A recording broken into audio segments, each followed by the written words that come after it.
Like white supremacy is not a It's based spectrum. on race, That he said. He said it's based on yeah, race. yes, that's something that I really hate. In my opinion, the West is on a mission to change how these like political ideologies came from, and they're trying to push everything into a specific framework for people to not understand how these things like operate organically, and how white supremacy is not only a thing for like your white, ultra white, Caucasian, blonde hair, white, blue eyes person. It's like it's based on hierarchy. It's based on how It's an profitable that. ideology. It's something way bigger. It's a whole lot spectrum. White They supremacy, use the phrase but Western values. That's their dog whistle. But go on, sorry. pushing it, but pushing Exactly. it It's into Western hegemony. Sorry. yes, but pushing it into this specific thing is a golden ticket to escape away from how these things were actually happening. The way Jewish supremacy is operating in our today world for the past hundreds of years is 100% built and enabled by this specific framework that I'm talking about, this specific biological connection that's happening. It's 100% built on white supremacy. It doesn't matter if you're a blonde, blue eyes person. It is still built and operating under white supremacy and enabled by white supremacy. And they go hand to hand. The I like. Jewish supremacy that we are Yeah. seeing today has evolved and basically got mixed with white supremacy in a way. So I was so confused because that person was talking about history out of context, and context is important because it's full of nuance. It's full of it's important to understand how these things like have been evolving organically with each other, and how they were operating, how the US even came to power, what even enabled the US to came to power, and to have this strong connection with Israel. That these are the thing. When you get into these things, this is where you understand why you have a lot of people. This where like you get the people who talk about the Jew controlling the world and all of this, because all of these quote unquote conspiracy theories are built on like actual material truths that came from something, or like so Yeah. we need to look at these things and to understand that all of these things are material conditions that enable that we are talking about. So I But was so two things can be confused It's that true not at everyone was once. just, talking about these well, things out of context. Like it's I not like to just operate with that. Like, examples. If there was, go ahead. it's been so fucking frustrating because the entire time I'm talking about how a lot of this has to do with white supremacy. And the reason that our land is being colonized is because of Anglo-Saxon movies. Or Anglo-Saxon countries, sorry, I said movies. Um, so, That's so like, funny. it's like the truth of the matter is a lot of this is happening because of Western hegemony. It's all happening because of Western hegemony, and I'm tired of people not acknowledging it. I'm tired of people removing the blame from the US. People are saying, nobody said it's just white supremacy. Can you please fucking pay attention? Wait, so you're Please. saying, well, you think white supremacy is the independent variable, and you think Jewish supremacy is a dependent variable? You don't think it's also an independent variable? Like, I like to operate in examples. Like, let's say I was a type A supremacist, and I get supported by I a type didn't B. say that it's not independent. I said that I was it asking, by the way. also, I didn't say you said that. Go on. okay, I didn't say that it wasn't, or that it was dependent. I do think Jewish supremacy is independent. I think they're cousins. I think white supremacy and Jewish supremacy are cousins, and they're completely entangled with each other. I don't think Yeah, there's I any think it has way the around that. hallmarks. I Yeah, I think agree. one hand you're getting smacked by Jewish supremacy, the other hand you're getting smacked by white That's a supremacy. good analogy. Absolutely. I think definitely they go hand in hand. Sure. But let's say I was a type A supremacist, like just a type A supremacist, and I enact something that helps my type A supremacy, and then I'm enabled to do this by a type B supremacist. Does that negate the fact that there's type A supremacy going on? Like that's like I think if you boil it down to something like that simple, it kind of like Doesn't negate it. You know what I'm saying? They can exist in two different spheres, and there's the concept of the enemy of my enemy is my friend, so they're going to play people off each other. But ultimately, as you're seeing right now, they're going to come into conflict with each other. You're seeing Jewish supremacy and white supremacy come into direct conflict after centuries and centuries of cannibalizing others. So it's a cycle, right? And when it gets towards the end, they're the enemies left for each other. well, I don't know if that haven't like I'm not an expert on Jewish history. I don't really keep up. I don't care too much for it. It's not like my area of expertise or whatever. Weren't they historically like oppressed in this Jewish Christian like Judeo-Christian value? Isn't this more of a recent thing? I think Otero had Yeah, it was made up in the 40s. yeah, exactly. Isn't this a more of a new thing? I don't think Jews and white people are always. No. Well, it depends on how you would define the concept of supremacy, because you do have to address the sort of theological narrative of chosen people and the double standards that come with that from a Right, but theological what does that mean in standpoint. traditional like Jewish theology versus what does that mean to like a Christian Zionist? And Jewish, and to be fair, Jewish theology has undergone major evolutions with like the post-exilic period versus the pre-exilic period. And then you're talking like which Jewish theology, right? And then you couldn't say which Jews did this. Absolutely, that's a very fair point, and that's the nuance that doesn't really get discussed. When you talk about like Ashkenazi, Sephardi, like those are words that are often ascribed to like ethnic identity now, like European Jews versus like broadly versus Spanish Jews that went to other places post 1482. But like that, those distinctions were made because of legal and liturgical differences specifically.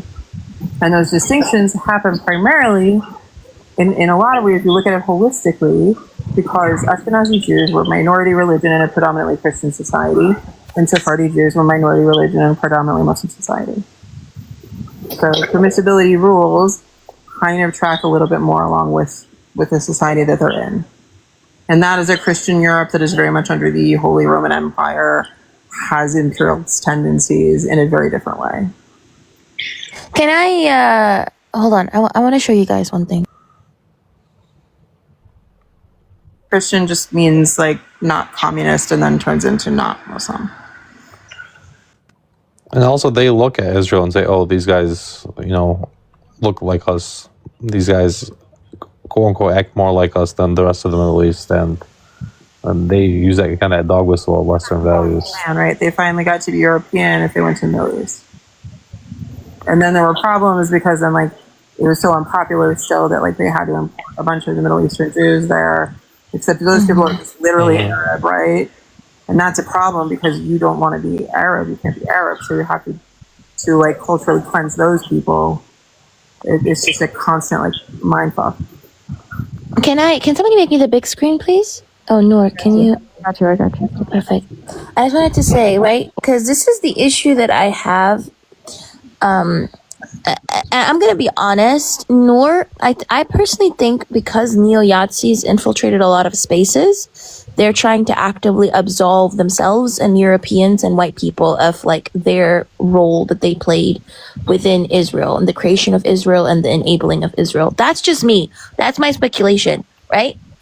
So this is from the CIA from like the 1950s, I think. Can somebody wait? I'll just read it out. It says here, the Zionist leaders, having sold themselves to American imperialism, were placed. Hold on. Have placed their organizations and associations at the disposal of the American Secret Service. Okay. The CIA saying this, by the way. And then it says, this were clearly brought up at the recent trial. They go into detail about a trial that was happening. And then towards the end, they say, hold on. To the Zionist, American Secret Service. Oh, here it is. The United States would render support and assistance to Israel. In association by the American Secret Service. Wait, hold on. I'm so sorry. I'm like, my bad, y'all. I am so sorry. I'm trying to find this because, my eyes. Is this the one about Eritrea? No. This isn't about Eritrea. But it says here that the United States would render support and or assistance to Israel. And sequel to this plan was the wide-scale utilization of the Zionist organization by the American Secret Service. That's what I wanted to read. So they're literally saying they would use the Zionist organization by the American Secret Service in return for support, right? And this is the 1950s. Why are they saying that Zionist leaders sold themselves to American imperialism? Why are they sitting here literally talking about how, like, you know, that they're using them for their own interests and they're like being like, you know, like being used by American imperialism and American Secret Service? This is my point, right? So my point is, nobody's denying that it initially started off like Jewish supremacy, and specifically like European Jews, like European Jews at like the height of colonialism were like, oh, we kind of low-key want to participate in this little cute colonialism thing too, because we were seeing all these other people colonizing. Now we want to participate too. And then they came up with like this, you know, they had this ideology. And then they're like, let's ask the Western Europeans for help. Then they went to Cecile Rhodes. They wrote all these different people. They're like, help us, enable us, because we're going to be a European outpost in like the East or something in barbarism, right? Yep, When they were like, as opposed to barbarism. as opposed to barbarism in the Middle East, okay? There's a reason as to why they said that, right? And I don't understand why people are trying to absolve this aspect from it. I don't know why people are trying to absolve the fact that Israel would not have existed without the West. I can literally, I can sit here and am willing to bet my left kidney and right pinky toe, okay? And tell you guys that Israel would not have existed without the West. It would have I long think been the defeated. reason I agree with you 100%. I think the reason they push back is they want to blame. When he said highlight the the West Jews. didn't exist, they will still get support from Russia or China, and I was like, what in the what part of our history, or like the conditions that our history went through, like, was there to enable this? Like, it was just so weird. Just all of it was so weird and disconnected from how things were actually happening in history. It's like, if they want that thing to actually be true, like, oh, Israel was always been existed, they need to actually make gymnastics and to create another history that is different than the history that we went through for this to actually happen. So it was so weird. Sorry, I wanna jump in. Why do you keep bringing up Jewish supremacy? Because no one on this panel, and nor did I in that other live, say that Jewish supremacy did not exist. I know. Don't wait. So just so my comment is not taken out of context. That was in a reply to Covey. I just mentioned I agreed with her in regards to the Americans. I think the Americans get the final call. Right. I'm not saying that was a reply. No, I'm saying, why do you keep Wait, I don't bringing disagree that up? either, though. I never said it wasn't Jewish I know, supremacy. but I'm saying I'm trying to explain why you're seeing this pushback. This is what I think. But based I off the didn't. live I saw. No. Wait. Because I didn't deny it on that panel. I don't know how long you were on that panel for. No, I know did you not didn't deny it, on but that panel. So I don't think that's the reason for the pushback. I think the pushback is that people don't want to acknowledge their complacency in this. A lot of these people live in the West. Thing is, it's uncomfortable to recognize that your complacency and you living in the West does also contribute to the G side of our people back home. I think they don't want to acknowledge that. I don't think it comes I agree with you in regards to the host. I don't think Celine thinks like, that. I don't think it has anything to do with acknowledging Jewish supremacy or not, because I mentioned I agree think with they that. didn't understand a when million you said times. like, I think they didn't understand when you said like Jews were always being used as scapegoats. They thought they didn't understand what you meant by this, even though it was pretty clear that within this hierarchy, within this Jewish supremacy, that we are talking about all of these things, already establishing that all of this is also like Jewish supremacy. But within this movement, within this, Jewish are also being used as a scapegoat. It's like all of these things are like happening at once. Exactly. Like they They are doing it to us, but at the same time, they're actively being used.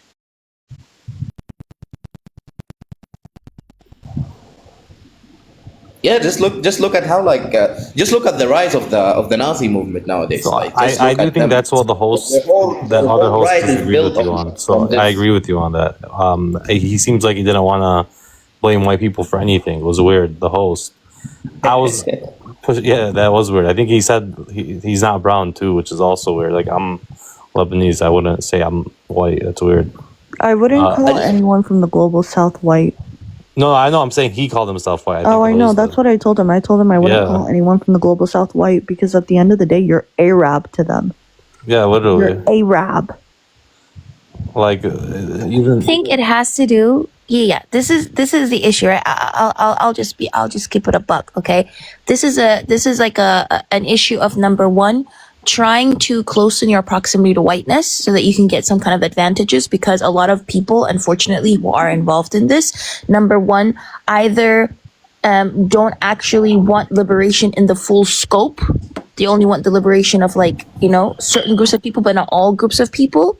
And therefore, they're just having like a very fragmented perspective into what's happening in Palestine. And they don't realize that what's happening in Palestine is not like happening in a vacuum. It happens within like a global apartheid system that has been implemented like by the West in like this during the European age of expansion. So they don't want to break the wheel. They're trying to get as close as possible to the center. That's the issue. A lot of people don't actually genuinely want to break the wheel. They don't want to actually dismantle the whole system of oppression. They just want to get as close as possible in proximity to whiteness and to the center of the wheel. And that's why they're doing this. Well, and I think you pegged the host exact. I think just the fact alone of him saying, like, I'm white, like he called himself white, makes me think that you're 100% right about the host. I was approaching it from... I'm not talking about the host. I'm not even talking about the host specifically, by the way, bro. Yeah, you're talking about in general. So I'm just saying in general, people are not having these conversations because, number one, they haven't like actually done the work to politically educate themselves about these systems and how they function and their position within society. Number two, they don't actually want to deconstruct this system of oppression. They just want to deconstruct their own system of oppression. And number three, they want to closen their proximity to whiteness or to what they deem as power. Sure, are we in I agree agreement? that there are some people that would do that. I just think I want to play like I can't really interpret what Celine said or like talk on her behalf. I'm not being specific to Celine, please. I'm begging you. I know you're not. I know you're Okay. not. You're not. I know you're not. You're talking in general. You're talking about the movement in general. You're talking about just Not everything just the in general. movement. And not the movement. You're just talking about BIPOC people as a whole. Yes, exactly. No, I agree. But well, I think not even to say something about just people like Celine that want to focus on the Jewish supremacy. The reason being, and I agree with it, this angle is yes, it does come off as somewhat of an absolvement. I know that's not the way you guys are presenting it at all, and I literally agree with everything you're saying. But I feel like when they hear white supremacy, that means they're not hearing Jewish supremacy enough. So hold on, I'm going to pause you there.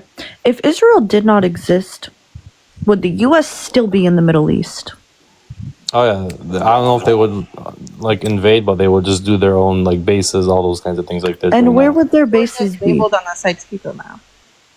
Exactly. Not Jewtown. It was like international area. Is that the IMEC? Well, this is the MAC and the other stuff. Oh, is this the? Oh the yeah. Sykes-Picot originally was. I mean, it didn't say it was like for the Jews. It said it was like international. They wanted to exploit these resources exactly. And that's the thing. The U.S. would still be in the region even if Israel didn't exist. Sure, yeah, we can acknowledge that we are going up against Jewish supremacy. I think we also have to acknowledge the bigger issue is the U.S. has how many fucking bases in West Asia to exploit our resources and to take shit from us and to destroy our countries. Only the U.S. When West is mentioned, it's not only the U.S. It's NATO. It's the U.S. It's the United Nations. It's the IMF. It's the World Bank. We literally live within a global apartheid system where all of these structures that we live in that were implemented like literally after the 1800s, that are there only to uphold Western hegemony. They're there only to uphold Western hegemony, whereas we, people in the global South, have our humanity challenged on a day-to-day basis, right? Even when we look at capitalism, like I was literally, just gonna say that. I swear. it That's cannot exactly- exist without genocide. Like it literally cannot exist without, like, we cannot stop being genocided in the global South, because like, especially like when we look at Africa, if Africa stopped being genocided, the global economy would collapse, right? Right, So you financial have the village. West having all of these anchor states in the Middle East. The UAE is a fucking anchor state. Look what the UAE is doing in Sudan on behalf of the West. Israel is an anchor state. Look what it's doing in the Levant.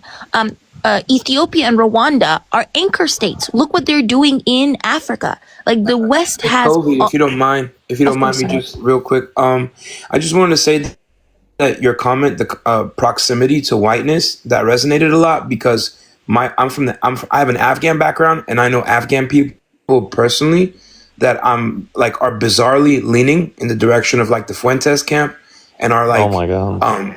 connecting with like the neo-Yazis, and I'm just like perplexed. And the only thing I've been able to discern is that because of their proximity to whiteness, and because of how it generally being accepted by those systems, and maybe being in proximity to it, is like economically advantageous. The math is all about kind of personal opportunity and access to capitalism and access to capital.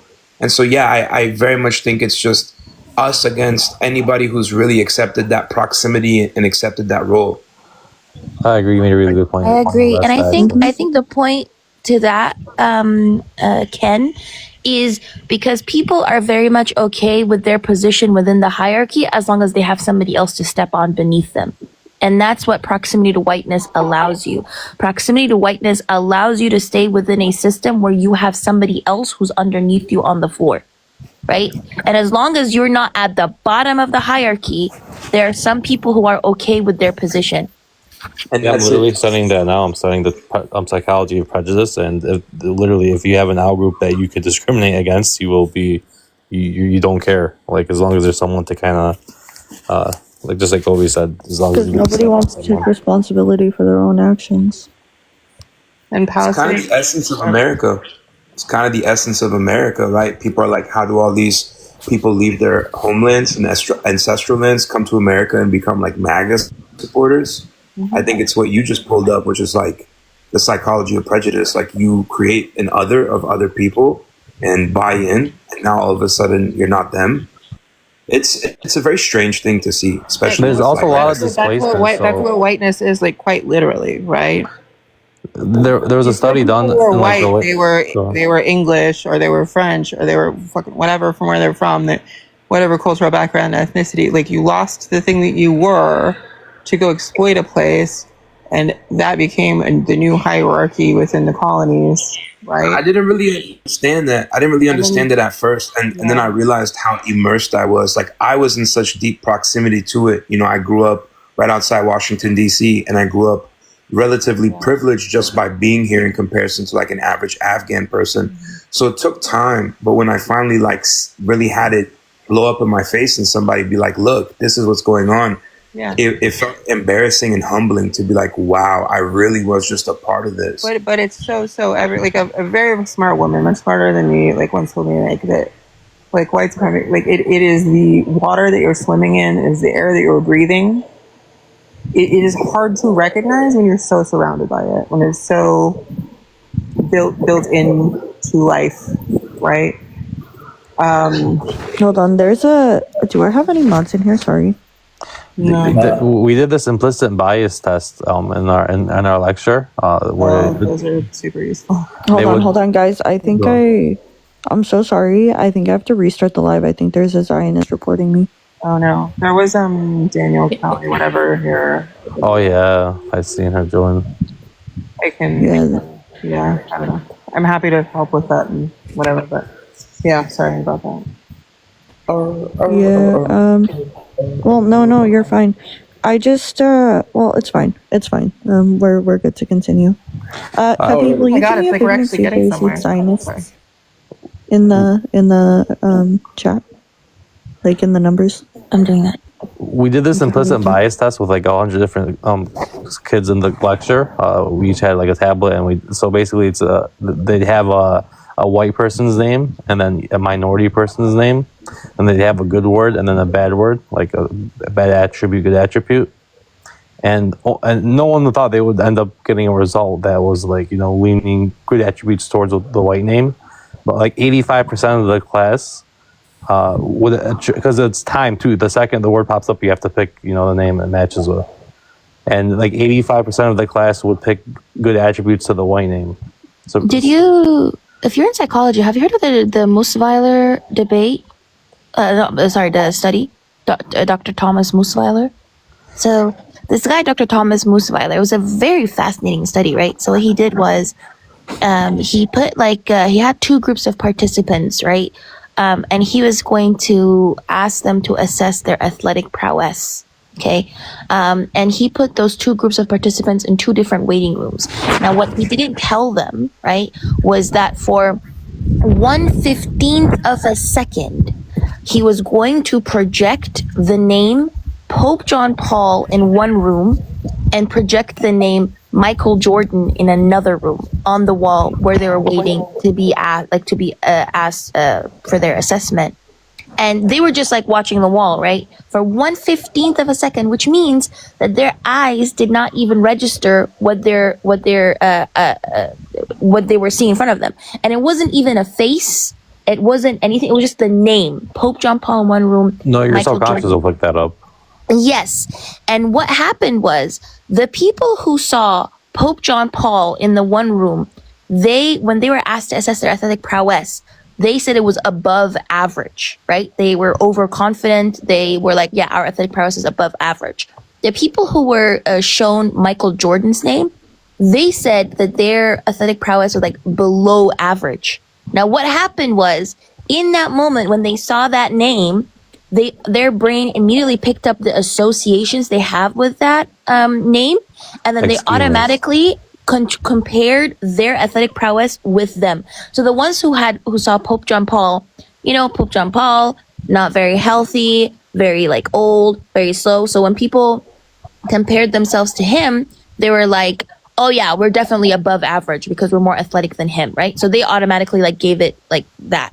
And the ones who saw the Michael Jordan, this guy is athletic, very, very talented. They were like, oh yeah, we're definitely below average because they automatically. So basically what that kind of showed and illustrated was their mind was able to see that name, pick up the associations, compare their athleticism with the association they had with that name, and automatically come to a conclusion before their eyes even registered what they saw.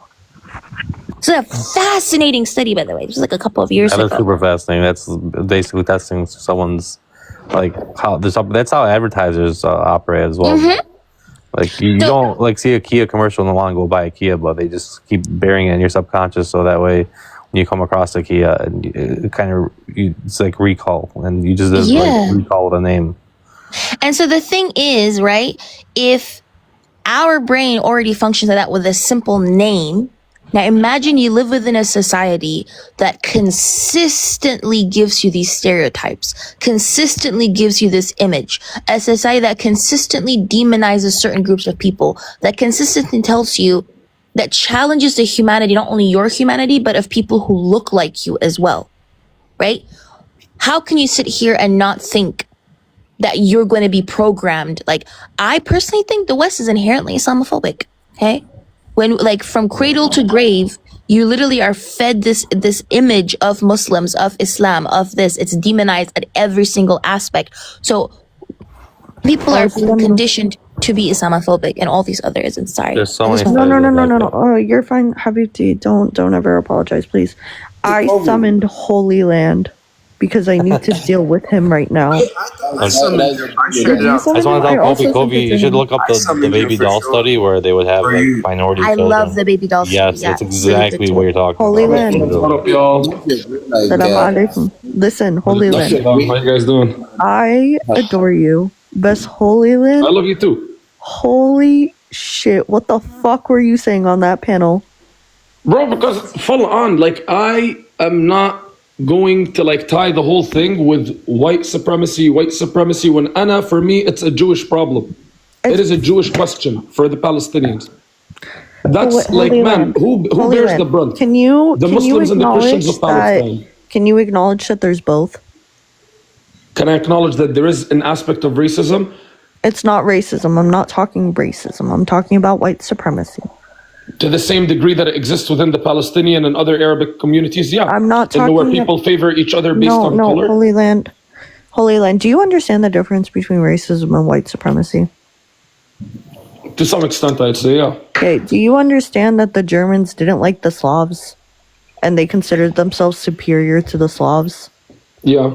Well, me and Do you you have realize talked that about they're this both together. white? Yeah, me and you have talked about this together because, listen, there's more to it than just color, in my opinion. There's Because more it's to not. it than just It's not people's about color. It's Wait, a white matter of supremacy is not about nationalism. color. Wait, white supremacy is not about color, though. Okay.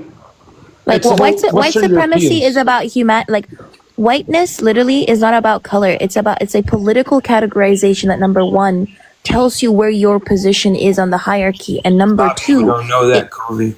They implicitly associate it with color, and that's what throws a lot of people off. Is that yeah. might be so obvious to Guys, if people that learn if about you're it. going to come and ask me as a person from the third world, who do I put most of the responsibility for things that happen around the world? I don't classify it as a race thing. For me, it's Western Europeans. It's Western Europe. But Western i.e., Europeans are and white, though. in specific. yeah. So Holy The Land. Holy Spaniards, Land. the Spaniards. Anna, for me, it's mostly the French and the British. I personally don't have an issue with the Spanish and the Italians Habibi, until صلي I على look النبي. into what they did in Africa, and then I'm like, okay, so these guys are also extreme. Okay, Not تمام to the same حبيبي extent as صلي the صلي على British. النبي صلي على النبي تمام. صلى الله عليه وآله.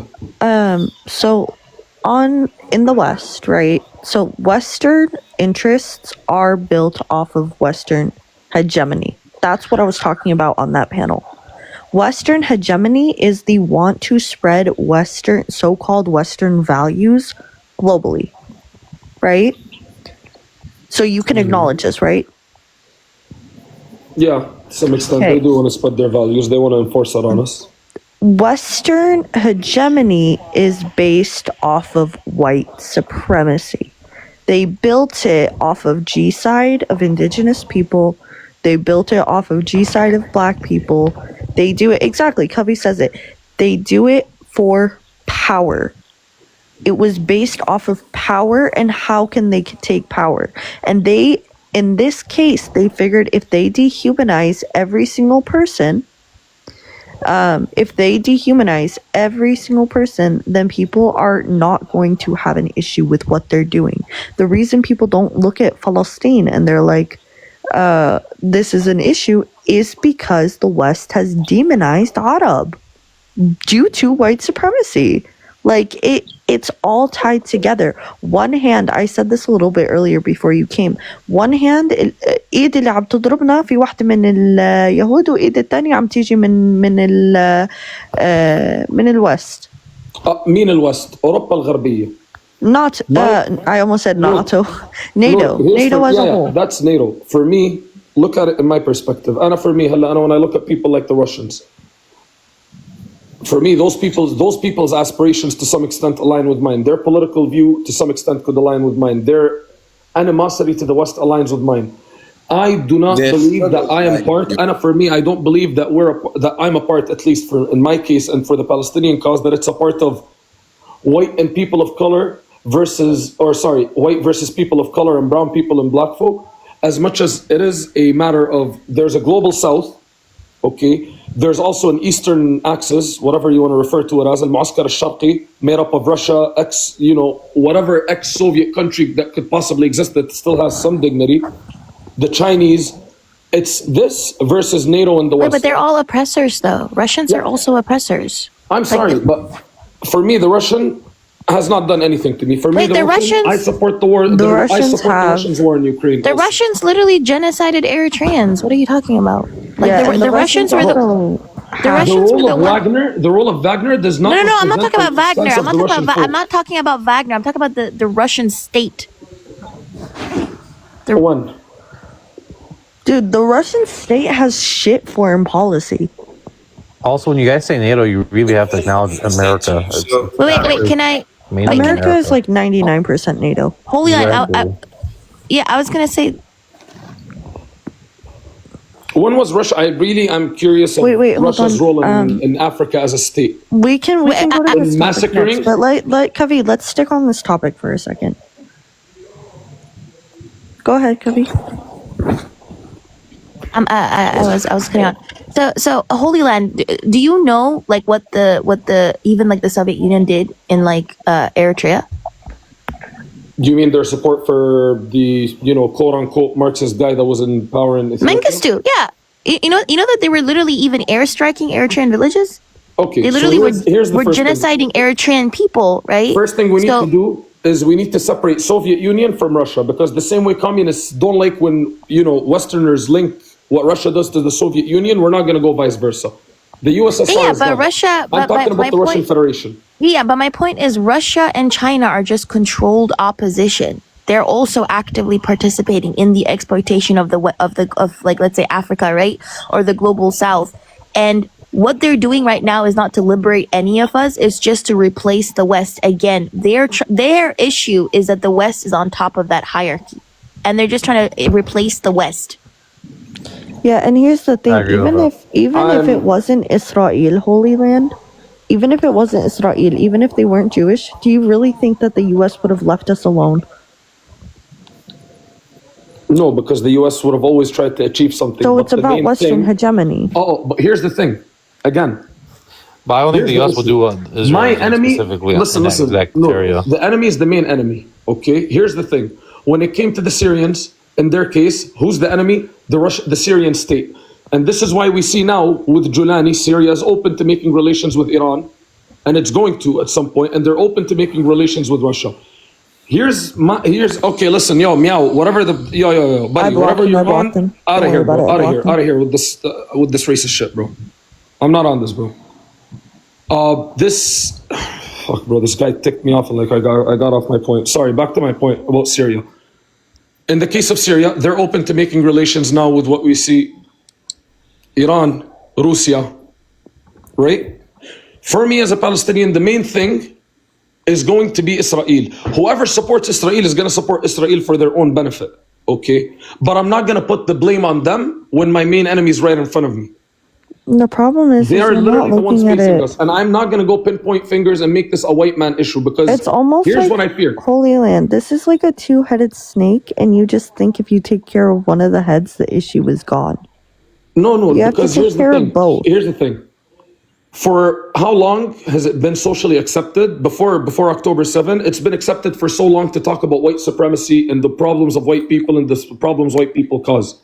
But we have always been silenced and not allowed to talk about the Jews. We're not allowed to say anything about the Jews. The Jews were off We're limit, and saying people it. always, Khalas. Like, no. we're talking about Jewish supremacy. No, Khalas. I'm coming to finish this. And people then want to make it an issue of Zionism, because people want to tap dance around the fact that, no, it's the community, it's the religious text, it's what they say.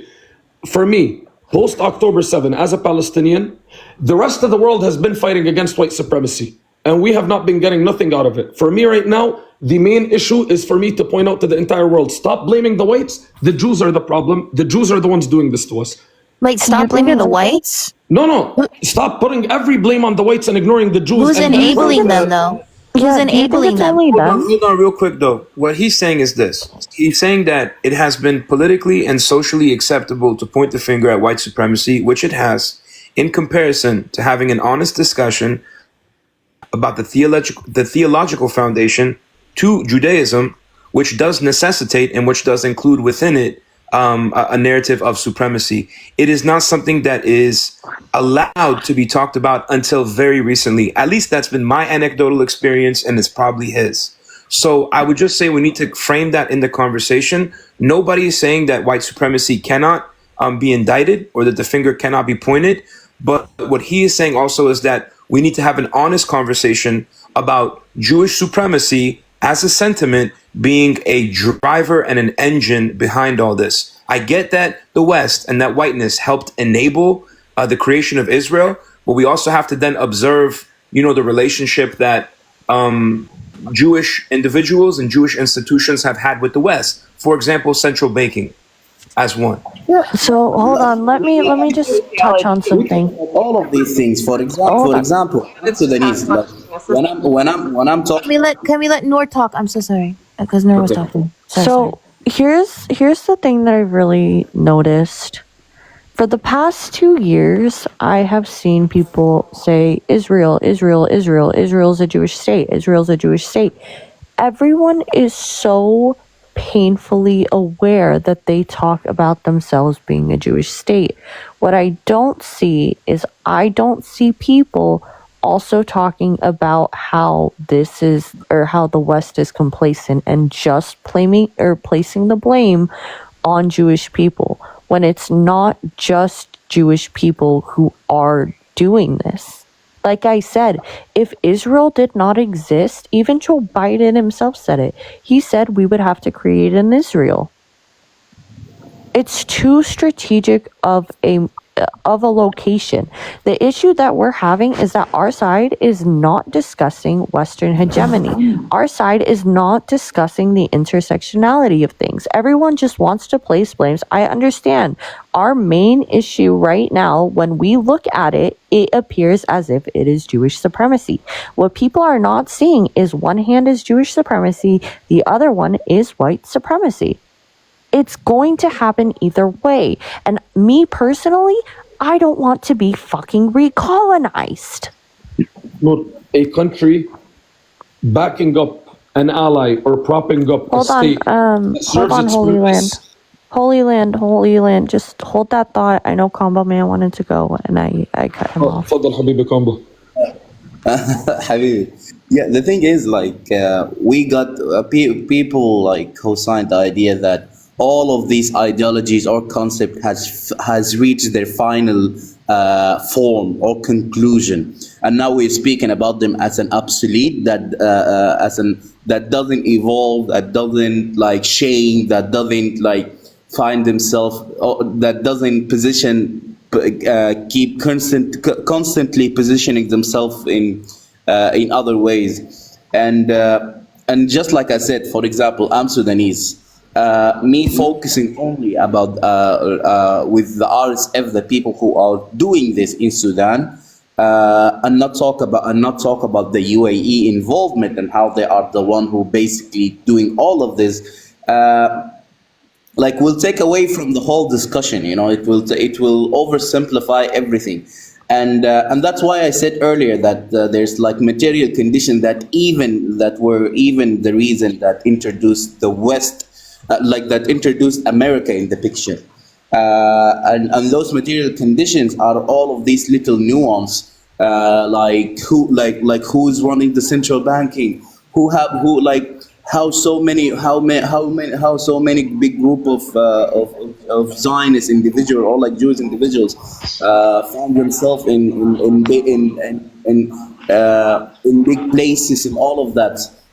Like all of these little nuance are the material condition that even introduced the West, that like America in the first place when we come to this discussion. So what Noor said is correct. Like if Israel wasn't exist, something else would have existed. So we are not only now attacking Zionism, Jewish supremacy, and all of these things, but we are also explaining to people how these things came to existence. Why supremacy wasn't a concept that is separating from the bigger picture. White supremacy, as we see today, came from how history was working, how it came from anti-blackness. It came from how how when the word connected, and how when the word connected and all of this culture start seeing each others, they understand like, oh, we actually have a lot of similarities in our hateful views, like anti-blackness, hating for brown people, people being on top, blah blah blah. All of these things like create like made white supremacy like start from there. then if you agree that white supremacy stemmed from this, you should also understand that white supremacy didn't stop there. White supremacy has evolved, has become a wider spectrum that evolved like many other things. That it's like Noor and Kofi earlier said, it's not only about skin color. It's about who is on top of the food chain.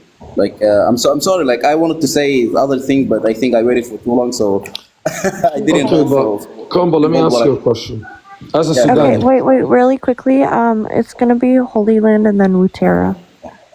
like for Combo, man, I just want to actually, she's, I'm understand. sorry, she's the big one. My bad. Sorry. Oh, go ahead, Habibi, Kabul. Kabul, you You're had a good. question?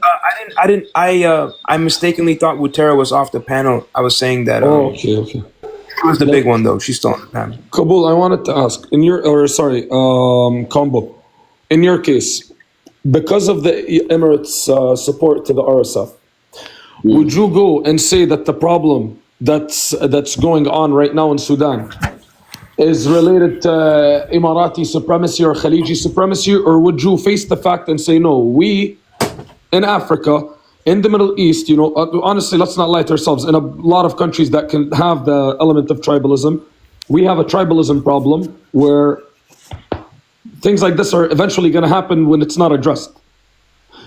That's what I'm trying to get to. I don't want to lie to myself and keep saying it's a white supremacy issue, and for me it's honestly a Western European hegemony issue. Yeah, I do agree that there is Western countries that do have a hegemony thing going on, but to make this instantly a white problem, when I'm gonna ignore that, what China, Oh, no, no. Russia, strong Middle Eastern countries. Look at the Emirates right now. Sorry, look at Saudi and the Emirates.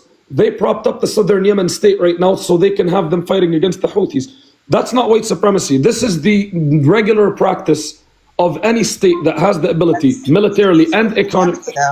And mind you, I'm not saying this is regular in terms of ethics or morality. I don't want people to take it this way. But this is the natural result in politics.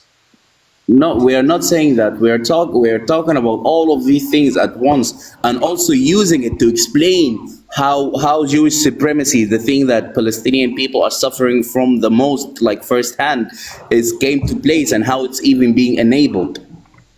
So it's us talking about this, talking about what enabled it, where it even came from, then how to stop it, and also also to raise awareness to not let other things like this came to existence, because there's other type of supremacy that Okay. if Jewish supremacy has got completely abolished, there's other type of supremacy that are open to be exploited. For example, Arab supremacy. Arab supremacy is one of the things that even make that even allow the UAE to exploit the RSF, if this makes sense to you, because a lot of the original founders of the RSF, they have a problem with Arab supremacy. So this connection allowed this exploitation to happen in the first place, if this makes sense. Okay, I understand where you're coming from on this. Yes. I just had a question at the top of my head. لا لا حبيبي. I think Wutera is also waiting to go when you're done. Well, If I may, but I can wait. man, look, here's the thing. Combo, Enta, you understand where we come from. You understand the inherited stories that we have.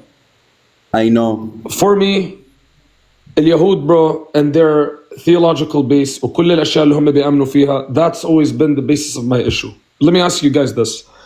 If the SDF and if the Kurds would have succeeded in planting their state, into establishing a state in Iraq or Syria, and America would have helped to prop it, for me, as an Arab Iraqi or Arab Syrian, what would then be my issue?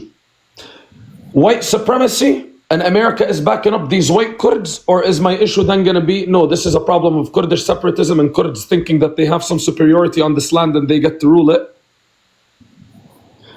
Just because the West backs something up does not mean that my conflict with this thing is based on white supremacy. That's the whole thing. That's my whole issue. And if you guys want my honest opinion, I'm feeling a lot of people are co-opting the Palestinian cause to start tying it to white supremacy so they can start pointing fingers in their countries at the white man. But this doesn't address my problem. And then the same people will say, yeah, Israel claims it's a Jewish state, but it's not. This is not real Judaism. It's actually Zionism. When it's like, no, Habibi. For me as a Palestinian, our people have studied their books and we've come to the conclusion. Their Talmud, Rabbinic Judaism, their Talmud, and their what do you call it? Their Torah, they're evil books. They carry a lot of text that's anti-Islam, anti-Arab, like, anti-anything, honestly. They don't even mention Islam or Arab. Anything that's non-Jewish is inferior to them. But everybody wants to tap dance because it's not politically correct to say that this is Judaism. No, it's politically correct to say they claim Judaism, but they're Zionist. This is my whole issue, is people don't want to actually admit it's not Zionists, it's not the white guy, it's not the Ashkenazi and the Mizrah, it's the Jews. As a collective community, they've done this to us. And we've been suffering from them for 77 years. And I'm supposed to start lying to the world and saying, oh, no, guys, these are white Zionist Europeans. No, these are Jews. And I'll give you one better. If I am to go to Palestine for a visit, I would much rather get stopped at a checkpoint by an Ashkenazi Jew than a Mizrahi Jew or a Druze. And I've heard this from a lot of Palestinians where, yes, the Iraqi descendant and the Syrian descendant and Moroccan descendant Jews are the worst. And the Druze Arabs are the second worst. And honestly, it's like they compete. The Ashkenazi Jews are the least of them when I come to hear stories. If you want to go look at the biggest criminals in Israel's history, they have been brown Jews from Iraq, from Syria, from Al-Maghrib. But we want to keep saying... Giving the Ashkenazis any sort of you know what I'm saying? I don't know. Ashkenazis are horrible. Don't get me wrong. The founding fathers of Israel, the Polacks, they were garbage. I hate Polish. My point is don't find yourself devolving into being like, hey, these Ashkenazis are not that bad. You know what I'm saying? No. The Ashkenazis are horrible. And listen, I'll tell you guys, I'll even go as far as to say this. I do not like Polish people because of them and their Jews and what they did to us.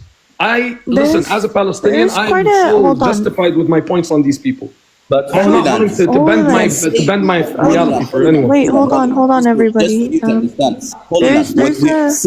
What we are saying now, like what you are saying, I mean, is also operating under what we are talking about. Do you understand? So here's the thing. My issue with you, Holy Land, isn't that you talk about how it is Jewish supremacy oppressing us. Like nobody is against that. I do take some issue with what you did say. I disagree with quite a bit that you say, and I know Wutera probably disagrees, and so does Covey. There's quite a bit that I disagree with. However, nobody is saying that it's not a Jewish problem. I think the issue that we are facing, that I've seen over and over again, is that, hey, guess what? Even if all the Jewish people were to be unalived, we would still be getting colonized. We would still be getting colonized because Israel is not the head of the snake. You do have to look at the system that allows it to be created and allows it to be perpetuated. Zionism does not itself exist within a vacuum. Zionism was allowed to exist. It was allowed to exist. So it's not just one thing that you have to acknowledge, right? You have to acknowledge that, yes, Zionism exists. Yes, Palestinians are suffering under Jewish people from Israel who are Zionists. And yes, the U.S. also encourages this behavior, and Zionism was allowed to prosper as an ideology because of the Western hegemony. It's all true. You have to acknowledge every aspect of it, or else you're not going to get anywhere. And then I don't know if Lutera wants to say anything, but Cubby also has her hand up. After Lutera, Cubby, can I show something? Just one word. History didn't start with the era before the World War I and World War II and all of these things. So all of this mattered because the history prior to all of these things is a system that even enabled the white supremacists to have all of these privileges and everything is connected. You need to go back in history. It's not only about that era. So everything that we mentioned, everything that you mentioned, Holy Land, is also operating under what we are talking about. Go ahead, Kofi. I'm sorry. Yeah, first. Wutera, yeah. Okay. So we'll go back to something brought up a little bit ago before Leon was there. if like what is whiteness? Like whiteness is a designation that exists specifically in opposition to blackness, right? And again, that is got an expansive over time. Similarly, Israeli identity exists to not be Palestinian, to destroy Palestine, to destroy Palestinians. That is the root of Israeli identity, is to not be Palestinian. That is kind of what you were talking about earlier, right? Like that is the function of it, that's how it moves in the world. Like the thing that you're talking about, where you're talking about, you know, this Ashkenazi Jews being like less punishing than a Mizrahi Arab Jew, right? Or Druzi is because of that like proximity to whiteness situation. I think we're also talking about maybe before you got here, like because you're still not deemed in group, similarly to Jewish people in the United States, which are 91% Ashkenazi, like European, literally the same, right? But there's a system that will tell you that you're less than, so there's a fundamental anxiety there. And then you keep performing to prove yourself to the system. So you become a bigger piece of shit, basically, right? And then they're just fundamentally the other 9% of the people that are outside of that, no matter what anyway. So similarly, right, like in Israel, you would imagine that the people that have the closest proximity to Arabness that are allowed to exist in that society are going to be constantly trying to prove themselves to like the higher ups in that world. And like that is demonstrated over and over and over again in like horrific ways. And the treatment that existed prior to that. Given like the impulse for this project did not come from the Middle East, did not come from North Africa. These were Euro-Zionists, right? If we're talking about theology, like you literally have a different theological framework. Sorry, Wutera, can I ask a question? Then like the Jews. I missed out. I just missed the point I want to ask. 2,500 years, right? خليها let her finish. Yeah, I got confused. Just so I want to repeat a point. You were saying that like the ones who are closer to proximity to Arabs or who seem like close to Arabs as Jews are the ones who perform these things because they want to like Arab Jews themselves? have been culturally cleansed. If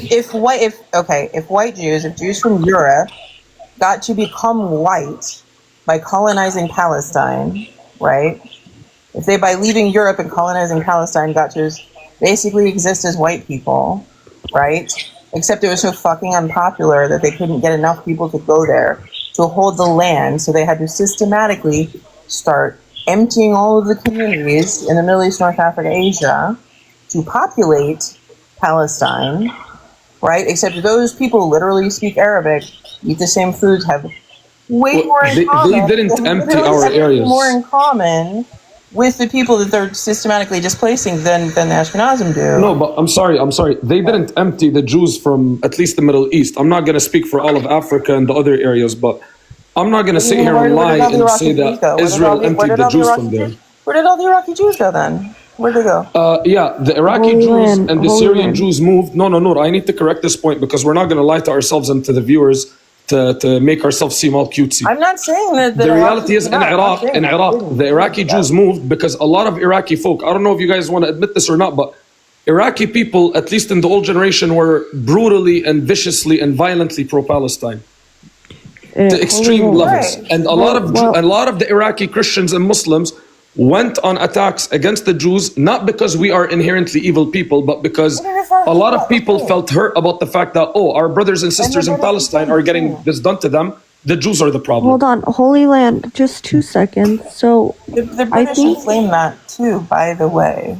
And I was also going to add in... And they didn't move. Like, they could have moved it. They literally didn't go back to the Second Temple. I was also for 2,500 years. I was just going to say really quick, I think you are grossly discrediting the Operation Magic Carpet. I'm not discrediting it, but you know what? This is something that, like, I don't like, so yeah, a lot of them were emptied out. A lot of them were used as ponds. I'm not saying that it was every single one, but like, we can't ignore Operation Magical or Magic Carpet. We really can't. No, the operation happened. أختي أنا معاكي. I'm 100% with you. But here's my thing. When we say this, you know what? We're gonna start sounding like Yahtzees who wanna blame the Jew for everything and ignore his part.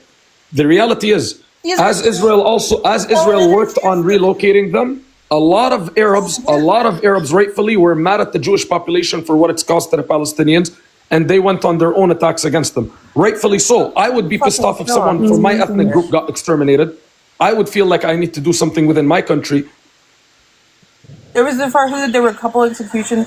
There were some people leaving, right? Like, some people left on their own fucking accord, right? That happened. The majority of them were still there. They were trying to be Iraqi. They had been Iraqi for, like, longer than there had been Iraq. Like, again, 2,500 years. These are people that never went back for the Second Temple. Like, they had been there for a very long time. The idea that they would want to move, and I saw at one point, I love I saw you said that they sold their homes. Okay. Yeah, I just want to say something very fast. Hey, I'm sorry. Just say, yo, Ghost Rider. Yeah, I'm sorry. Yo, Ghost Rider, the one who's sending gifts. Please send your gift to the boxes on top. Like, Yeah, they're from Gaza, up at the top. yeah, send the two boxes on top. They're from Gaza. So please go send your gift there. I'm sorry. No, that's okay. Your gifts are allocated to Holy Land as far as Whoever gifted, like, really thank you. But on Jad, I swear to God, I just noticed how much, like, just recycle them Holy Land. Yeah, Noor, once you're done, can you end the live and then restart it, put them back up so I can get the coins converted and send it? Let's go ahead and just get them to 2K because I actually do want to sleep. So I just want to finish up Lutera's point, Covey's point, and then we'll go over like final thoughts because it is 1 a.m. I'm really tired. I don't feel good. Like, after the bombings in Baghdad, after the Zionist bombings in Baghdad, right, in which there were a series, which at least a couple of people lost their lives, right, after Zionists had literally terrorized the community, that was the point in which the majority of that community moved, okay? And in that, the Zionist state specifically negotiated their exodus, right? Because this is what they did. They spoke for fucking people they had no right to speak for, but they negotiated it.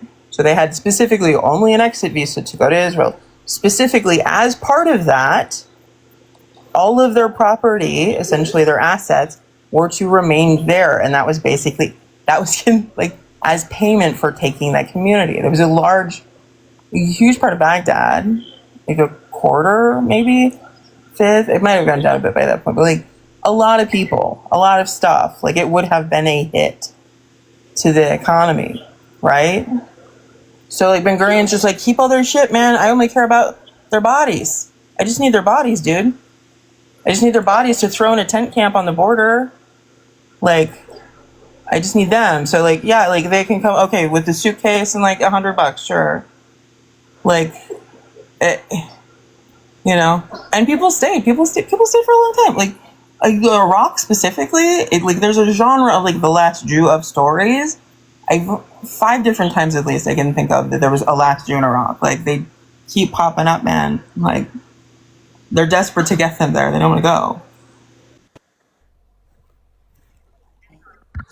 go. Holy Land. The reason Mizrahi Jews and Beta Israelis are as brutal the same way when like black people join policing. Have you heard of that rumor, Holy Land? Where people say that they were brutalized even more by black cops? Yeah, but the stories and why do you think aren't even as bad from the black Jews. The black Jews are actually way less. Wait, Holy Land, just let her finish. Why do you think that is? Why do you think, let's say, for example, a black cop brutalizes people more than like a white cop would or something like that? Because just like every other Jew has the supremacist idea that he's better than the Goyim, the Arabic Jew carries that along with the trauma of his hatred to Arabs because he's lived among them. He's really no different. He's just a more hateful Jew. No. He's asking you about cops. Yeah, why do you think the black cop is more brutal? In America, because a lot of the to be honest, because they're Uncle Toms that want to prove themselves to the police chief and get a Prove promotion. themselves. Why do you think they're trying to prove themselves? Kavi, not everything that happens in America in the American experiment is applicable to the Palestinians. Again, that's not what I said. If this was Holy true, land, then holy why- land, holy land, holy خليها land. تخلص. You're من being شان الله، خليها defensive. تخلص. You're being defensive. Please, don't forget I'm literally an African woman who was born in Saudi Arabia. I'm not coming from a Western lens. Okay? I'm an African woman who was born in Saudi Arabia. I'm not applying a Western American-centric lens to Palestine, whatever it is. I'm asking you a simple question. Why do you think these groups of people have to prove themselves? Why? Because they're oppressed? No. Because they want to get a better treatment and get the same equal treatment to the other oppressors that are with them in the Exactly. same rank? They want to get a better treatment. And how do they get a better treatment? With their By showing that they're positioning. willing to- okay, Kavi, I know where you're going with No, this. because we were talking about this. They get No, in I close agree with you. wait, hold on. They get in close proximity as possible to the center. And they get in close the center in this is again European Jews. Okay? Specifically. Now you have Mizrahi Jews, Arab Jews, who hate their Arab identity, okay? And then they want to get as close as possible to the center. And they do that by actively proving themselves. And they prove themselves by actively telling people, look at us, we're unaliving these other Arabs. We are willing to literally unalive these other Arabs. We're willing to subject them to even worse conditions. Give us these advantages, give us these political positions. So the fact that they have to prove themselves, right, goes to show that they're doing it to get in closer proximity to the center. It doesn't mean I'm absolving them. I'm not saying they're not oppressors. They definitely are oppressors. But what they're trying to do is they're very well okay with their position in the hierarchy as long as they have Palestinians beneath them. As long as Palestinians are beneath them on that hierarchy, as long as like, let's say other people are beneath them and they can step on somebody, they're okay with securing their position, and they can secure their position within the hierarchy by continuing to try to prove themselves, right? That's the hierarchy that I'm trying to tell you, right? I'm not absolving anybody of anything. Okay. And yeah, I'm and with what you. I'm with you, but I want to ask a question. In return, why is it that, and if we're going to go by the racial theory where black folk are like, in the white lens and how they have it shaped up, if black folk are usually at the lower end, and this is what we see with Israel. However, we still do not hear brutality stories from the Flasha Jews as much as we hear them from the Mizrahis. Like, listen, at the end of the day... I've heard them, to be honest. At the end of the, no, we do hear them. We do hear them. Yeah. But at the end of the day, here's my issue. This is a Jewish supremacist state. At Nobody the end of denies the day, that. even to the Jews themselves, they don't even like these other white Christians who like them in the West. They don't like Donald Trump. They don't care for them. These are all goyim. They're just Shabbos goyim. No, they love them. What are you talking about? No. Listen, They might love them. all Why in do you think politics. they? No, They but love why them do you in think? politics. They love them Yeah, in politics. exactly. They love But them, and why do they? Why do you think they love them? Listen. Yeah, you have Habibi, to. they love Mohammed bin Salman in politics too, and he's an Arab. At the end of the day, he's just yes, just a exactly. goyim at a Because higher Saudi level. Arabia is doing the same thing. Hold on, Saudi Arabia is playing within those same frameworks, right? When people, when we're talking about, right? For example, exactly, they don't like the Palestinian Jews. They're unaliving Palestinian Jews all the time. No, but Why? they unalive the Palestinian Jews because, again, you guys want to ignore a lot of other stuff. The Palestinian Jews theologically differ from the rabbinic Jews. Palestinian Jews, first of all, the Semirites, they don't believe that No, Jews I'm not talking about the Samaritans. I'm not talking about the Samaritans. Okay, these I'm not are talking about the Pal- Samaritans. I'm What talking about. I'm Palestinian talking Jews? about. No, I'm not talking about the Samaritans. I'm talking about the Palestinians who convert. Like, for example, like when we look at, what was his name? The one Palestinian Jew who was unalived in Jerusalem or the West Bank this year. Judaism does not take converts to begin with. Again, okay, we spin back to the same point, which is Judaism even though he's does take Palestinian, converts. Why are they against him? That's It does. a rumor they It spread does. around Judaism that does they take do converts. take converts. They do gior all the time. Like Judaism Okay. does take converts. And So yet there's a hierarchy of the Jew. This is not a exactly, hierarchy that's of my the white. point. But But you hear this, Kofi. It's the hierarchy of the Jew, not the hierarchy of the white. There is Jew born. Wait, hold on, 1 second. Wait, 1 second. one second. When we think about white supremacy, okay, white supremacy is not about skin color alone. It's like when we look at who drew the borders in Africa, who drew the borders in the Middle East, like who carved them up through the Sykes-Picot Agreement? Why does international law allow Israel to do what it's doing? Who is going around? Who is? No, I'll tell you.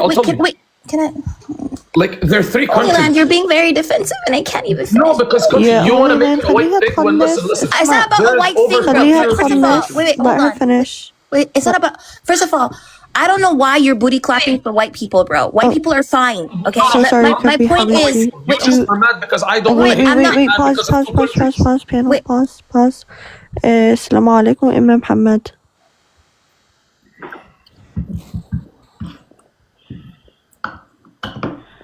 السلام عليكم إمام محمد.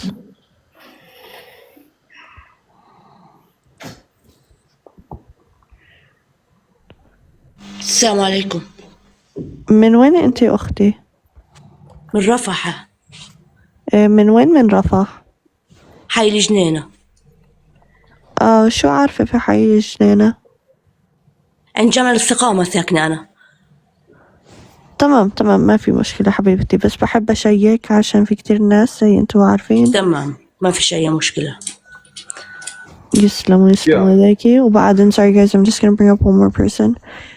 And then I do want to kind of wrap up the conversation fairly soon. So Holy Land, let Kavi finish, and then when Kavi finishes, you can respond. Try to just listen. Like, this isn't a personal attack on you.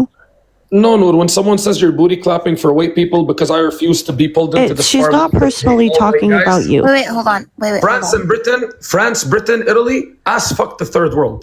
And along with Spain. I'm not going to go and hate on the entire continent of Europe and every single white Nobody's person. saying hate for on this Europe. theory. Nobody's saying hate on I Europe. hate France. I hate Britain. I hate. Nobody's saying hate Europe. Wait, hold on.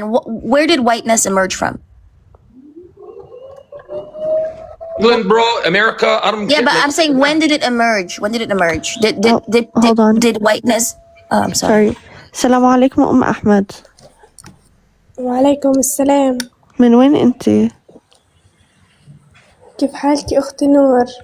الحمد لله، كيفك أنتِ؟ من وين أنتِ أختي؟ الحمد لله يقدر على يسعدك. أنا أختي من غزة، من حي الدرج، قريب لمسجد حمزة شارع يافا. خلاص تمام حبيبتي، ما في مشكلة. Wait, hold on. Can I ask you a question? When did whiteness emerge? 1700s, when the world started, The European there was age more of expansion. globalism, there was more discovery of other lands. People were coming more in contact. No. It was from the 1400s. Everybody was in contact prior to that. People were trading. They like Africa was trading with Europe, all that stuff. Yeah, but The Greeks were literally actively like sending their philosophers to Egypt, ancient Egypt. Okay, so they were in contact, right? So what was the purpose of whiteness when it was emerging? Tell me. Yeah. So the purpose of whiteness literally was to justify colonization, exploitation, and slavery. Okay, that was the whole purpose of whiteness. Right? There's a reason as to why the Greeks, the Romans did not go around calling themselves white. Alexander the Great did not go around calling himself white, right? But in the 1400s, by the way, just a quick question: how? Because you're saying whiteness was emerging. Then how was it being articulated? I'm curious. Yeah.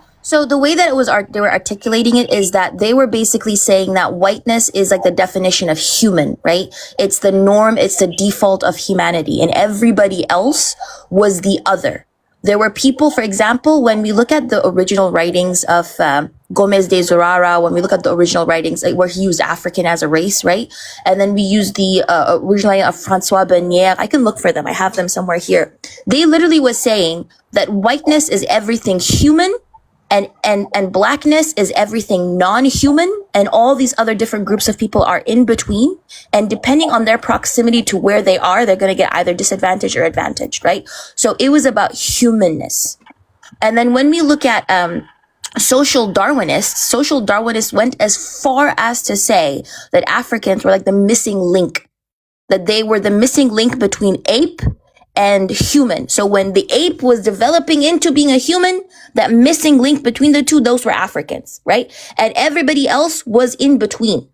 Right? So, Kabul can look into Francois Bernier, look into Johann Blumenbach when he was creating these taxonomies of classifications of the civilized, a human who is there to civilize everybody else. And then there's the uncivilized, right? So then they use that to justify unaliving people for materials, right? So the uncivilized, which is the global south, these were only there for raw materials, for resources, for cheap labor. The civilized was there for industry, for technology, for decision making, for financing, for going around and civilizing everyone, which is why the idea of the white man's burden even came to play, right? It is our burden to go around civilizing the world, right? And then they did this to justify accumulating capital, to justify the labor system that they implemented, to justify the global market system. And how did they do this? They did this through treaties, through colonial monopolies, through land dispossession. Like literally you had the British when they went to Australia, they claimed terra nullius, right? This idea that if you're not Christian, which was associated with whiteness, by the way, even though Christianity came from Levant, but they also used Christianity as a religion, which was a wing of colonialism, mind you. Okay. So they used that to say anybody who is not Christian is the land doesn't belong to them. So therefore this is no man's land. We can colonize this land. Okay. So when I'm talking about white supremacy, I'm not saying white people are evil or every white person is evil. What I'm saying is the construct of whiteness cannot exist without this racial hierarchy being upheld. So in order for this to be upheld, you have to uphold a racial hierarchy. And unfortunately, that racial hierarchy actively shaped the world that we live in today. When we look at African borders, they were drawn by Europeans at the Berlin Conference. When we look at the Sykes-Picot Agreement, it literally carved up all of the Middle East. When we look at the international law that we exist in today that defines what's sovereign, it was only intended for like European states. All these colonized people had no legal personality, Holy Land, right? When we look at the IMF, the World Bank, when we look at all of these different institutions and systems in place are only there to uphold Western hegemony. And you brought up China and Russia. It's very interesting because China and Russia, they say they're anti-West, but they still work within the system, right? China literally works within the system. A majority of the currency that China uses in global trade is the dollar. It's the dollar. It doesn't use its own what's called. When we look at the hierarchies that it uses, the systems that it uses, I can literally go into detail about even like its dealings within like different countries. They actively still, even its success is measured by how well it's able to master these Western tools of capital and extraction, right? So it's compared to that. Even Russia's status itself is literally measured by its resemblance to Western-style geopolitical power. It's literally emulating what the West does and what it continues to do. Even when we look at the Belt and Road Initiative, the style of the loans, the contracts that were given to these countries to build the ports, they were literally Western-style contracts. And in the repayment structure, by the way, Holy Land, I don't know if you knew this, the dollar was used. So why is China, a country in Asia that has its own currency and it's engaging in the Belt and Road Initiative, which is supposedly an alternative to Western-led like IMF and all that stuff, why is it still engaging in the dollar? Why are Because the loan China's repayment playing the game along with everyone. And No, it's not only regardless playing of- the game. It No, has here's no. the thing. No, it Regardless has- of all the efforts against China, they still managed to build themselves up from nothing as a that's people not of the color, point. and now they're a superpower. Hold So on. I aspire for our countries to be able to do this. No.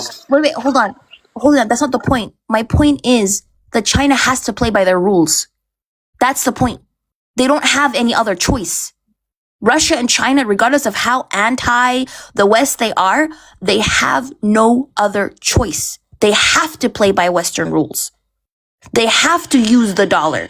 They have to operate through these concession agreements that are actively modeled by the West. even their mining, their mining contracts that they have within the Congo, Holy Land. Yeah. They're And literally where are we at? Like, what? let's look at what we're at right now. China is an economic superpower that's threatening the West, and I'm very hopeful they're going to be taking over Taiwan, inshallah, very Why soon. would you? They fund the RSF. What are you talking about? China? Yes. China funds the RSF. They literally send weapons to the UAE, which sends weapons to the RSF. Okay, The okay. RSF is using I'm sorry. Chinese weapons. This is the first time I know Holy this. Land. I'm gonna look into it because I've never heard of China directly linking anything to Sudan. China, They China, are. And I wouldn't They're stand against the people of Sudan. Everyone China knows my stance is on just that. like Russia. They are Okay. they're not funding it directly, but they are allowing purchasing weapon. They're allowing the UAE to purchase weapon from them, specifically at very high advanced drones for the UAE to send it to the RSF. But their involvement in Congo is They own even more. over 70% of the mines in Congo. I don't know if this Holy Land, but they own over 70%. I can continue this conversation on my live if you're too sleepy. Yeah, I can also Habibti, I'm like actively falling asleep while you guys are talking. Yeah, I'm I so can sorry. continue this conversation Anna, like for me, on. it's 4:30. For if you guys want to run another live tomorrow, I'm super down Thank you so for much it. for opening. Thank you, Noor, by the way, and JW for you, like staying up this late. This is something new. Yeah, I'll We really reopen dragged tomorrow you if you guys don't want to continue the conversation tonight. But if you do want to continue it, Coffee is willing to open. Yeah, I'm Anna, going for to me, go it's live. 4:30. If Alright, you I have guys want to this like video I continue, really I'll want you to continue with watch. tomorrow. It's I migrate over. I think it's interesting combo. I want to show this really quickly. Oh yeah, Yeah, go yes. ahead, Victoria. I'm so sorry. I can be like, I'm so sorry. I'm not Like gonna my play it. eyes are actually shut. I'm so you know, sorry. you need to, I feel like it, like, this is the India, Middle East, Europe Economic Corridor, along with the original redevelopment plan that was proposed with Saudi and Jared Kushner and Israel for Gaza, along with some of the Saudi like Vision 2030 projects, like NEOM, etc. Okay, and there are other things happening in this very fucking region that are not demarcated in this. Like, these are literally all things that people want to run through Palestine as part of their own economic power and advancement. Just this way. That just something to think about. That's all. Yeah, can I? Yeah, can I? Yeah. Yeah. Okay. I'm just gonna go on like my live. By the way, Yeah. W, yeah, we should definitely let Noor rest. Thank you so much for hosting us. No, Thank thank you, you Nora. guys for coming. That was the past 4 hours have been fucking wild. So, thank you all for coming. Also, an interesting mix of people like Noor, Kabulkan. I don't know how Kabulkan and By the Combo way, ended guys, I don't know if you guys know this, but Holy Land is a Canadian. I don't know if you guys take that as offensively as I do, but everyone should know. Yeah. Yeah, man, so- neighbor from above the border. I don't have an orange president. I don't have a Cheeto in the White House. Yeah. good night. Okay, guys. Good night. Good night. Bro, stop, yo. ever went to a criminal court, you know what I mean?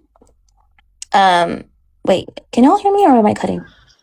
I can hear you. Yeah. So how was it possible for a George W. Bush to randomly just say, yeah, we just want to topple Afghanistan and then do that to you. And then after that, we're going to topple Iraq and do that as well, right? So what mechanisms in place allow the West to do what it's doing and continue to do what it's doing and not be held accountable, right? And where did these systems come from? Where were they built? Why does international law only hold certain people accountable, but it doesn't hold all people accountable?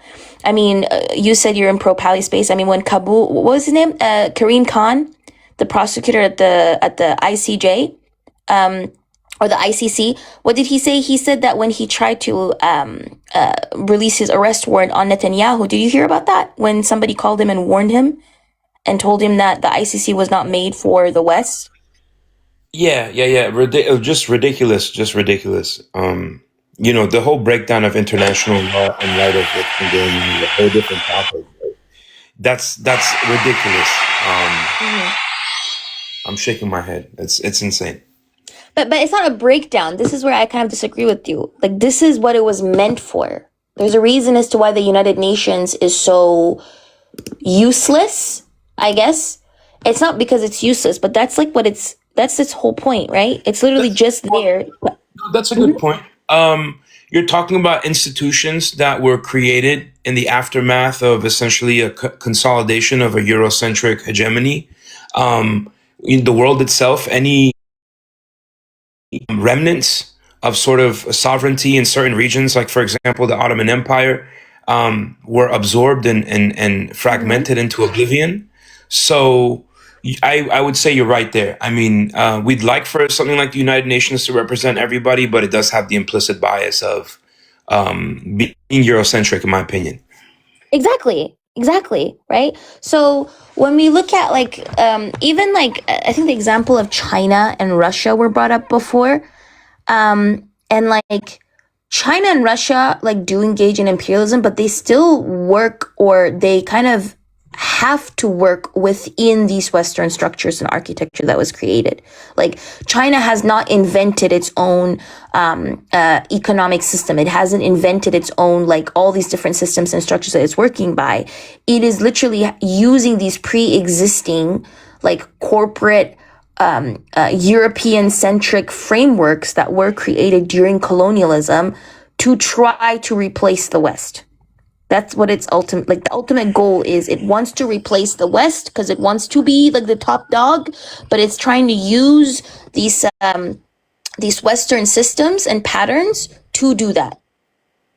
There's an assumption that people, just because they come from a place, are either monolithic, or that they all share a sort of shared camaraderie just because they have a shared culture or shared traditions. And that's not the case. And because of that, you see what you do, which is essentially a pipeline to proximity to what you can either call whiteness or simply colonialism, imperialism. Would you disagree? I mean, there's a pipeline of people coming from all these various nations and ethnic groups, which are prepared and willing to get themselves as close to, if not, embedded within, the whiteness and imperialism and colonialism. I mean, they're looking to be accepted and to thrive in that economic system and in that system. Yes, 100%. 100%. I agree with you, right? And like, that's literally what Saudi Arabia and the UAE are doing, right? Saudi Arabia and the UAE literally are actively trying to buy their way into whiteness. Right? So they're like literally buying their way into whiteness. They're providing all these resources. They're getting the benefits off of it, right? They don't get invaded. Saudi Arabia doesn't get invaded. Like, the fact that, like, after 9/11, Saudi Arabia did not get invaded, but like other countries got invaded, right? That's like this level of protection that they have, because they're saying, listen, we're here. We can be puppets of the West. We will do what you want to do within this particular region, and we will also actively help you. So they're trying to buy their way into whiteness because they're also willing to do that to other countries within that region. But the last time a Saudi king was actively like, nah, I want to go against what the West is doing, and implemented an oil embargo in 1973 was King Faisal. And what happened to him? He got assassinated. Right? So, I think like the issue that I have is when people have like this very fragmented perception on what is happening, they kind of lose sight of the bigger picture of what kind of system or structure in the first place enabled this to even happen. What's happening in Palestine is directly interlinked to what is happening in Congo, to what is happening in Sudan, to what is happening in the global South in general. This is kind of like illustrates a pattern of behavior, exploiting, enslaving people in the global South for their own resources to enrich their countries. I'm not sure if maybe thinking in systems is more difficult, eventual view. So I just, I think once you pull yourself far enough out and expand the parameters of even history and start looking at patterns and trends, you see that system. But unfortunately, it's just not a mainstream. Oh, hell yeah, dog. Thank you. Your other spot. I'm sure you face enough criticism and probably receive enough I do. ire. Yeah. But I mean, it's literally just a matter of having the conversation and converting people over and helping them see it until perhaps there's enough people to make a difference. Who do you think it benefits if people have this fragmented perspective? Because this is like looking at things in fragments, right? Who do you think it benefits if everybody has like a fragmented perspective into oppression? It benefits anybody who wields the levers of power, whoever that may be. You know, Exactly. it's a policy that is most effective. I mean, divide and conquer is just a very pragmatic thing. Exactly. It's just very pragmatic. So I think that we just need to be real about the fact that folks love to be. It's a strange dichotomy where on one hand, folks are very, very nationalistic and very like prideful about cultures and ancestral heritages, yet at the same time are actively pursuing proximity to whiteness and acceptance by essentially their colonizer or their oppressor. Yeah. And it's something that like I said, I know an Afghan guy who is cozying up to like the Groypers and cozying up to Nick Fuentes and his ideology, and it just strikes me as very strange because we've been so mocked and in ways humiliated that I just don't see how a person could even find themselves wanting to be around that, much less believing in any of it. It's because like if you notice like within like colonialism in like the Middle East and also in Africa, and West Asia, sorry, they actively like have always had a buffer zone. I'll say that's a buffer zone, right? They've always had a buffer zone between them and like the other people who are furthest away from them, right? For example, within Lebanon, you had the Maronites. The Maronites were kind of like actively weaponized and used by the French. They literally were confused. They were convincing the Maronites that for some reason that they're in closer proximity to the French and therefore they're better. Then you had like the Maronites literally actively calling themselves like Jean-Pierre Mustafa or something like that, right? And actively like trying to assimilate within French culture and uphold that and then wield it as well within Lebanon, right? That's just one example.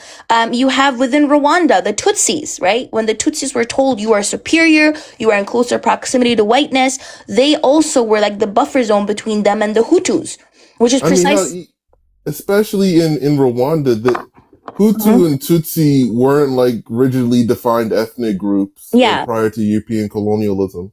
Yeah, and they arbitrarily defined them, and then they were like, you Tutsis, you're Caucasian, you're closer in proximity to us, you're closer in proximity to whiteness, you're better. They gave them more power, right? More administrative control, and then that created a lot of animosities between the Tutsis and the Hutus, which ended up leading to the Rwandan genocide, right? So people can be used as buffer zones, and sometimes those people are okay with being used as buffer zones, as long as they have somebody else to step on. And so that's why you might see people, unfortunately, even from my community, you know, like I'm Eritrean, I'm literally East African. And there are people from my community who are cozying up to the far right or Groypers. I'd like to cite one quote. It's by George Orwell in the book 1984. And it says, "The party told you to reject the evidence of your eyes and ears. It was their final, most essential command." And I just feel that capitalism, I won't even make it about capitalism. Yeah, it is about capitalism as well, but yeah. It doesn't reward critical thinking. It rewards, compliance. Exactly. It rewards being a participant in the assembly line. It rewards clocking in and clocking out. And if you do so, you will receive something that is either meant to satiate you, or even if it doesn't satiate you, keep you in survival mode enough to keep coming back. And so what you're talking about is if you're identifying a systems level analysis or a systems level diagnosis, that is something that may be difficult for even the most well-rested and critical thinking person, much less somebody whose life revolves around this sort of bread and circus. And that's the part that I have the most, like, that's the part that really bothers me the most, is how much we accept bread and circus as a life. And that becomes our personality. I mean, when you have friends who every weekend, the only thing on the forefront of their minds is pleasure. What are we going to do to enjoy ourselves this weekend? That just feels like that is the culture that the majority of the world ends up living in. That's not being ground up actively by the system. Everyone's being ground up in its own way, but it's just like, and that's the thing, is, once again, it's about proximity. As you make yourself proximate to their system, you become further and further away from the other systems, right? You don't see the people in the refugee camps. You don't see the people that are going through abject poverty, that are going through, you don't see the bottom 1% of the world. So it's just this slow process of us being absorbed and morphing into what is exploiting us, and it's very, very difficult to witness. Yeah. And I think like that ultimately benefits the people who are in power, because if they have like a population, the working class, who are way too busy either trying to live paycheck to paycheck or trying to survive, or who are just focusing on like themselves or like these nonsensical like things that you just mentioned, right? Like just focusing on that and not focusing on the bigger picture, like these systems are not going to be dismantled. They're going to continue operating. The certain groups of people are going to continue benefiting off of the exploitation of others, right? This is a quote, by the way, that was I wanted to bring up, right? This is from like an Israeli like ambassador or something like that a couple of years ago, who got in trouble because he said, and I quote, "Israel and Australia are like sisters in Asia." Tamir said, explaining why Israel and Australia should cooperate. "We're in Asia without the characteristics of Asians. We don't have yellow skin and slanted eyes. Asia is basically the yellow race. Australia and Israel are not. We are basically the white race." Okay? We live within a society where Israel is trying so hard within itself to say we're defending Western values. We are the West. This is an outpost of European, it's a European outpost, as opposed to barbarism in West Asia, right? Why are they trying so hard to claim whiteness and to claim Westernness? And why did the world take so long to focus on Palestine? Because let's be honest, the world was perfectly fine with Palestinians being genocided. I'm not talking about every single person. I'm talking about like global, like just the world was not paying attention until Israelis died. And why is that? Why do we live in a world, right, where the world only started paying attention as a global thing to Palestine when Israelis died? I would say it's because the explicit genocides and the overt genocides became implicit genocides or subtle genocides, in the sense of, it's once you tell the world that a genocide is only something that exists if you have boots on the ground and planes dropping fire, then people stop seeing the slow genocide and the slow erasure of people. When when you have groups of people in the world who their resources are being extracted, and the only opportunities that they have are being dictated by the very people that are extracting their resources, and then turning around and saying that I know what is best for you and I will tell you what is best for you. That ceiling in itself it may not be a typical definition of genocide, but you have essentially set a limitation on how far or how well the quality of life can be. You're setting an artificial limitation on the development of this nation or of this people, because you've now introduced yourself as an artificial barrier. And so my opinion is just, these things are swept under the rug. Like, that's the thing I want to stress the most. I really think that we just have a culture of looking away, but and not wanting to be for only certain victims. Because when Ukraine got invaded, everyone was like, "Oh my God, let's help the Ukrainians," right? But we look away for a certain type of victims. It's always like the usual suspects, Yeah, and as far as looking, looking itself, maybe we can relate that to sort of the centralization of global media, right? Yes. This the eye of Sauron, so to speak. It points itself in the direction of something going on with Ukraine, with Israel. We understand who the forces are at the core of the press coverage and etc. Flick, I think you wanted to go out. I mean to cut you off. I want to say one thing though, Ken. I think it's still abysmal that so many people, so many Palestinians need to be genocided in order for like the world to start recognizing Palestine, right? Like this wouldn't have happened in like Germany. Like if white Germans were randomly getting genocided, people would not have waited this long in order to act. But they waited this long to act in Palestine is because Israelis in this case are racialized as Westerners, and I'm talking about Israel, the entity, like the identity of Israel, right? The nationality of Israel. I'm not talking about the 48 Palestinians. They don't get this. Like they don't get this privilege, of course. I'm talking about Israel as a whole is characterized as like a Western entity in the Middle East, which is why they say it's the only democracy in the Middle East, all this different stuff. And then Palestinians were racialized as the other, right? These uncivilized Arabs. They're all Muslimics. They're all right? So for that reason, it was much easier for people to look away when it was just Palestinians being genocided. But then everybody started focusing when the Westerners, quote unquote, Israelis got unalived. Spot on. No, you're spot on. It's and I would bring up one more point. Go ahead, Flick. Sorry, go ahead.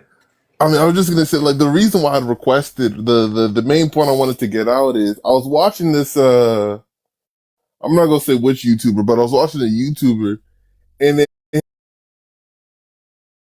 made a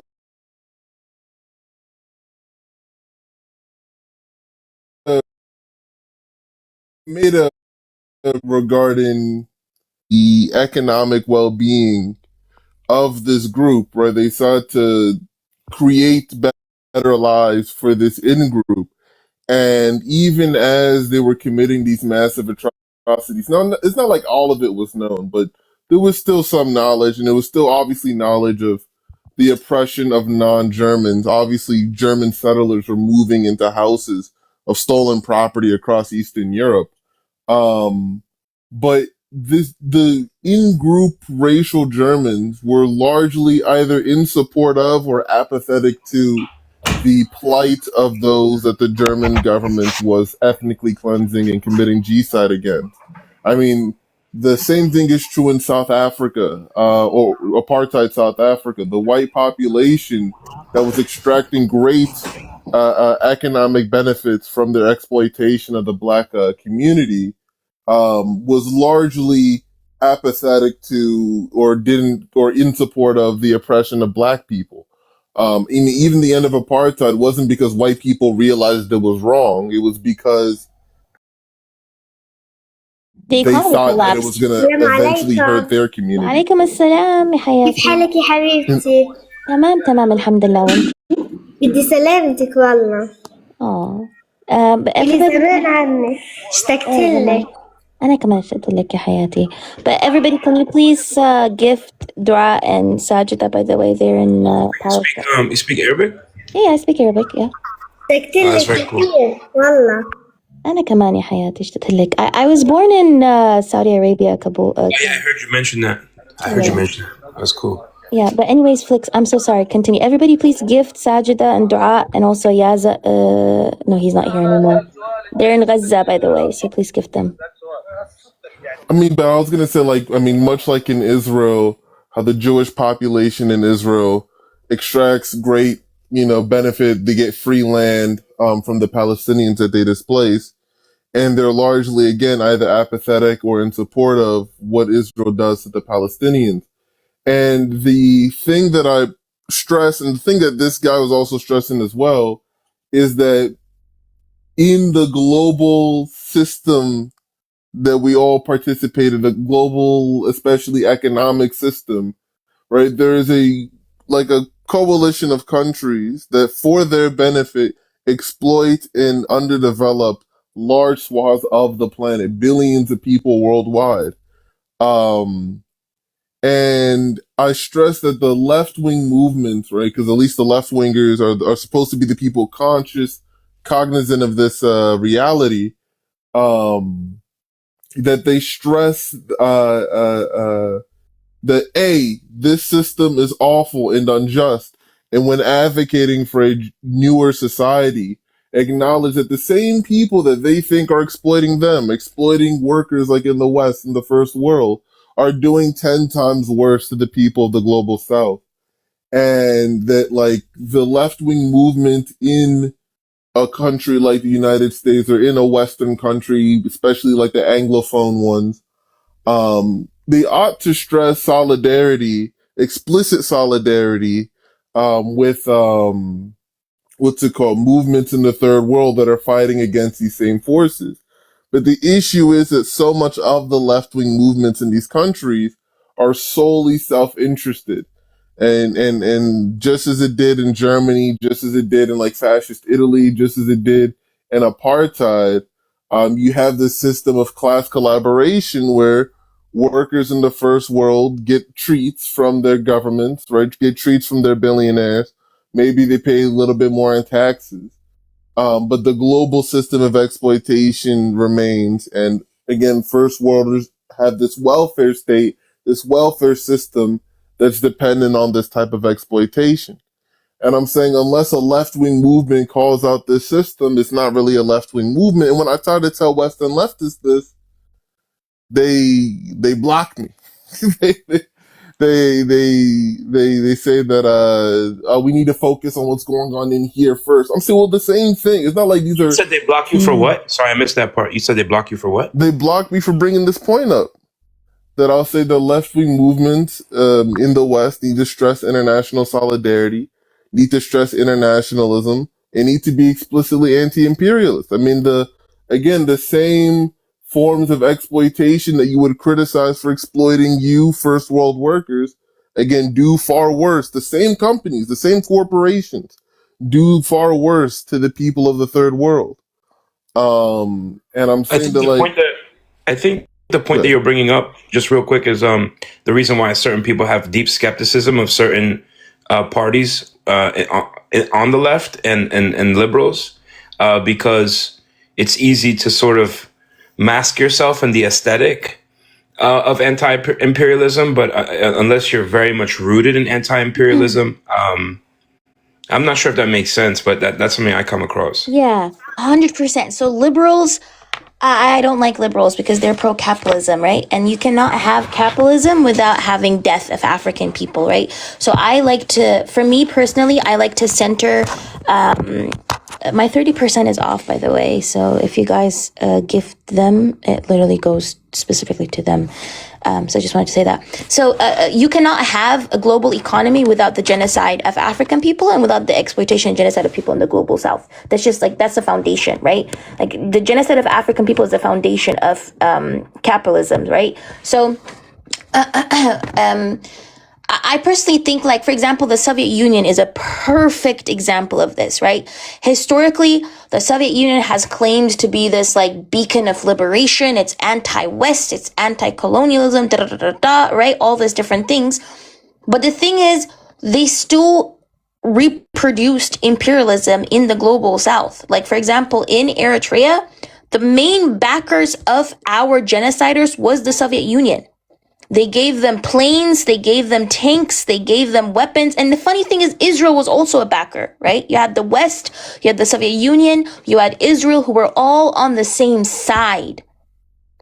So it's always interesting that when we look at these different countries, these different players that claim to be on opposing sides, they somehow always unite when it comes to East African politics. And that's because East Africa is really situated at such an important, when we look at the Suez Canal, when we look at the Red Sea, the Bab el-Mandeb Strait, the Gulf of Aden, the Indian Ocean, all of these areas are so important for global trade. And for that, here's a question for you, if I may ask you a quick question. I think that establishing that Eurocentric exploitation and imperialism of, let's say, the global South, I think that that's a pretty It's not a controversial point.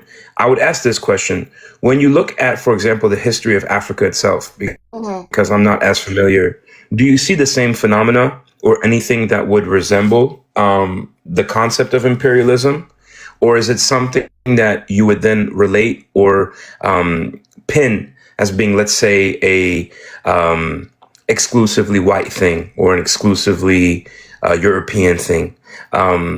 You know what I'm saying? What is the relationship of Africa itself with imperialism in any context except for being colonized or being conquered, or excuse me, not to use the word conquered, more so exploited, right? Would you have any sort of perspective on that? Because I know that the traditional narrative is, and rightfully so, that yes, this is a place that has been exploited by others. But when looking at its own history, does it also have the same sort of human phenomena or social phenomena of that sort of behavior or practice in and amongst itself? Yeah. So like the idea of expanding your state, expanding your power, like this rule and extraction and all this stuff, this existed 100%. Nobody is saying that it didn't exist prior to like 1400s European colonialism. This 100% existed. I think the difference in this case is, number one, the imperialism back then did not actively unify the whole world under this one economic system, which is capitalism, which is what European colonialism did. It did not impose like a single global hierarchy of human worth, right? So people were not saying that certain groups of people were worthy of life based on like basically race. Race, as we know it today, emerged from European colonialism, right? So when I'm saying this, I'm not saying that everything was good and dandy. It was utopian. Nobody unalived each other. Of course, there were empires. Of course, there were wars. Of course, there was slavery, different types of slavery, not chattel slavery, but different types of slavery, all these different things. But what makes it different, number one, is this hierarchy of human worth that was implemented, this economic system that came out of it, and also this military and technological capacity to project these ideals on a global scale, right? So the scale of it, the degree of it, the stripping people of their humanity, and then implementing that, stripping people of their humanity into systems. This is kind of like what makes European colonialism like a bit different, and why I focus on it, because the world that we live in today, the institutions, the structures, the beliefs of race, right? Why me as an Eritrean woman, why do I face the same stereotypes when I go to, let's say, North America, to when I go to, let's say, Korea, to when I go to Europe, to when I go to like different areas, right? Like it kind of universalized and institutionalized these things into law as well. But hopefully that made sense, Ken. I mean, yeah, no, it absolutely makes sense. I think it's just unfortunate. I don't think that the argument is difficult to follow. I don't think that the logic is difficult to understand. I think that most people just don't care. And that's really sad. And I don't think that people will care until they themselves are affected, or until they themselves find themselves in proximity to someone they care about who is affected. And I just think that's unfortunately the nature of the system that we live in, which rewards ignorance and rewards sort of putting your head in the sand and focusing and grind culture. Let's grind it out. Let's work, you know what I'm saying? 60-hour weeks, 80-hour weeks. Let's get to the bag. Let's focus on the bag. And so I unfortunately think that we are reaching the end of it. I mean, it is active, not to change the conversation too much, but I mean, it is literally producing at the tail end of this an artificial intelligence apparatus, which everyone is focused on X, Y, and Z. But the truth is that there is something that is an equal threat to all of us as humanity. And it is actively being pursued by the same maniacs who, you know what I'm saying, drive this engine of quote unquote innovation and progress in the guise of just another form of imperialism. There is an active movement to conquer and colonize a dimension of human life that has yet not been. And I think that's a very scary thing. I agree 100%. Before Butera goes, I just wanted to say Dua and Sajida are a Palestinian woman in Gaza, and Samhar is an Eritrean woman in Libya, right? She's stuck in Libya, so I try to get her to help her as well. So please, if we could get all of them to 2K, that would genuinely be amazing while we're having this conversation. Butera, you can go up. I just, yes, all of that. The thing now is like and partially because of like global shifts or whatever, or people being lazy, cheap. It is getting like close to touching a lot more people, I believe. So it feels like there could be a moment which you could really rally people to fall behind the like, oh shit, this is bad. Let's stop before it gets me too. But I may be a little less hopeful than I was a few months ago. Because people love an easy answer. You know, I don't talk about this because I am trying to like absolve my co-religionists of their crimes, but rather like because if you're just looking at the thing in front of you, like you're missing everything that is behind that. And then nothing is actually stopping that sort of energy and system that is deeply violent and coming from many people. Yeah,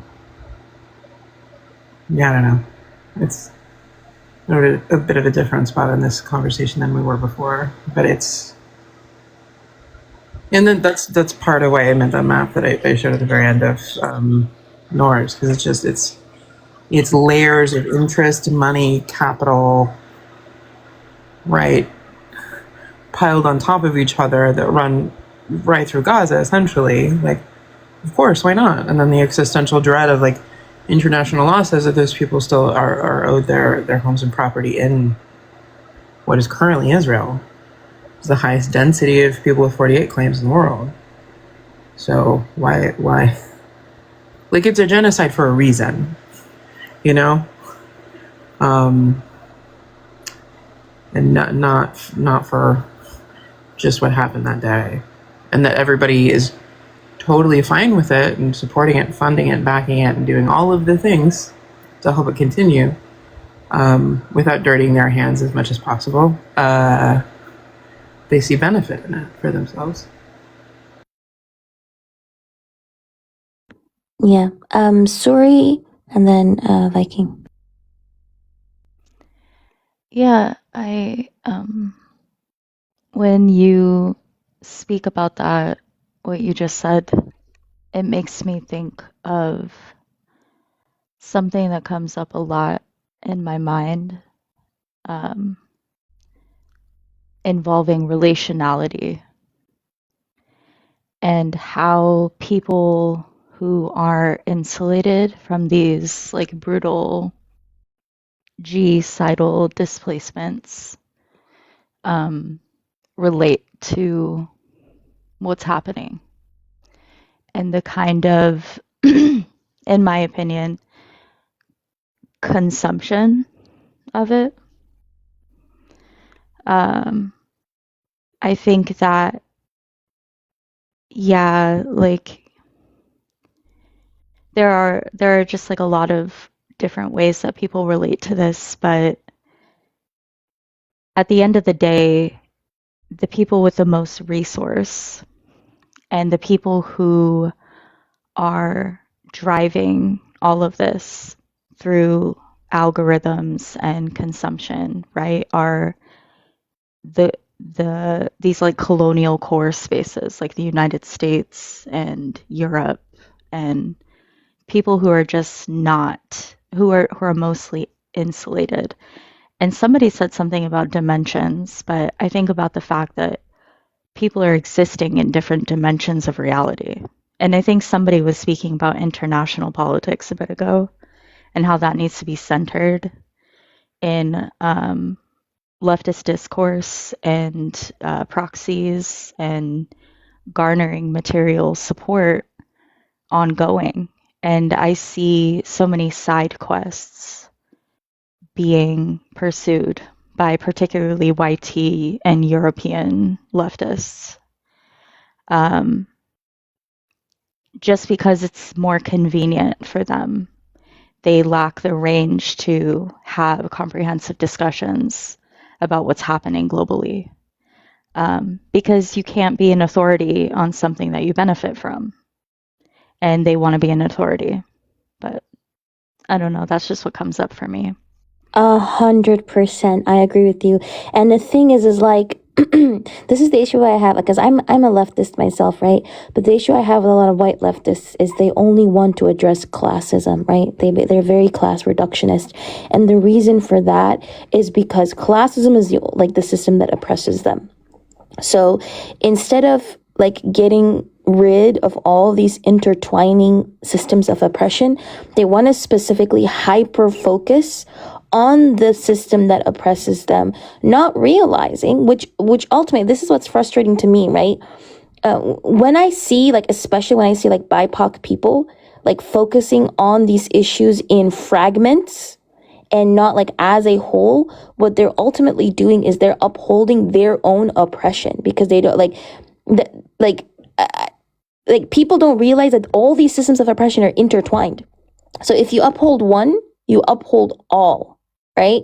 So that's something that like confuses me. Like, what's that phrase from Huey P. Newton? You have to think globally, but act locally. So of course, it's important to act within your community. It's important to act within, like, I'm not telling people to save the world, right? You have to save your community. It's okay to prioritize your community and all these things. But while you're doing that, you have to think locally, like globally. You have to think, what is your position within the global hierarchy? What's your position within the global system? What systems are you oppressed by? What systems are you benefiting from?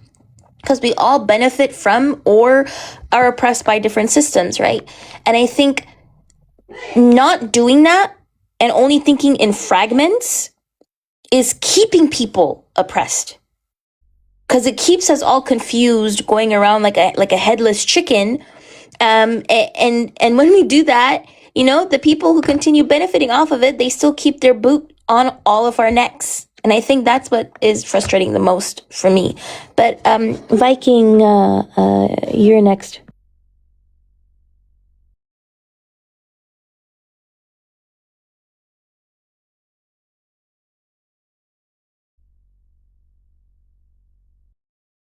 But okay, well, if anybody else wants to talk, like, they can talk too. I don't know. But Ken, I don't know what to call you. Do I call you Ken, Kabul Ken? Like, most people call me Kabul Ken, but you can call me Ken as well if that's easier.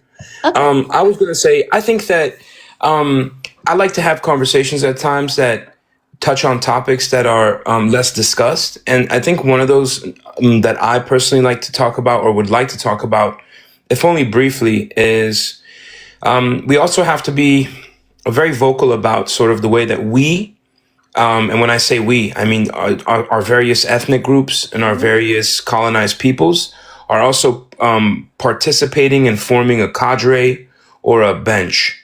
Almost, and it's difficult to have this conversation because a lot of the people that end up sort of being minions for the system are also people that are just on the tail end of trauma, on the tail end of extortion and exploitation. But it does not change the reality of the fact that there is very much so a apparatus of minions. And the more that those minions are sort of created, the more the traditional institution of whiteness morphs and changes while staying the same. And what I mean by that is, you said earlier, or someone said earlier, that whiteness is not rooted in a color. It's a global, your friend that you had brought up earlier said it's like a global management system. That resonates. It's very counterintuitive for people to understand that the concept of whiteness that is being talked about is not a skin color whiteness. That took me a long time to understand, longer than I wish it had. So that's what's on my mind right now. Just kind of thinking through the conversation is like, what do we sort of do about this pipeline of like people from my community, maybe your community even, who find themselves being assimilated into this, become promoters for it, become proselytizers and missionaries for it, start reproducing for it, right? Recreating for it, not physically, I mean like metaphorically. Do you have any thoughts on that? So yeah, I was the one who was also talking about whiteness not being about skin color, because I feel like a lot of times people have kind of been convinced that whiteness is biological, and it's like this, oh, why are you, like, when I talk about whiteness, people automatically like, why do you hate white people? Why do you hate, like, you're hating people for simply existing? Da, da, da. No, that's not the point, right? Why is it that Zendaya, for example, can have a person in Italy and in Sicily who is like darker than she is, and yet they are still considered white and she is still considered black, and she lives life as a black person who has her humanity challenged, whereas they live life as a white person who doesn't have their humanity challenged? Why is it that they're still skin color wise darker than her, but they're still categorized racially as white, right? So, like, whiteness isn't about only skin color. Do you have a prognosis for that, or I'd be curious to hear what your answer is to that. Oh yeah, because whiteness is like a political and legal categorization. As I just mentioned, initially the Western Europeans who created it to kind of, again, have this hierarchy where white people are on top, and then they can use that to strip other people of their humanity to steal their resources. Like, that's the whole point, right?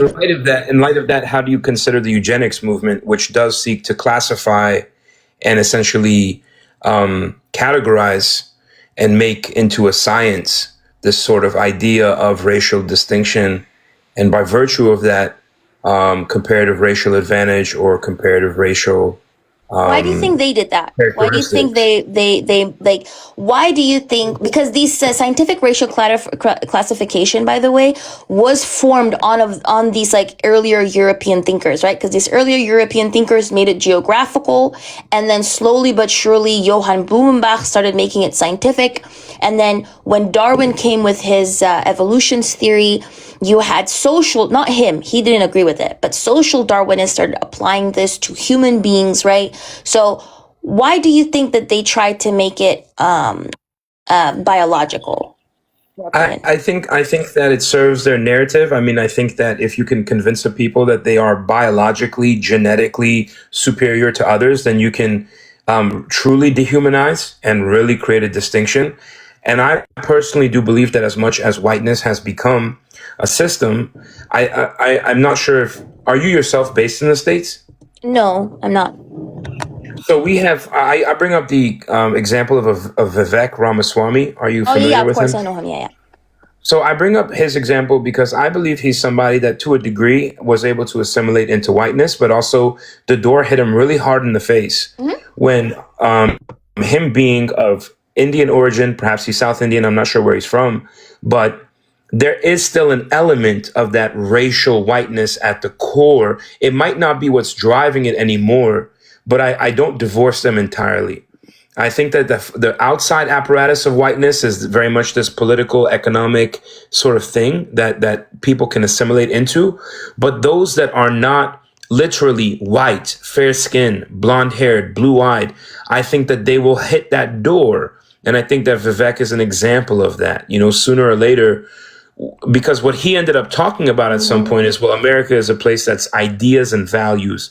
And even the people that believe America has ideas and values will say yes, but that also comes with an asterisk, and the asterisk is denoting that you must be a European, you must be of European descent. So I'm not sure what your thoughts are on that. Do you completely divorce the two, or do you believe that the racial argument is still at the core of it all? I think the racial argument is at the core of it all. I want to know why.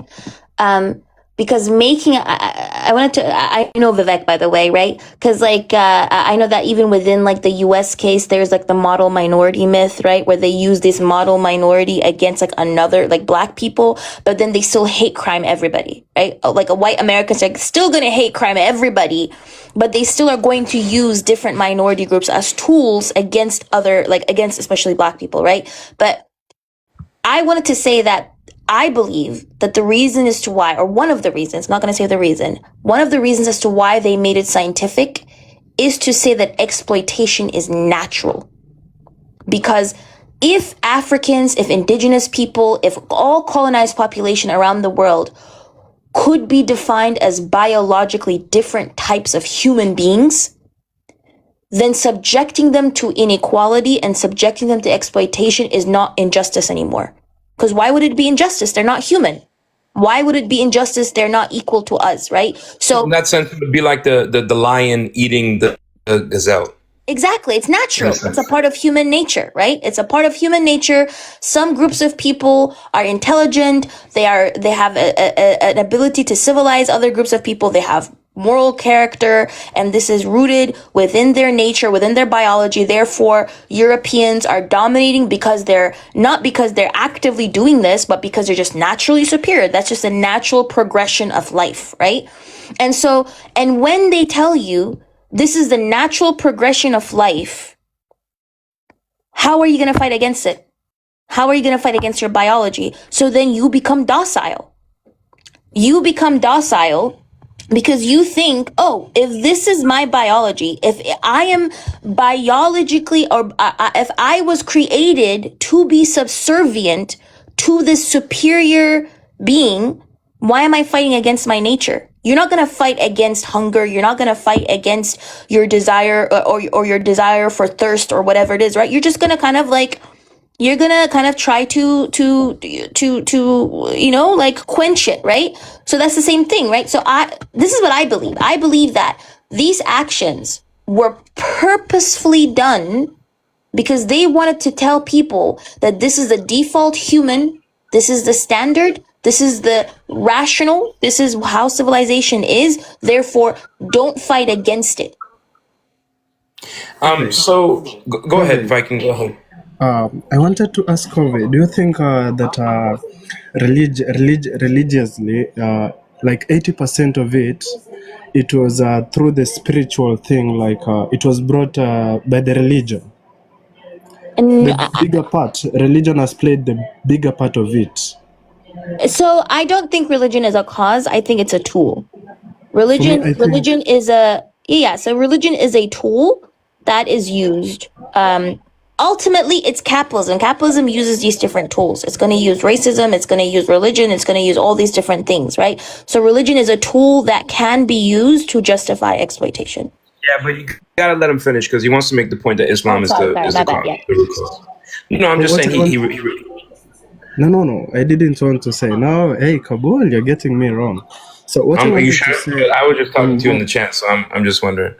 oh, okay. So mine was, why am I bringing religion into it? It's because if you see, like in Africa, for me, I believe that if you want to control a group of people, first of all, you have to erase their spiritual, the way they do their spiritual things, and they did it in Africa by telling them that it's wrong, it's not good, it's satanic. So they erase the spiritual, the way they do their things. They attack first the spiritual, and then to be able to control you. Would you be willing to give for example, what example is coming to mind for you? I mean, which wave of colonization or which wave of conquest or which group are you specifically referring to?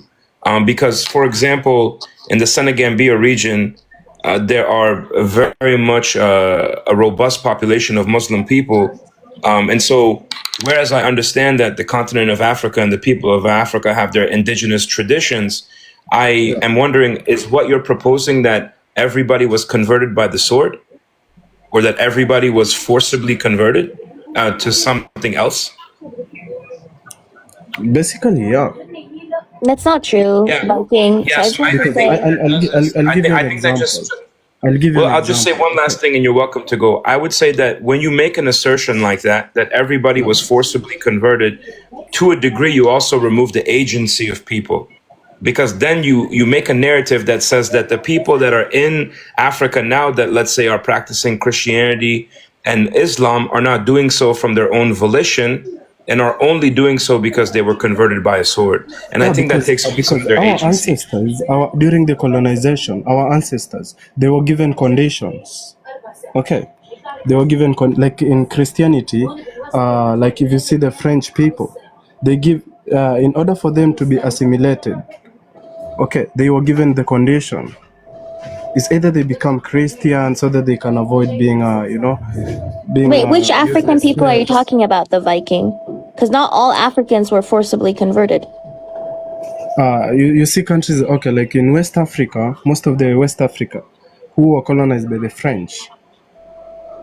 Yeah, They, they so then it's not all Africans. You see what I mean?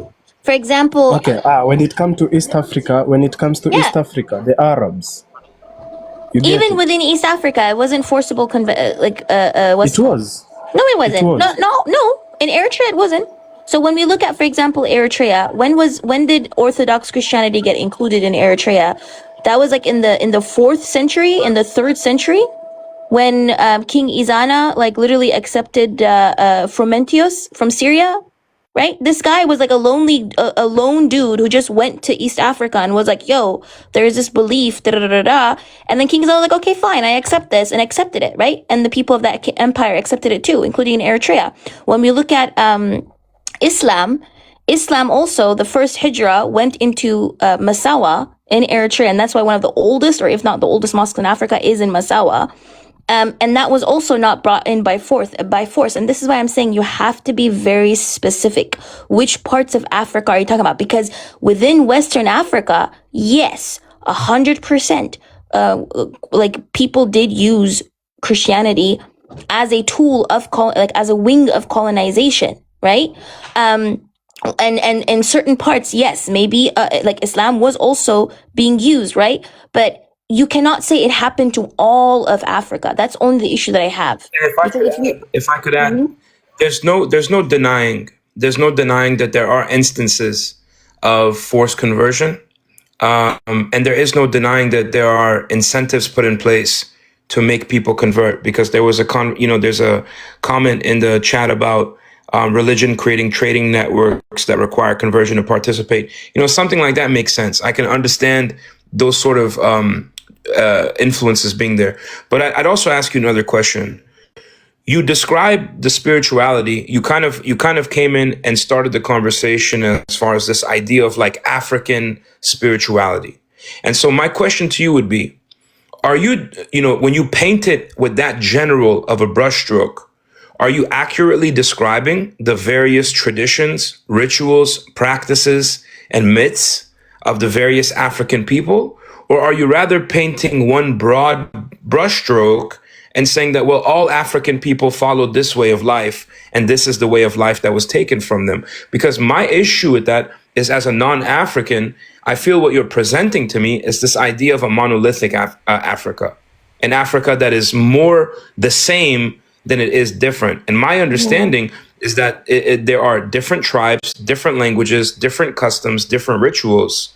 So I don't believe that it is one centralized religion or one centralized faith that is being sort of changed. And you're welcome to educate me on that if you want. And before Viking responses, I just wanted to say one thing, Viking, which the only issue that I have is I think it's much more nuanced, which yes, African spirituality in certain parts of Africa, right, was demonized. People were told that everything associated with Africanness was bad, and they had to incorporate this Western European Christianity, right? Because the Christianity that came from Europe with the colonizers was not the Christianity that came from the Levant into East Africa. It was completely different types of Christianity, right? So the only issue that I have is I'm not saying that there isn't some truth to what you're saying. What I'm saying is, though, you have to be very nuanced, because you're saying from an all African perspective, when me as an Eritrean person, I know that Orthodox Christianity did not enter Eritrea through colonization.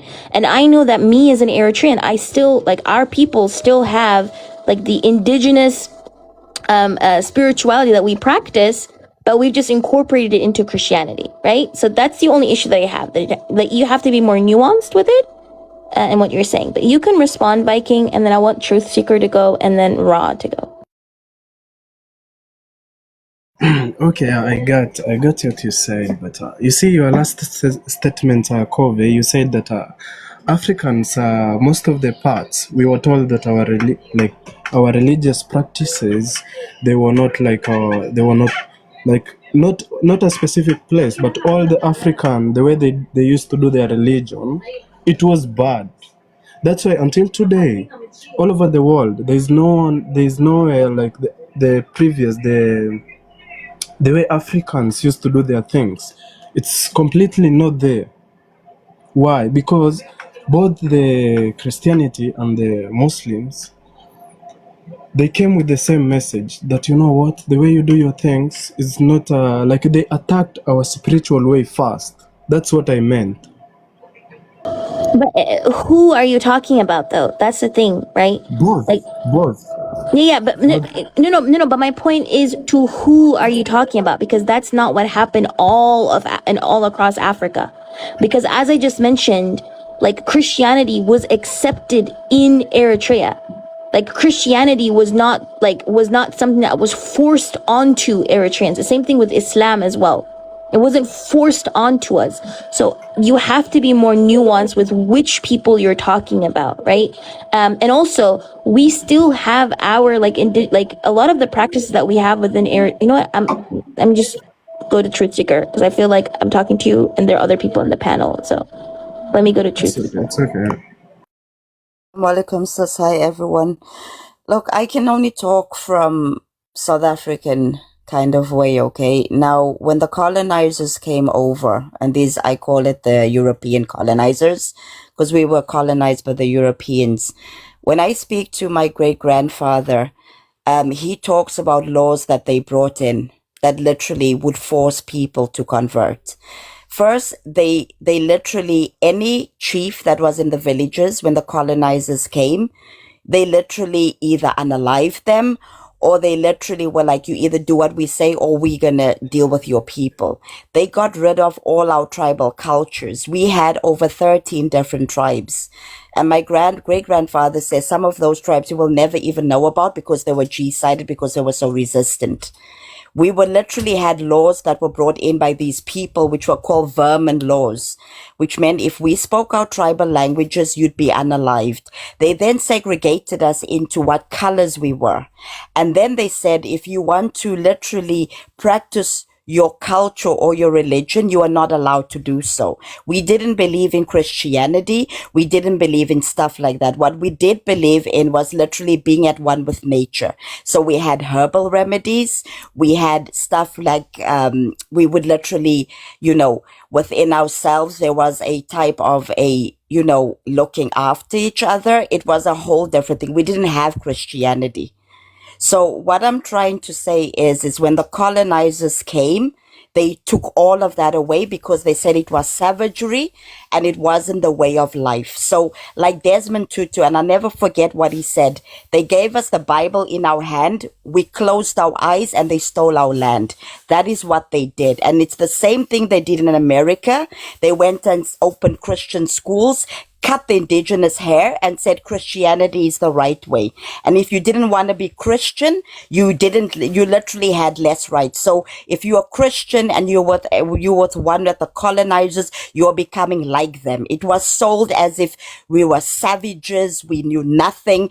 And if we wanted to speak our own nation, no, it was too dangerous. So yes, Christianity was enforced, maybe not by the sword, but it was like, if you become one of us or like us, you'll have a decent living. You wouldn't be seen as barbaric. That's what they sold to us. And each and every tribal leader was either wiped out if he didn't do what the colonizers told him, or he was told, if you care for your people, you'll do what we say. So I have to disagree. We lost a lot in Africa. We lost a lot of tribes that will never ever be known about. We lost literally our ancestral ways where we had rainmakers, we had herbal medicines. Half of our people don't even know about herbal medicines right now. So Wait, do you think East Africans are Africans? I think if you're an African, you have a bloodline there. Yeah, I don't like this. Yeah, so do you East, you West, you North. I'm No. from East No, Africa. that's not the point. I'm from East Africa. Wait, that's not the point, right? My point is, you're being very, how do I say it? When you're talking about Christianity, which Christianity are you talking about? When you're talking about colonizers, I'm talking which about the colonizers are you talking European about? Because colonizers. so The nobody European denies that though. colonizers Wait, that no, but came over. wait, hold on one second. Even Nobody denies that, right? Nobody denies the fact that Christianity was actively, Western European Christianity was actively used, right, in a lot of parts of Africa to erase African heritage, African history, all these different things. But that was not how Christianity was introduced in Africa as a whole. Because like certain parts of East Africa were Christian before Europe was even Christian. And that's the point, for right? example, So Ethiopia. what I'm saying, wait, hold on one second. So what I'm saying is two of these things are true. You can sit here and say Western European Christianity was actively used as a wing of colonialism. It was used because the first and second waves of active colonialism did not work. So what they did was they came into society, they convinced people that they were inferior to the white people, which is why they depicted as Jesus as white. They depicted all the angels as white. They depicted everything as just inherently whiteness, inherently civilized. And they said, we are civilizing you. This is our burden. So accept everything from us. Nobody is denying that. But my problem is when we become very simplistic and say all of Christianity was introduced in this way, we erase the fact that an Eritreans, Ethiopians, or certain Orthodox communities within East Africa, this wasn't how it was introduced to us. The colonizer did not come to us and tell us, you have to convert. This was something we willingly chose to do in the third or fourth century. Before So how would you? Europe was even Christian, right? So how I would articulate this is I would say that Western European Christianity as a tool of colonialism was used to erase African heritages and like what you just said, Truth Seeker, I don't deny. Christianity was used again in Australia, it was used in New Zealand, it was used in the Americas, it was used to literally strip indigenous people of their cultures everywhere. But it doesn't tell the full story when we don't also incorporate the fact. But Kovi, you have to understand something when it comes to the Ethiopian Bible, and I agree with you. The Ethiopian Bible, if you really want to look into Christianity, I look at that. It's one of the oldest Bibles, but it's not the same like Western Christianity. You have to agree That's that. but that's the point. That's what I'm saying. So you're not talking about all Christianity. You're talking about Western Christianity. That's my point. But when we just say all Christianity was But they were Christian. Nobody denies that. No, nobody said that they're not Christian. But the type of Christianity that they were practicing was largely different than the type of Christianity that existed in East Africa, which was Orthodox Christianity. Were they Christian in practice or were they Christian in name? But you know that the Ethiopian Bible, they actually tried to literally get rid of that as well. Because the Ethiopian Bible actually learns the actual old Christianity from a long, long time ago. And they against that, and people don't understand also Orthodox Christianity, they try to wipe it out, but that's my point. The Western Christianity is totally different. I'm not saying that they didn't, but I'm saying, sis, I'm talking about South Africa, because we did not have we didn't have Orthodox Christians. But that's my point. I can only talk from that region, but from the east, because you guys were at the trading point, right, from the Horn of Africa, which is the reason why, that is why Somalia has always been one of the places that has had the most conflict, is because of that. So when I'm talking about it, I'm talking about South Africa, because we were literally at the bottom. We didn't have that. We didn't have Orthodox Christianity. We never got that. But that's my point, Truth Seeker. But that is because of the actual location. But when I'm talking about South Africa as a whole, Kovi, that is what I'm trying to say. We didn't have any of that. No, but I understand. Only had. Yeah, So but I understand, Truth Seeker, but that's my point. When you just say Christianity was introduced to this in Africa, you make it seem as if it's monolithic. South Africa. No, but that was I'm not coming at. I can only talk from the South African. But I'm not coming at you though. Wait, hold on. The whole conversation that I had with Viking, I'm not coming at you, by the way, Truth, right? Genuinely, the whole conversation was he just said Christianity was introduced into Africa that way. And that makes it seem as if it's very monolithic, It's not nuanced, and it doesn't include how Christianity was introduced to different regions at different points in time. That's all that I'm saying. From the South African perspective, 100%. If you say from the South African perspective, that's 100% true what you said. But when you're saying from the African perspective, it's not being nuanced enough. I'm not trying to be pedantic, by the way, but I'm just saying that this then leads to people thinking that Africa is a monolith, and that is an issue. People think Africa is a monolith. It's just one village, one country, one people. We all have the same history, when that is not true. And reducing us to this one monolith is also participating in our dehumanization. Does that make sense? Like, I'm just No, like, no, sis, yeah. I know you're not coming at me, sis. I know for a while, but what I'm trying to say is that we cannot also deny of the fact that Christianity was used. Like Nobody denies that. like part of us was literally wiped out, and part of our cultures were wiped out. We can't now say that, you know, this didn't happen. So it's kind of a hard way of saying it, but you guys got, and I know this comes out the wrong way, but you guys got you got the Orthodox Christianity, where people came, when those people came on ships, and that's why you have also a lot of, Arab trade that happened.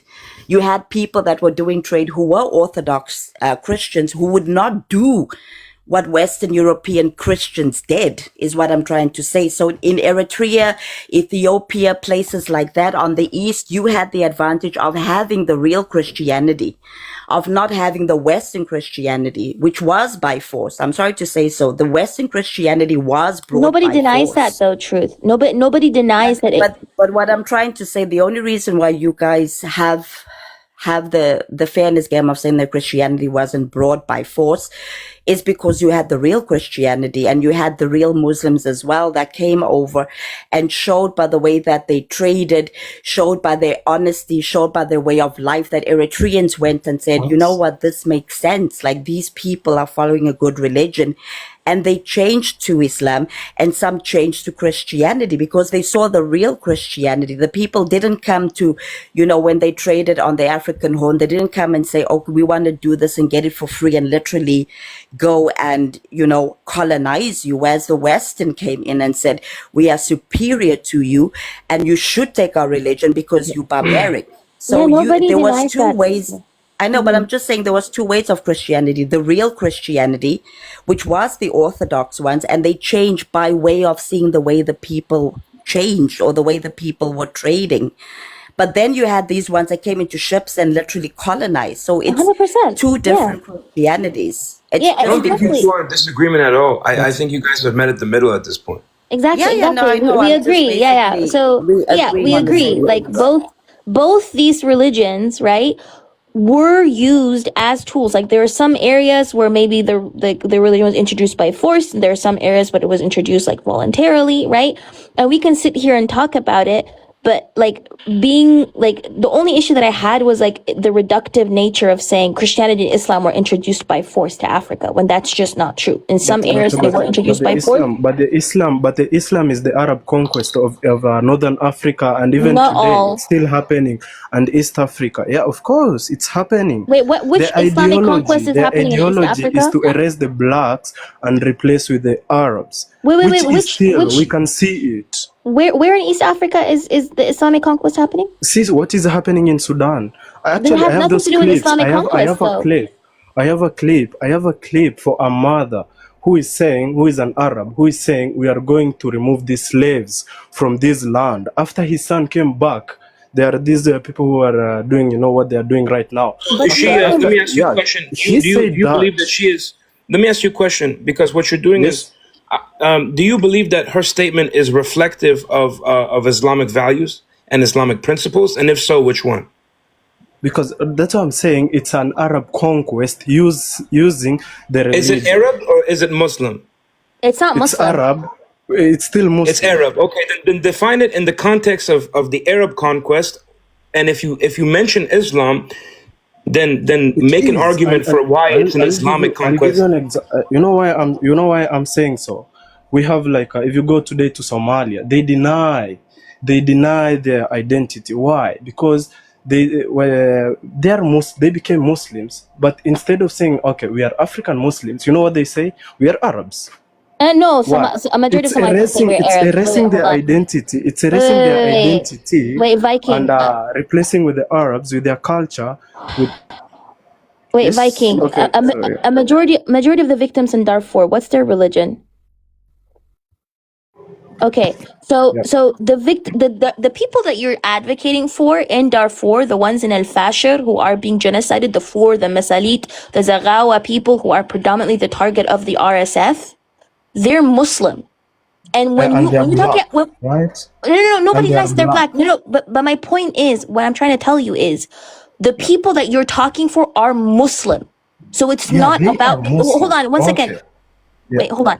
It's not about Islamic superiority, is my point. Because the people that you're talking about in the Darfur region are some of the most religious Muslims in Sudan. The people in the Darfur region. But they're being unalived not because they're Muslim or not Muslim, but because they're non-Arabized populations. Right? I have a more important question for him. Why is your name Viking Empire with the picture of an Irishman as your profile picture? And you said you're from East Africa. And you made your That doesn't. you made your account in Qatar too, by the way. I'm just wondering, why do you have an account where your picture is an Irishman and your name is Viking Empire, but you say you're from East Africa? I'm just curious. East Africa, actually.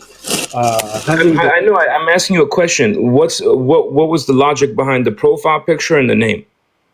no, it's just I like the character of the man. That's why. Yeah. It's a movie actually, so it's not about my identity. It's just a little strange because if I was to just see it from a surface level, I might assume something else. But sure, I mean, you're more than welcome to enjoy whatever movie you do. It's okay. It's okay. It's just a movie. I like the character of the man. On Yeah, it's okay. Let's just focus on the Let's conversation. not like he can have whatever picture he wants. Yeah, I guys. think- No offense. I don't like people to be attacked because of their picture or whatever. Like Yeah, I think we can I'm use sorry, this. I didn't know I was attacking him. I was just asking a question. Yeah, no, but he might feel attacked, bro. That's what I mean. Yeah, but you know what happens is when you characterize it as an attack, then he might feel like an attack. Like when a baby falls and you start crying or screaming and it starts crying. So maybe we just, let the language speak for itself. I understand. It's okay. No worries.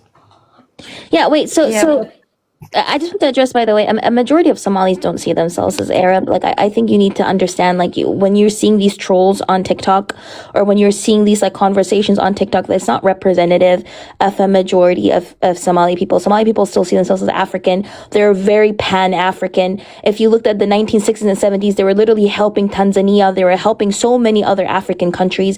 They helped Eritrea. Eritrea during our liberation movement, when we were ignored even by the African Union, by the way. We were ignored by the African Union, who supported our genocide for 30 years. But it was Somalia that actively even gave some of our rebel fighters passports, okay? So this idea of trying to make it seem as if like Somalis are not pro-African, they're not like, they haven't helped other African countries just because you see a bunch of people who are idiots going around with an identity crisis saying these things, it doesn't mean it's not being combated within the Somali community. It does, you know what I mean? Like it's very kind of like again reductive of the whole thing that's actually happening. But Yeah. Truth Seeker, Kobe, I just wanted to comment what he said about Somalis. First of all, there are some Somalis that do call themselves Arabs, and that is because during the trading period, there were some, Arab people that did go stay in Somalia, and they did marry Somalian women. That just happened. It was just part of trade. They met a woman, fell in love like any other person, and then literally had a child. So when the child grows up learning Arabic and he learns everything from his father, he would then call himself Arab. But no, I've never heard a Somali that says, hey, I'm Arab, but I'm not African. Never in my life. And I've been to Somalia many of times. Somalian people are the most, when it comes to say they're African, they are the most proud. Any Somali would rather move to South Africa before they move to the West. That is how African, when they're running, and we have a lot of actual Somalis that are actually in South Africa, and they were more proud of being African than some African people I know in Africa. So this fallacy of saying that they literally, some of them will say they're Arab because their dad was Arab, and they literally go and they learn Arabic from a small, as a small kid, and they learn everything, and then they literally call themselves Arab, but they will never say I'm not African. See, So anyone that wants to come up here you got saying me that, wrong. brother, You got me I wrong. don't get I'm where saying, you get that from. truth. I'm saying, what I'm saying is, through the religion, they use the Islam, okay, to Arabize the African population. You understand? So Arabization, it comes with Islam. Islam first, after, and then they bring their culture to erase your culture, to erase the culture that was there before. That's what they're doing, and they're using That's incorrect. That's incorrect, Yes, Viking. So explain it to me, is. when Yeah. I am Muslim. I was not born Muslim. I am Okay. Muslim, and Yeah, I'm I got proudly you. so. Alhamdulillah. My Yeah. mother's not. My mother's still Okay. Christian. My great grandfather wasn't. He died as a pagan. He didn't believe in Christianity, neither Islam. But that's between him and Allah, inshallah. But at the end of the day, like, we were never ever like forced to be Muslim. We were never told, oh, you better do this. I followed Islam because of the way the people acted, Wait, because I truth. read the religion and it Just a made sense. question. But Just a question. but Why is it? hold Why on, is it Viking. I'm not today? done. I'm not done. But it doesn't No, mean when you're a because you are Muslim, in your it the way doesn't you mean, understood hold on, is I'm it's not not a finished. person. Wait. Hold on, Viking. Wait 1 second. Let Truth finish. I'll let you say what you wanted to say, Viking, but let's let each other finish. Let's keep this a productive conversation, please. Now, I want to make it. I want to make it clear. A religion doesn't define someone's identity. Like, the only people that come up with this crazy fallacy is, like, Zionists that say, Jews or whatever. That's different. There's no religion that can wipe out a person's bloodline. You can be a Christian African, you can be a Muslim African, you can be a pagan African if if you don't believe in anything, or you're an atheist African. You can be a Christian African, you'll still be African. But you have to take off this fallacy, because it's a soul fallacy saying that people, when they change their religion, they're not what they were. This is a very fake fallacy. I am still the same person I was a long time ago. I will always be the same person. The only thing is that I follow Islamic values. That is the only thing, because I follow that there's one God, and I literally do 5 pillars of Islam that I have to do. And that is it. That's between me and God. But that does not mean I literally wipes out my African bloodline. So I don't know this fallacy that people try to sell, that Islam wants to become Muslim. By the way, we were having a discussion. By the way, we were having a discussion on the topic, and then it certainly did shift over in the direction of religion, because that's everyone's favorite topic, I guess. But I mean, we can talk about. We can have this my age-old last question, conversation and I'll about be done, because people are saying that I'm shifting the topic. I'm sorry for that. What I want to ask you is, do you know why I'm saying when Islam goes to a place, Arabization follows? Show me in Northern Africa what happened. Today they are playing the Arab League. Why? Are they in Arab? No, it's still in Africa. But why are they playing that one? It's because Arabization. And Islam came first before the Arabization. So Islam come first, after Arabization follows. Wait, where are That you was my from, topic. Viking, And by they the are way? erasing the black people, the black population. Wait, where? Yeah, so this is the issue that I have. Where are you from, by the way, Viking? If I may ask.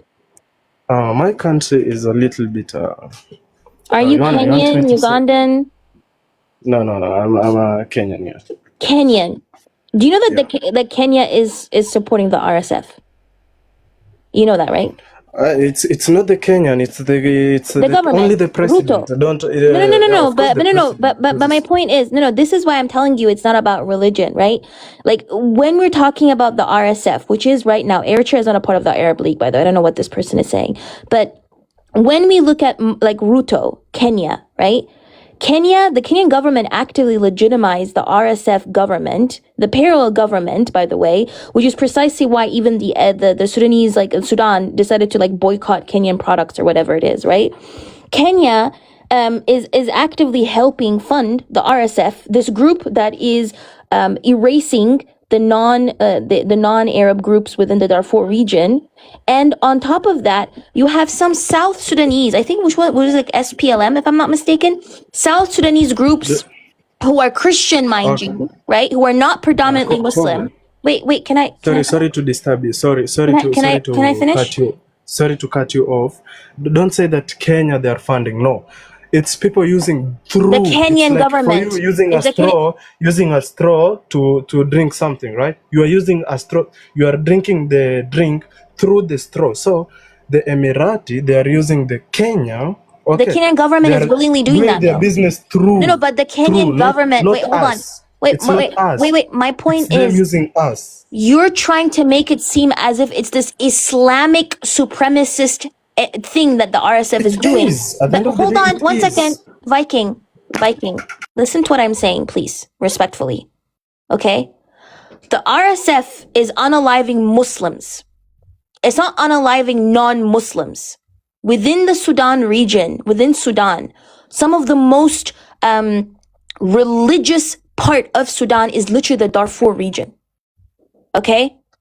So these are Muslims, religious Muslims, who are being unalived by the RSF with the help of the Kenyan president, who is not Muslim, with the help of some Sudanese, South Sudanese groups, which are not Muslim, with the help of Abiy Ahmed, who is an evangelical Christian man, and with the help of the Emiratis.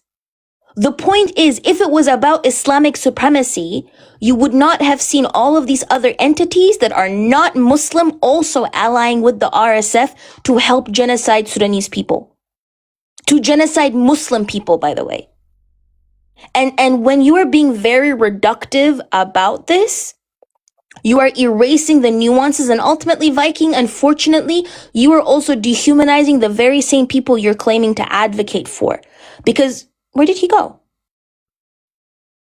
He's not a Viking. I don't even know why we're calling him a Viking. It's a Kenyan guy with Cillian Murphy as his picture and Viking Empire in his name. We all know, like, that's when you see something like that, it's there's only one conversation you're going to end up having. I'm sorry, I'm not trying to be rude. I'm just saying, why do you have Viking Empire in your name? Why not have anyways? Wait, where did he go? I wanted to have this conversation with him. I'm confused. He probably got, you maxed out his stats. He's tired. I don't know. He had to recharge, had to plug into a battery or something. I don't know. Yeah. Might have been AI. Who knows? Viking, come back, please, because I wanted to have this conversation. And I think the issue that I have is that, were Islam and Christianity used as tools by different groups of people to genocide people or to unalive people? Yes, 100%. You cannot deny that. But you cannot say that this is only, it's very reductive to say that they were only introduced by the sword, both these religions, that, you know what I mean? I don't know. Sorry, I just want to clarify. I'm a big fan of Cillian or Killian Murphy, whatever his name is. I really just took offense to him using him as a profile picture. But yeah, as a Muslim person myself, I'll go on the record and say that there absolutely are instances of conversion by the sword. Anybody that knows anything about the history of Islam itself will see the amount of interfighting and fighting between Muslims and the amount of violence and fitna that was committed in the first 100 years. So it's a nuanced conversation. There's no denying what happened. But this sort of notion, the way that he came up here, what he did is he presented Africa as a monolith. He described the process of conversion as a monolithic thing. And it was just a very reductionist. It was just a very reductionist point of view. I mean, it deserves a little bit more complexity than that. And we're happy to have that conversation, but there were more accusations than answers. And that's when you kind of shift from being, sincere and good faith with somebody to essentially calling them out on their bullshit. So yeah, and I think people who are being genocided, I think they deserve nuance. I think it's very offensive to people who are being genocided, you're basically using their own death for your own agenda. You have this agenda that you have this perspective. Yeah, that's the whole concept of using the graves of children. That's a very real thing. Yeah. Very real thing. I don't know if you want to shift back a little bit more to the original conversation we were having, because once again, what we derailed from is the very real and pertinent institution of white supremacy. And that's the conversation that was derailed by something that, he wants to have a historical conversation that happened centuries ago. That's fair enough, but that's not the topic. And without any acknowledgement of sort of like the modern culture and the modern trajectory of conversions. Anywho, I'm happy to talk about the former Yeah, topic. yeah. I think I want to go to Raw first and then Wavy, but I just wanted to say one thing. I think like to anybody who claims that they care about like Sudanese people, I think it's legitimately like disgusting to use the genocide that's happening in Sudan to be to spread like Islamophobic rhetoric or to just spread your own agenda, because like Sudanese victims are are worth nuance. Like you have to be able to echo their story more accurately than to center your own agenda, because I've noticed like a lot of people are using like what's happening in Sudan to say, oh, it's all Islamic fault or all Muslim fault or it's all this or whatever it is, extremist, da da da, right? So I think it's disgusting to be using that to spread your own agenda, when ultimately at the end of the day, this agenda is then actively causing harm to the victims that you are claiming you advocate for. But I want to go to Rara. How wait, I'm so sorry. Like, أول كم نقول لك هم بس تأكل. Yeah, and then I want to go to Wavy after. I know that we're going to move on to the topic at hand in terms of talking about living in a global apartheid system. But I just quickly wanted to touch on the aspect of religion. Yes, it's definitely been used. Like, you cannot talk about American history and disregard the role of like religion in perpetuating the system of slavery throughout the majority of Africa. Okay, I don't want to say the majority of Africa because I'm not well learned, but a very large portion of Africa, Christianity has been used for it. But also at the same time, we're disregarding the aspects that Covey was talking about. I know, Truth Seeker, like, you understand that topic and everything. But the main point being said is, I think Covey, you said it earlier, but Christianity has been, and religion in general, has been used as a tool. To build on that, religion can also be used as a tool by both sides. And we've seen that as a case. It's just not talked about as much because the powers that be wouldn't want that to be talked about. For example, like specifically using America, right?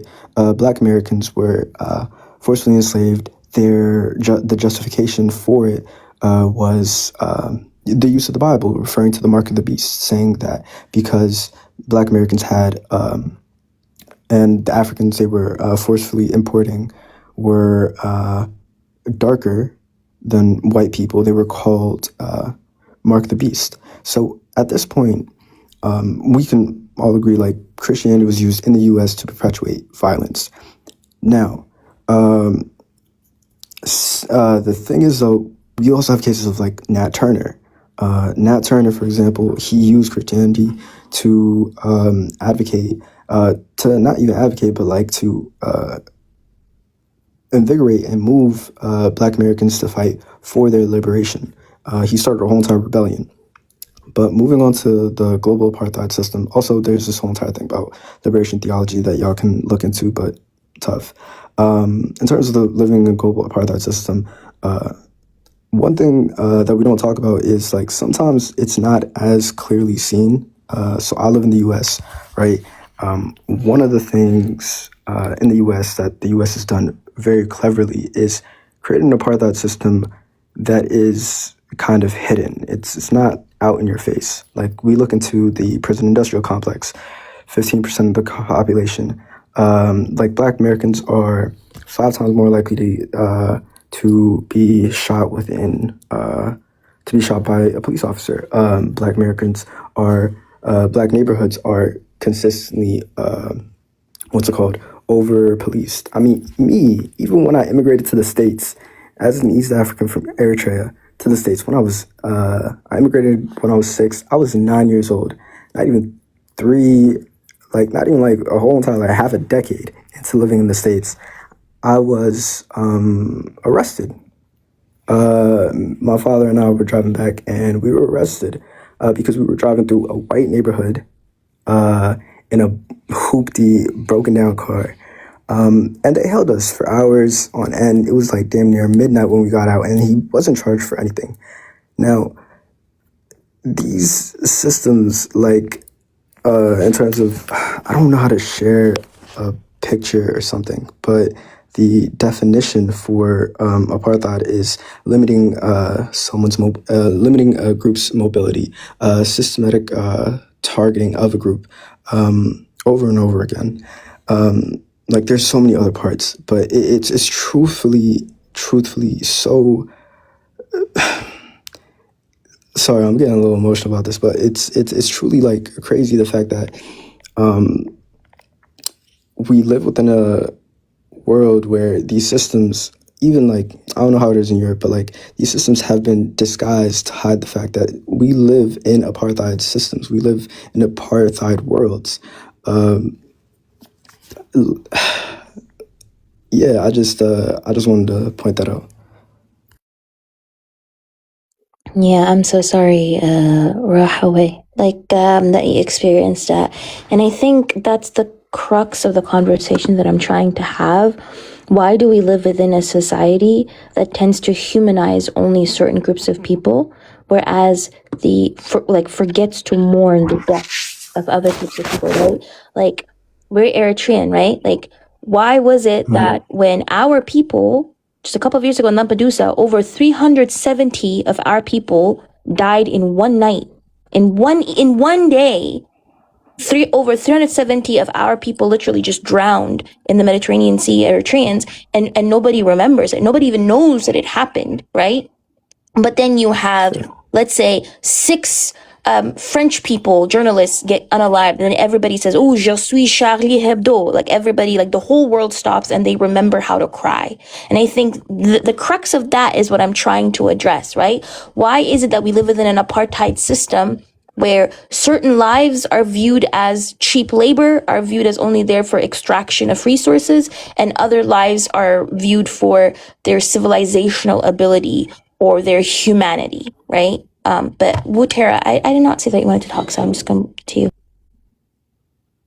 Sorry, could I just say one quick thing?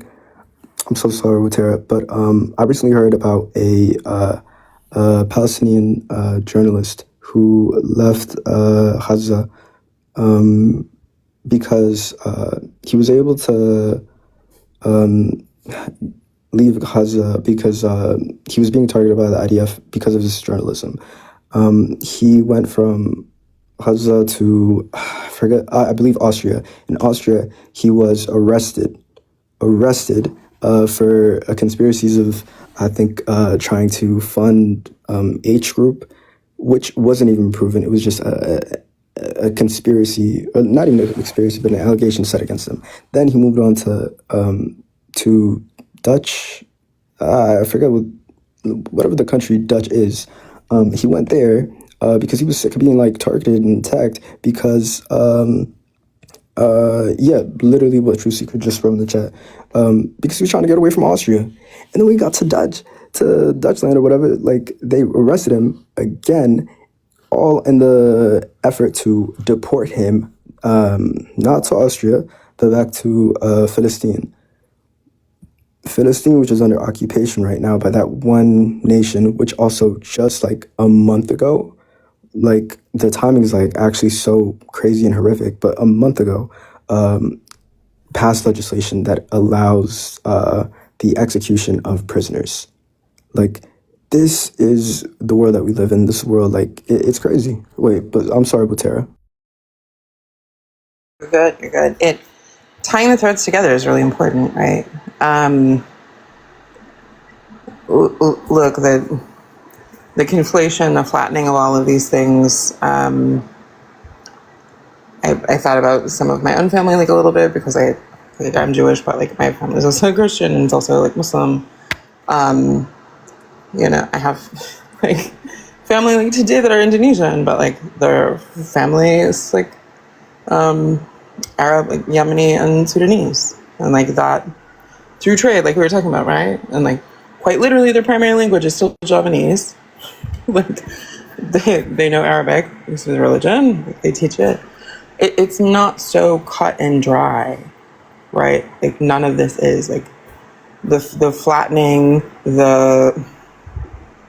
I feel like borders in themselves are kind of a divide and conquer strategy at this point because they keep people blind to what's happening on the other side. It flattens identities, and makes us feel as though we're separate from what's happening, often quite close to ourselves. I was going to bring this back around a little bit more, but when we were speaking earlier, Kent, you were getting into like some of the eugenics aspect. For me, when I think about eugenics in Europe, the West, a lot of that is like as it's secularizing, right? As it's moving away from religion as the primary source for its bias, then it's creating the scientific framework to maintain the bias that enables the system to continue. They're no longer using the religion. Sorry about that. That's a very good point too, because once it does that, it no longer has to have the connotation of superstition anymore. It has the connotation of logic and rationality. So, like an example of that is France, and France is a colonial state, right? Like they're starting to allow like Jewish French Jews like citizenship, some kind of like citizenship. They're deciding to allow them to be French citizens like everybody else, and at the same time they're colonizing Algeria, right? And then you have French people going to Algeria, meeting what at that time would have been called Oriental Jewish people, and then going back and taking those sort of images, ideas, beliefs that they're holding about the Oriental Jewish people that they're meeting in Algeria, and then reapplying those racialized biases to the French Jews. Their response to that was, of course, very fucking French of them, which was to create a chain of schools, the French Hebrew Alliance School, let's say it in English, to essentially civilize Jewish people in North Africa and West Asia. So they started opening a school, and they literally use the word civilized in their founding documents. And Because what they didn't want the Jews in North Africa to make them look bad or inferior or backwards. and what word they use now, Wutera, instead of civilize? Oh, great They question. switched up the word. They use development. Yeah. We're only here to develop. This is for development. We have these charities who are here to develop. So in the past, they used to use the word like civilize. Now they use development, and this is why I'm saying it becomes more abstract. It changes up. It always morphs. Before they used to use biological racism, right? This idea of like eugenics. Da da da da. After World War II, they shifted from biological racism to cultural racism. These people have bad cultures. These people are uncivilized cultures. Their cultures don't fit into our Western culture, right? So the foundation, like the whole crux of the message is still the same. There are civilized people, there are uncivilized people. The civilized people are associated with Western countries. The uncivilized people are everybody who is not a part of the Western countries or is not in closer proximity to them. And it's just, it always exactly third world, first world, third world. You know what I mean? Like the terms might change, but the crux of it all is still the same thing. We are superior. It's our natural role to dominate everything. It's our natural role to exploit everything. And these groups of people, they have to be subservient, and it's logical, it's rational, it's scientific. You're crazy for fighting against it. You're insane. Why are you saying it's not natural? Why are you saying, like, when you go up and you say, this is not natural, I want to fight against it, you're labeled as a terrorist. Like, you're going against rationality. You're delusional. You're a terrorist. You're crazy. And they kind of like are gaslighting you and Jedi mind tricking you into thinking that this is your rightful place. You should be subservient. You should be subjugated. You're backwards. You're uncivilized. You need us. But yeah. We brought them railroads. We brought them education. We fed them. I think was the what Musk's father recently. We fed them. That was insane. but it repeats all the time. Shifts when something doesn't work or when something becomes too uncomfortable, right? Like somehow Israel ceases to be a colonization project and then is either religious or decolonization, right? Still gaslighting the whole time now. I'm gonna head out, but I hope to catch you soon. Yeah, thank you, Ken, for coming up. I appreciate your perspective. It was nice to meet you all. Have a good evening or good morning. Good morning, you You too. too, Kebo. Yeah, but it's not only that, sis. It's how they also use entertainment, which literally does fall on your subconscious on believing stuff, right? Like if you look at the Hollywood movies, it's always the Arab guy that's beheading someone. He's always the savage, he's the one that's literally coming in to unalive someone. If you watch something over and over and over again, the storyline, it goes into your subconscious. And then if you look at the way they use color, you go to your funeral, you wear black. You go to a wedding, you wear white. And then a black head, a white head. A black head is so bad and a white head is not really bad, It's the way they use color, they use entertainment, the way that they put a classism system in a way that people would fall into crime just to survive. And then by using the same weapon, then demonize those people, give them weapons to G-side each other. Is exactly what they've done. I give you an example, right? Like in Cape Town, okay, we have a community we say that goes back to the Khoisan and the San, right? And in Cape Town, you literally, if you're not from a certain, apartheid category, which is white tea, or you're not black, quote unquote, if you're brown, you're stuck in the middle. You'll not get a job. It's either you one or the other. So some of these people, unfortunately, fall to gang crime. And this is what happens. And then the same people who put them in the situation is giving them weapons to unalive each other on a mass scale. Like literally going into these flats as we call it, or apartments, giving them, here's weapons, go and fight this gang because we think we need to let them go. I mean, we G-siding our own people. And it's been happening over and over again. And then they put this category that the Khoisan, the San, the Griqua never existed. They're now saying that these people are not the same people. And if you go to your genetics, we find that they are. So it's like literally wiping out people by a word of saying, no, you are not that. And then giving them weapons, putting them in a classism system where they'll never be able to develop. And then making them into gangland crime where they prosper, and that's the only way that they know. And then if they try to get into education systems, they can't get scholarships because it's black and whites. It's blacks first and then whites are second. And then, quote unquote, with colored people, I don't like the term, are just told you didn't meet the criteria because we had to go on certain lengths first. So like no one talks about this. And as we're speaking right now, these people are being forced out of their houses in the Western Cape, and we have Israelis moving in and no one's talking about it. And not only that, the DA, which is a pro-Zionist movement, has now gone and put the Western Cape as collateral if they can't pay a loan back. And no one's talking about it. And it is literally sickening what they are doing. They are literally making Cape Town to be so expensive that only whitey people or Israelis that are coming to move there can survive there. Or if you're some rich German, some rich Dutch white man that wants to come, yeah, you can come there too. It's impossible for anyone that is indigenous to that land to stay there unless you had quote unquote ties of some tenders that you bought from someone. But as a person on a long scale, they are being G-sided literally not by ethnically cleansing them, G-siding each other and then making things so expensive that you don't have a choice but to just move or leave. Or we just go target the area, unalive so many people, cut the water, and then you don't have water, and then we'll say, oh, the council didn't fix that, and then eventually you say, I can't, I'll just leave.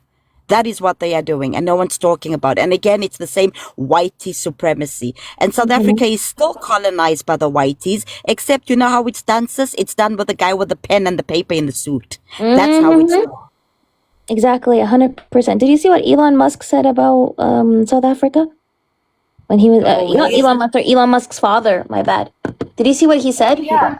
I can only imagine what he said, but go ahead, sis. Like, that's another family for another day I need to talk about. Yeah, I know, right? Hold on. This is what he said. Give me a second. So this was on like this was him. I'll just turn it on and I'll show it to you guys, okay? Because this was very, very fascinating what he said, right? So this is on like a CNN interview, right? So the big concern at the moment, and why I think South Africa is a big talking point in the US right now, is America in the next 20 years will become, for the first time in its history, a minority white country. Well, that will be a very, very bad thing to happen. You want to see the US go down? Why? Oh, you don't like cars and electric cars, and you don't like technology, or what is it? Do you want to go back to the jungle, or? If the US becomes a minority white country. Yes. So there's Latinas, there's blacks, there's people from all different races make up the majority, and then, it could be 48% white people. Do you really think the US is doomed if it goes under? Yes, it goes under then. Seriously? Yes, of course. You see, if you take South Africa, we have a small white population that projects the European culture, or what we learned from Europe. And oppressed millions of black people. No. For decades. How do you oppress? We gave them work, we fed them. They grew from a tiny little group into a massive group. That's not oppression, that's feeding them. Do you understand? You only grow big if you get fed. You only start at 800 and become 50 million if you get fed. We fed them, for crying out loud. Enough with this nonsense. But so you understand, because the black population was so oppressed under apartheid. Well, we never saw this oppression you're talking about. You never saw it. No, I never saw it. Yeah, but because you're white. The big concern at the moment. yeah. So this is what I mean, right? So this is why I think when we view like what's happening in like Palestine and Sudan and Congo, all these different things in fragments and they exist in a vacuum, we're doing a disservice to ourselves, right? Because this type of rhetoric, how many times have you heard this rhetoric from like Zionists? How many times have you heard this rhetoric from Zionists towards like Palestinians? How many times have you heard this rhetoric from like the French towards the Algerians, the Americans towards the indigenous people, the white Americans, right? Like it's the same, like a similar tactic, same talking points that are being used to different victims, to different victimized groups. And when we start understanding this, it's like really globally connected. It kind of helps us move towards acting locally and dismantling it instead of like running around like headless chickens, not knowing what to do. But you know what, sis? Yeah. I was looking into something else which was really interesting. Like they say the first one to make shoes was actually a whitey person, right? But if you go into it, the guy that made the actual shoe making machine, so we could actually have shoes that were actually for everyone at a cheaper rate, was a black man. And the person that made the patency for the guy that came up with the light bulb, which we all say is, Edward Edison and all that, it was a black guy that actually made the patent. So make this make sense. I actually I invent something, and then someone else gives me the plans. Does that make sense to y'all? So I'm going to patent something I created. And I'm going to say, I made the light bulb, but Kovi, can you actually make the whole plan of how the light bulb is? Make that make sense. Yeah. And Yeah, continue. The way that they actually don't look at Timbuktu, nobody goes into the history of Timbuktu, how they were actually so way ahead of European civilization was crazy. But this is what they do, right? It's like black people can't think. and whitey people are superior and they made everything. And it's sad. Because the way I see it, we all think differently. We all come from different civilizations. But it went from trading with each other, learning knowledge from each other, it turned into colonially unaliving knowledge. So my knowledge is better than yours, and I'll steal what's good and put my name on it. That's how sad it became. I think if we lived in a civilization where we actually learned from each other, where we actually took knowledge from each other and then celebrated the knowledge that you have taught me and the knowledge that I have taught you, we'd grow so much faster. But we don't do that now. Now it's about how can I patent something, steal it from someone and make billions from it.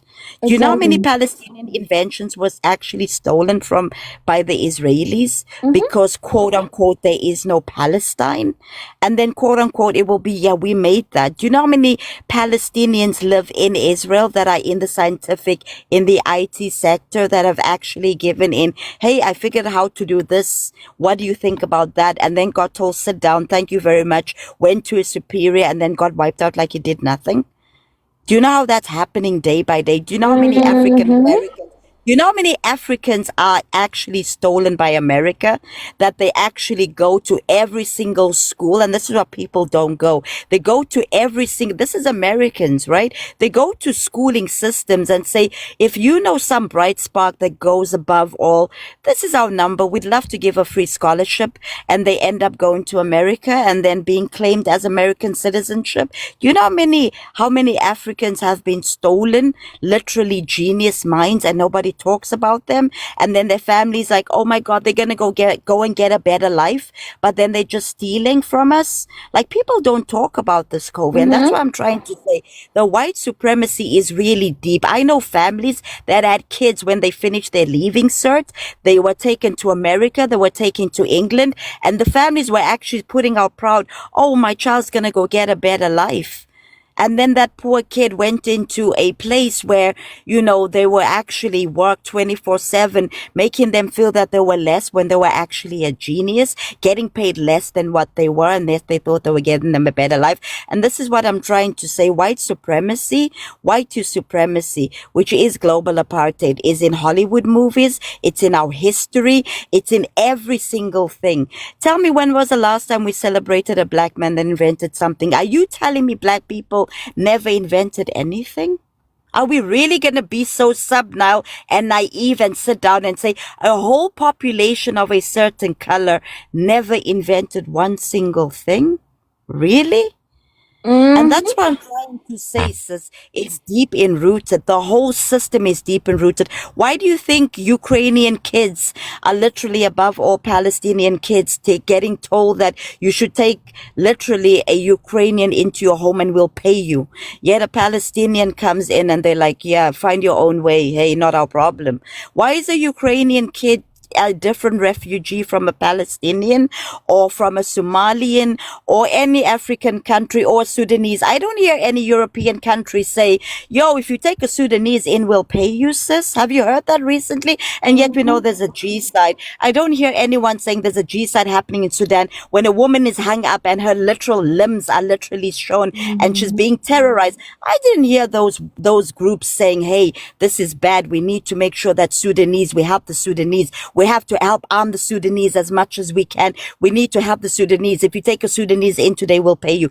Didn't hear that. Did you hear Somali when there was wars happening? Did anyone say a Somali, if you take them in, we'll pay you? No. You know why? Wrong skin color.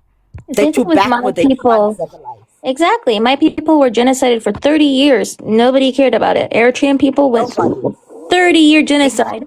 Nobody cared about it. No one talks about it.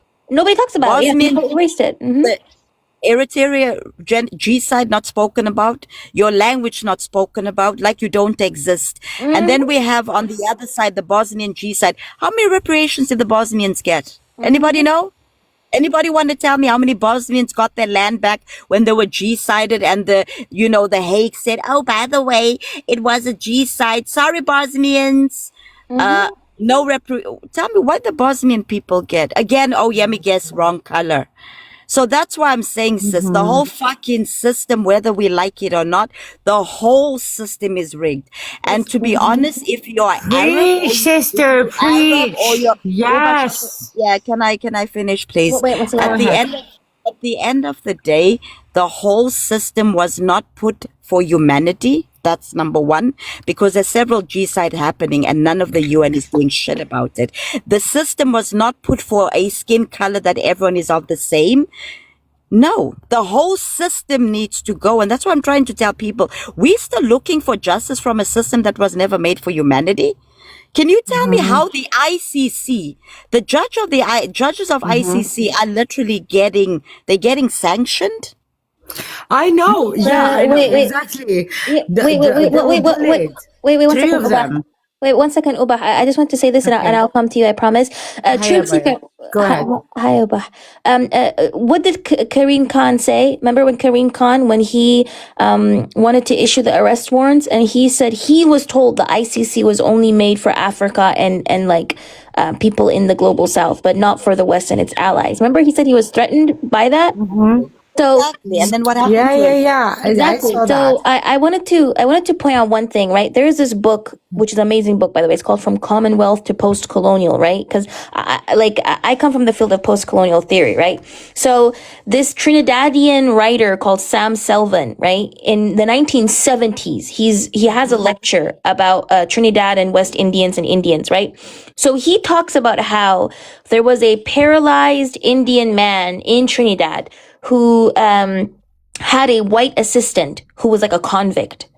And Sammy Selvin literally says when he saw this Indian man with a white assistant, he felt angry, right? He said he felt so angry because how could a white person be an assistant of an Indian person? And this is what he says, okay? He says, this gut feeling, he himself is Trinidadian, by the way. He said, this gut feeling I had as a child that the Indian was just a piece of cane trash while the white man was to be honored and respected. Where had it come from?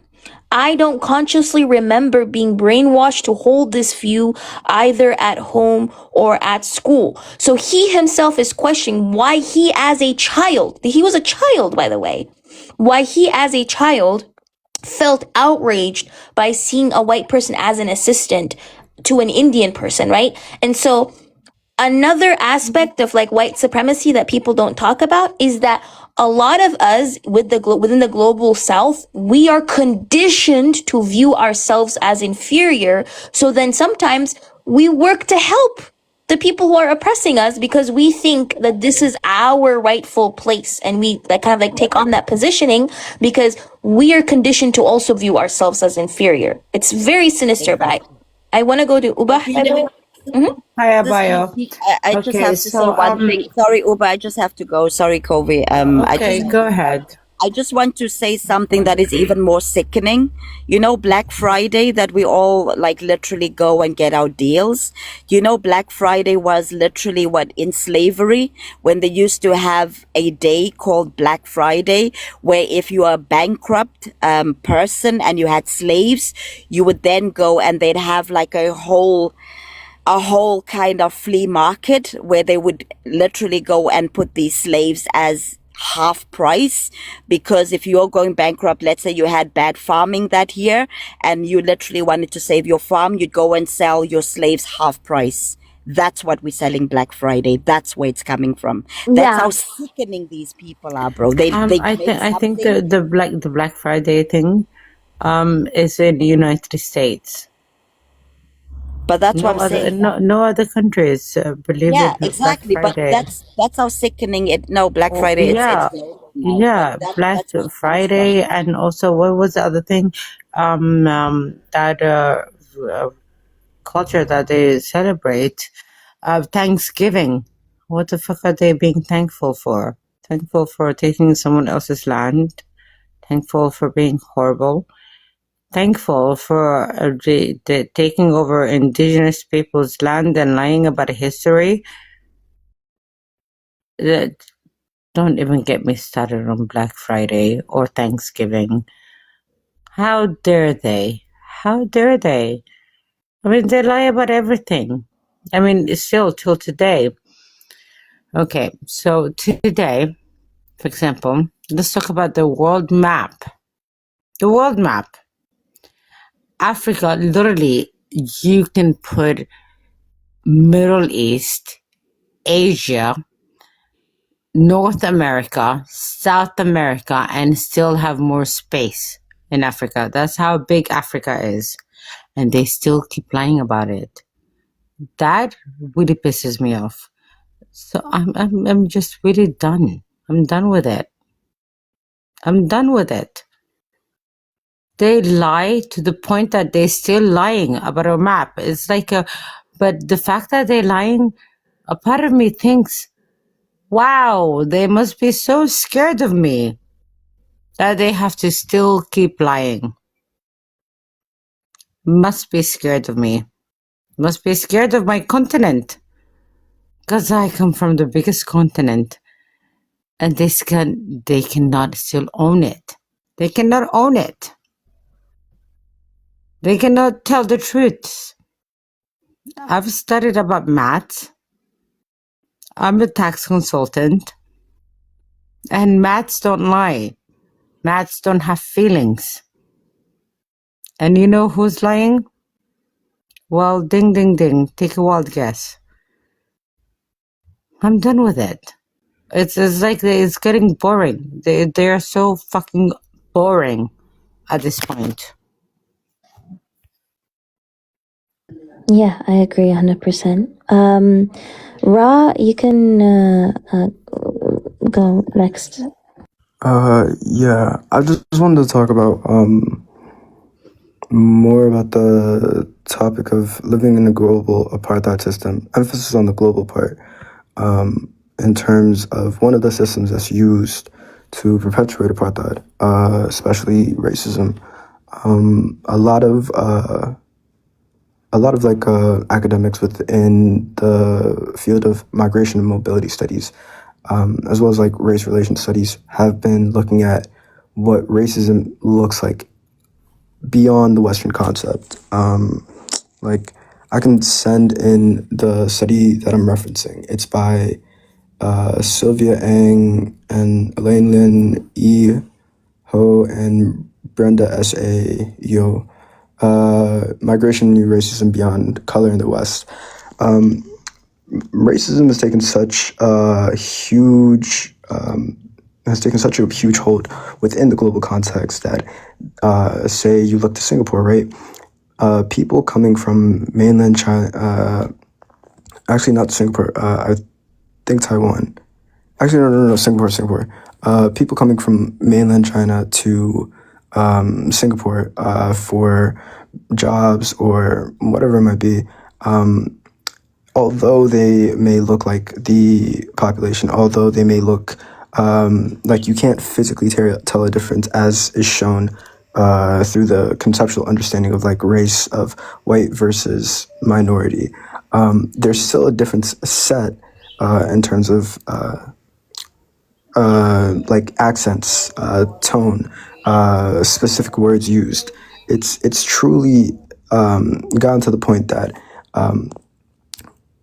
these systems of oppression have been transferred onto some of these nations that lived under these systems of oppression, and we continue to perpetuate it. And it's truly, truly crazy. Like people migrating to other minority majority, like I guess non-white majority countries still face racism. It's different. Kelly, I'm not trying to take away from the point, but I'm talking No, about no, just challenges. ignore the chat. Continue. You're right. It's essentially what I'm trying to say is that we have to look past just the white and non-white binary that we've lived with. We have to talk about the larger, the other forms of racism that still exist globally. Racism is a tool of global apartheid. Now, it's been constantly and consistently used by white supremacy to support their goals. But in the context of the modern day, racism has taken on a new form, a more dangerous form, and some might say, in terms that it's gone past behind the white and non-white binary. It's gone to people within the same race. Specifically in this study that I'm talking about, they focus on they specifically focus on Asians specifically, and the racism shown within. I gotta find the Asian country they're talking about, but I believe it's Singapore. But yeah, I just wanted to point to that. Like, there's still the new form of the new idea of what racism has taken on and how far it's gone onto is just it's something that's not talked about, and it's something that's kind of more not de jure, but like more hidden. I think like the issue that I have is when people don't view the bigger picture, right? Like why is it that a German or a Canadian passport gives you access to most of the world visa free? Why is it that, let's say, if you have a Nigerian or Afghan or Haitian passport, you're blocked from most borders, right? Why is it that some people are allowed to settle, to work, to study safely, whereas other people, when they're crossing borders, they have to go through hoops to cross these borders? Why are certain immigrants viewed as desirable? Like they're viewed as, oh, these people are they're skilled laborers, they're investors, they're students, they're good, we want them in our country, they're expats. But then when it comes to other people, oh, these are just refugees. This is an invasion. This is our poor workers. You know what I mean? Like, why are some people like, oh, this is an economic migrant. We don't want them. This is low risk, high risk, Western, da da da da, right? So, all of these different things, again, are being created by this global apartheid system that is continued to be upheld by these global institutions that emerged as a result of Western European colonialism. And these institutions continue to work to continue upholding this Western hegemony around the world. I know people talk about China and Russia, but they still work by Western frameworks. They haven't created their own frameworks. And the thing is, they don't want to do it, right? They want to create their own frameworks, so they want to dominate over the frameworks, but they're doing it because they have no other choice, but they have to continue doing it. They're trying to look for alternatives like BRICS, currency, yada, yada, yada, but they're still being forced to work by or through these Western frameworks, right? Because they have no other choice, right? So, Okay. Yes. It's called my enemy. Wait, My enemy's just enemy is my friend. That is what it's called. And yes, and BRICS. just No, no, no. Let's really have this conversation. So my enemy's enemy is my friend, and so that makes me Team Russia because they hate United States, and I stand with the Russians, and also I also literally Team BRICS. They killed Gaddafi simply because he wanted African unity. Do you understand that? All of that happened. So, what more questions do you want me to answer to you as my sister? What is the issue? What is the issue? oh, There there is are no no, issues. yeah, Yeah. exactly. There is no issue. There is no absolutely issue. I don't have a problem with you. You don't have a problem with me. There's no issue. But you know what? My issue is with the Americans from the United States and what they do. And the Zionists, what they also do. Those people are my issue. And you know what? I would do everything in my power to not even acknowledge them or side with them. It's really that fucking simple. And you know what? Russia? I don't even care about Russia. But Putin, I respect him because, and why do I respect him? Simply because he did not. Okay, so I'll tell you something. As an African person, Russia never invaded Africa. United States did. West NATO did. And you know what? Oh, but the USSR like supported Ethiopia when they were like genociding Yeah, Eritrea for fuck like a year. Ethiopia. Yeah, but Ethiopia the is the biggest. USSR. Ethiopia is supported the them. biggest sellouts. Yeah, They're but the biggest USSR. So sellouts. You know what? USSR Half of specifically Ethiopia helped. belongs to Somalia. By the way, Ogaden belongs to Somalia. Half of Ethiopia belongs to Somalia.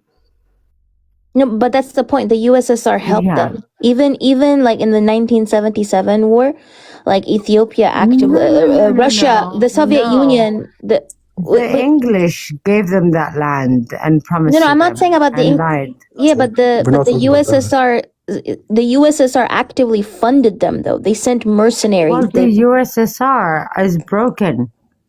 There is no such a thing as USSR anymore. Do you think that the Russian Federation currently like differs like in its actions from the USSR though?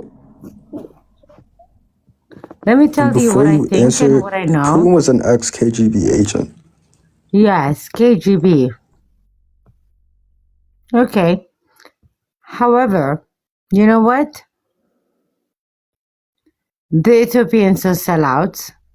Yeah, nobody They were denies that. promised a land. No, of course they're sellout. They're the biggest sellout. They're the only country that has Yeah, never I been agree with you that colonized. nobody denies that. I agree with you, but my point. Okay. Yeah, my point is though that the USSR like actively was funding them. It was backing them, right? So this idea that like the Yeah, but the USSR doesn't exist anymore. No, I know It's that the Soviet Russia. Union Okay, yeah, well, but the we Russian can look at the Federation Wagner is mercenary group. yeah, the Russian Federation is not that different from the Soviet Union in how it's Okay, so acting. they're all the same shit, different toilets. Yeah, Okay, and that's my point. but Like Russia, so who is our allies right now? The Americans from the United States? I think as an African, They literally had really done a wild shit. So they are our allies?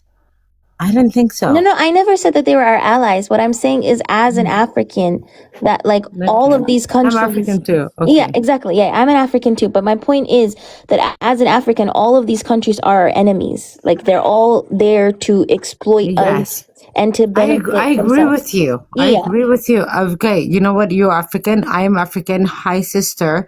I agree with you. I agree with you. But also, do you understand the concept of my enemy? My enemy's enemy is my friend. Oh yeah, I understand that. But my point is that we So shouldn't who's be. my enemy's enemy's friend? But my So that doesn't point. excuse Yeah, the but my point. actions. Wait, hold on I one don't second. think you understand what I'm saying about No, I understand what you're saying, but my point is they're all our enemies. Okay. Yeah, my point is they're all our enemies. For example, right? So the Soviet Union. Yes, but my enemy's enemy is my friend. So Russia is a enemy of, and China is the enemy of the United States, and the United States is the core of all the problems. And so yes, but I stand China is also. I stand with the Chinese, and I My stand with the friend, Russians. China is But we consistently can't. exploiting the DRC right now. Who's we? Over 70% of the mines in Congo are owned by China. So like China is not an innocent player. Yeah, I'm not angry about the Chinese. The Chinese is not my problem. The Chinese, they're business people. I If you are want to standing on do business with them. if you are standing for No. African I want liberation, to then do you cannot business with the disregard Chinese the people. Democratic Republic of Congo. Like China You know what? The owns problem in 70% of the Congo, mines. what is happening in Congo is very unfortunate. And in fact, United Arab Emirates is the problem of Congo. They're the problem of Sudan. It is multiple Those people, groups. no, we need to boycott those people. But And you over know what? as well as China. 70% of the mines are owned. Can we tell, you know what? As a Somalian, let me tell you something. We used to send food to these Emirati people before they had money. They were living in a tent, riding a camel. Literally, they were nothing. And so these I people understand, Uba, are but like also at the they're same time, selling gold that doesn't belong to them. They're stealing gold from Sudan. And you know what? So these people are the problem. We but understand. also, We understand that. Like, I'm so sorry. You know what? How wait? You can go. Okay. the thing is like these. We both like.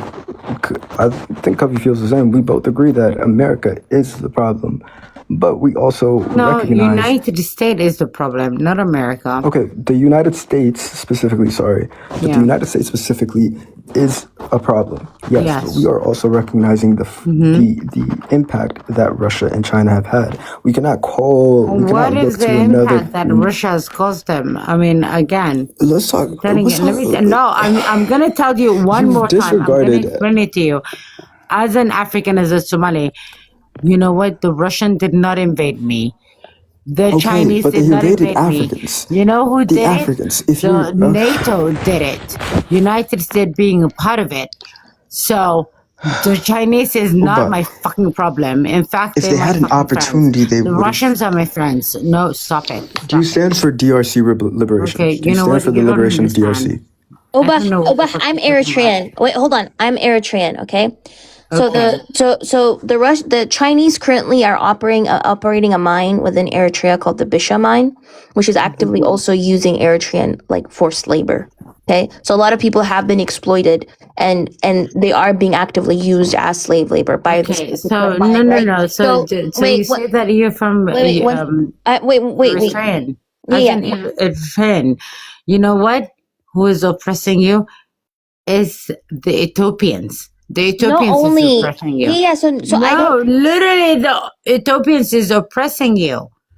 So You're why are really you going to tell blaming an the Russian Eritrean who is oppressing them? on the fact that you're being oppressed by the Because Ethiopians? the Russians helped the Ethiopians. That's why. The Russians helped the Ethiopians. That's the point. Yeah, she left, but yeah, that's, oof. Yeah, we have to recognize that although, yes, there is that strategy of the enemy of my enemy is my friend. That's still, that cancels out when the enemy of your enemy is still also your enemy. I feel like I need to emphasize that point. The enemy of my enemy can still be my enemy as well. Now, in terms of African liberation, we cannot just speak like this is part of the global apartheid system by these separations of these borders instituted by Western powers and continue to perpetuate. We find ourselves in these situations where we are the global South and exploited peoples as a whole are on the bottom. Like this is, it comes to be we can't disregard the impact of these people. We can't disregard the impact of these nations and the harm they are causing. Literally, Russia, the U.S. Okay, I'm not completely sure about Russia because it's kind of murky in terms of how like they secretly do a lot of things. But China and the U.S. for sure, possibly Russia, have sent unmarked.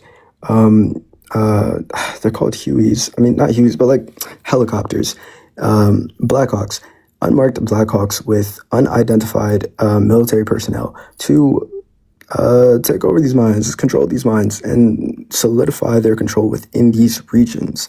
It is. We cannot look at it as, oh, it's only one nation doing these things. It is a whole entire system of oppression and apartheid that comes into it. Also, I feel like people try to say Russia is not the Soviet Union. Like Russia is just like the imperial center of the USSR, minus like the non-Russian republics. Okay, Like, I understand the Soviet Union was multinational, was a multinational empire and all that stuff. But once it crumbled, right, and collapsed, the core survived. So I don't know why people try to pretend as if the Soviet Union and Russia are just completely different entities. They're not the same. The core yes, the non-Russian republics are not a part of Russia anymore. Yes, they broke away, right?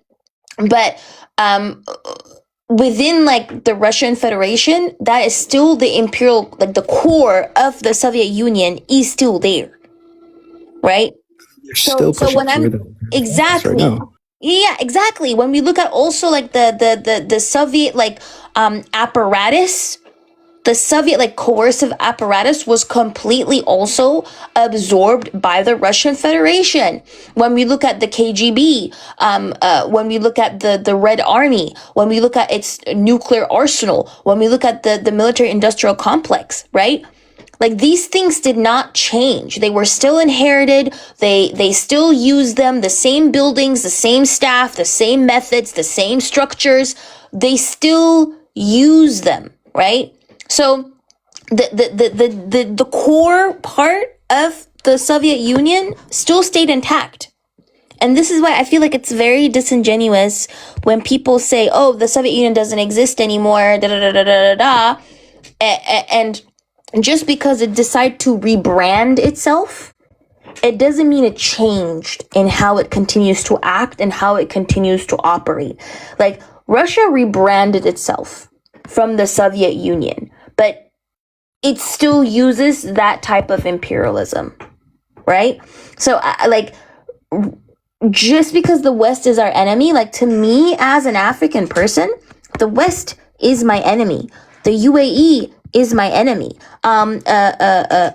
Israel is my enemy. Russia is my enemy. China is my enemy. Now, I'm not speaking to you on like as a representative of the Eritrean people. I'm not a government official. I'm not tied to any political party. Okay, when I'm saying this is just my personal opinion, Athena's personal opinion, Covey's personal opinion, right? And what I'm saying is, as an African, unfortunately, we don't have allies. Right? Like global allies, we don't, unfortunately, because this global apartheid system that we live in, this global economic system that we live in is dependent on Africans being genocided. And if Africans stopped being genocided, the global economic system will collapse. And therefore, you have all these different countries. You have the West, you have the UAE, you have Israel, you have China, you have Russia. All these different countries want a peace. You know, they want a peace. None of them want to liberate us. I'm just telling you. None of them want to liberate us. None of them want to free us. They all just want a peace. And so, yeah, it's like this romanticization of like the Soviet Union or whatever it is, when in fact, Thomas Sankara, by the way, one of the things that he did when he got into power, he got rid of all of them. He said he didn't want Western imperialism, he didn't want Eastern imperialism, and he got rid of all of them, right? Mm-hmm. So, yeah, I think like true internationalism is like thinking about breaking the wheel of oppression and not just replacing the chains with like other chains. Exactly, sis. And you know what? I couldn't agree with you more. And this is what people don't understand is that Africa is literally at the moment we're coming to a point where before the Europeans were busy eating us, right? They were stealing from us blindly. So what has happened now is that Russia and China went, hold on, those Europeans are getting a lot from those people. Let's go and take our share as well. But we won't steal as much as them, but we'll steal as well. And that is why this angers me, sis, is because people are like making like Russia and China is these great people that's coming to help Africa. No, they're not. It's the same shit. The only thing is that they're giving us a bit more than what the Europeans gave us. That's the only difference. And that's what and people are, the thing about our people, Kobe, is that we shoot ourselves in the foot, bro. That is what angers me. Like people are going, oh my God, yeah, Russia and China, they're going to, make us. No, they're just coming to steal from us. The only thing is that they're not going to steal as much.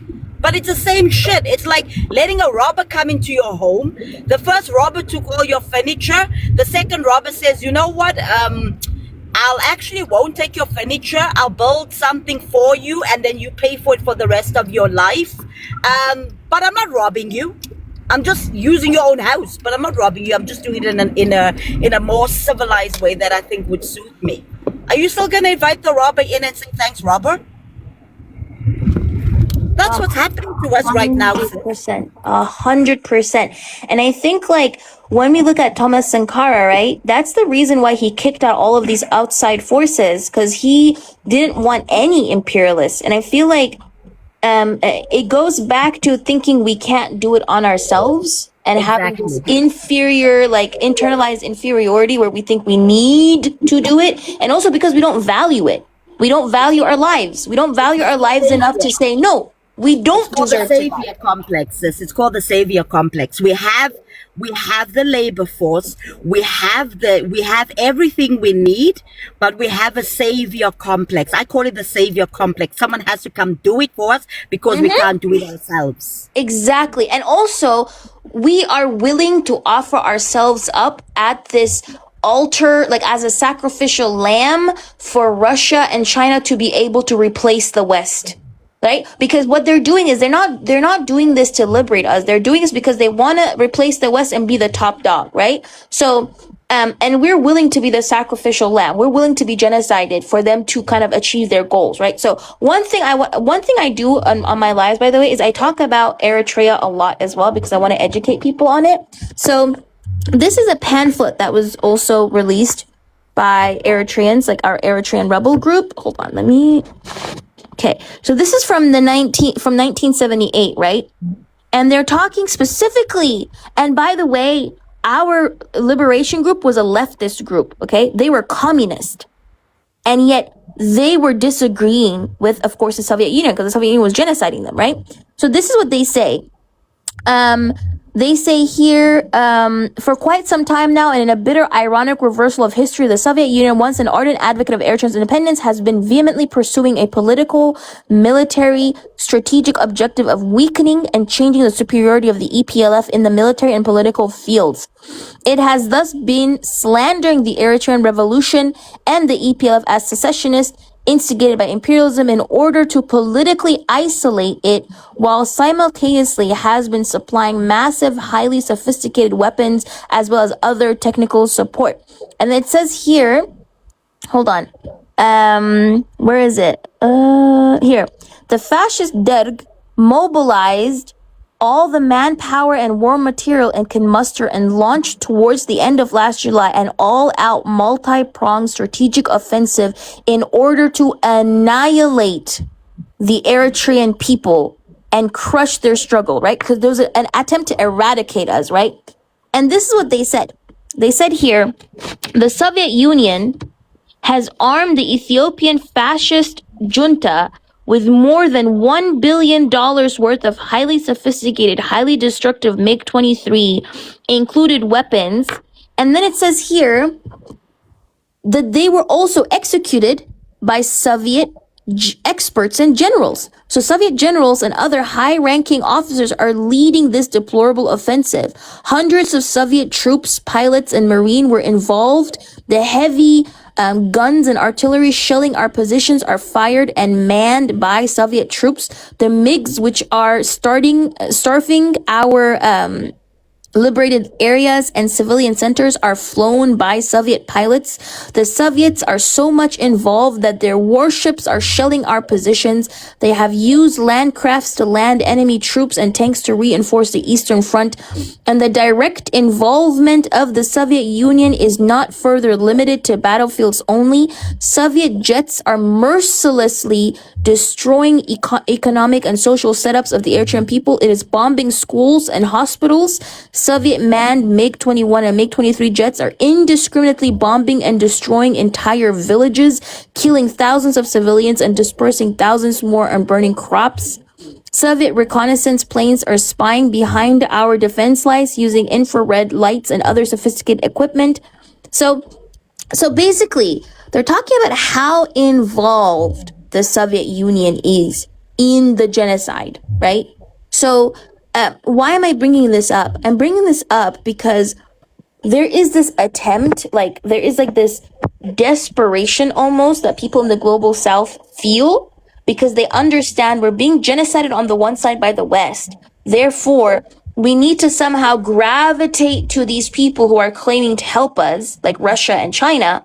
But the thing is, Russia and China don't want to help you. They want to help themselves. They want to help themselves, replace the West, and be the top dog. And they're willing to literally sacrifice you to do that, right? So in this case, the enemy of the enemy is not my friend. No, if this is an enemy of my enemy, I have two enemies. That's the thing. I have two enemies. Yep. I don't have any friends, right? So and also Russia and China, literally, the RSF, the group that is literally genociding Sudanese people, some of its weapons come from Russia and China. It has been found using Russian weapons and Chinese weapons. So how can you sit here and claim that Russia and China are like saving grace when they're actively participating in multiple genocides? But I want to go to Raw. I think you want to say something, and then I'm going to go to Julie. Yeah. Just like one like personal testimonial, and just a quick thing. Just because a poison is sweet, that it's still a poison, right? Just because you can't taste the poison still doesn't mean it doesn't kill you. I feel like a lot of people, when they hear that the way that China operates in terms of a business, like they say like a egalitarian business mindset, they don't understand what's actually truly happening. A lot of people, like in Eritrea, for example, a lot of Eritreans were like ecstatic and super glad when they heard that, oh, China's gonna be helping us out and we're gonna be working with China and trades with China, so we can like get out under Western oppression. Da, da, da, da. It was literally within that same trip that I met a young girl, right? I was, I think, 20 at the time, and she was telling me how she, I don't even think she was like 18 yet, but that she was like literally working in the Bisha mines, and there were cave-ins, and like she had a cough that was like so harsh, and we were eating at this dinner that, like, by U.S. terms, it would have been cheap. By Eritrean terms, it would have been really expensive. But she was telling me like all this stuff, and she was so excited to see this food. Mind you, the products that she is making, the yeah, it was crazy. But the products that she was making, the gold that she was mining, and the minerals that she was mining, cost so much more and value so much more than the stuff that was on our table. But she could not physically touch that. She did not have access to that. Can you? Is this person like in the West, or did you meet her? Like, where did you meet her? No, I went back to Eritrea. I do some volunteer work from time to time when I can. Like, Okay. I don't know if you heard of, there's the name is escaping me right now. But I was working, like I've gone several times. There was also Denden. Do you know anything about Denden? I've heard of it, I think. Yeah, there was a program where it was like the children of like Tegadalti with disabilities, and helping them, like giving them like extra schooling. It was like an academic program. But no, this individual was in Eritrea. She's born and raised there, stays, like she's still there, like she's local. Yeah, that's actually crazy. Yeah. Julie, what did you want to say?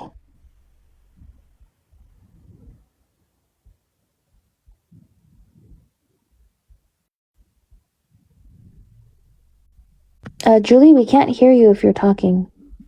By the way, Julie. Julie.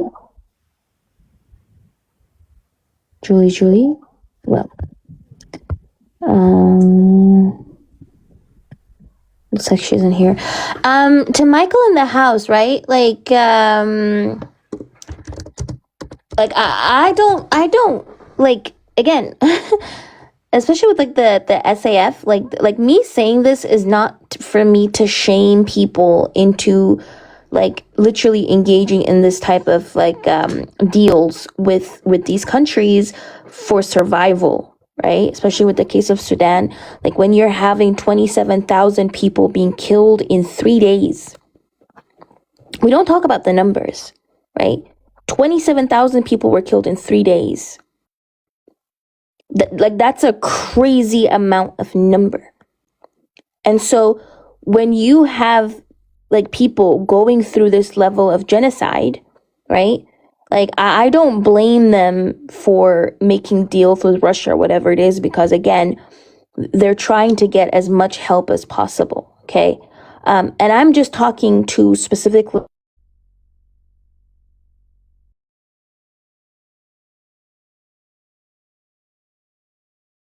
leftist circles who tend to romanticize Russia, who tend to romanticize China. And this is the conversation that I'm trying to have with them. But yeah, did I cut out? Oh, my internet is acting weird. But You're good now. yeah, exactly.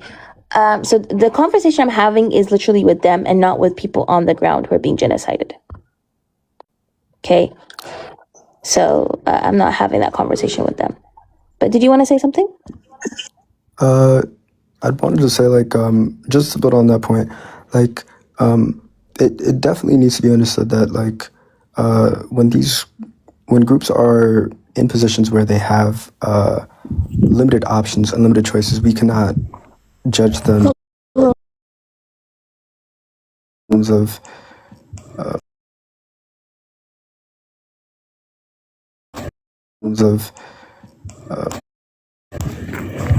actually, Can you guys hear me? Wait, how old are you? I'm 18.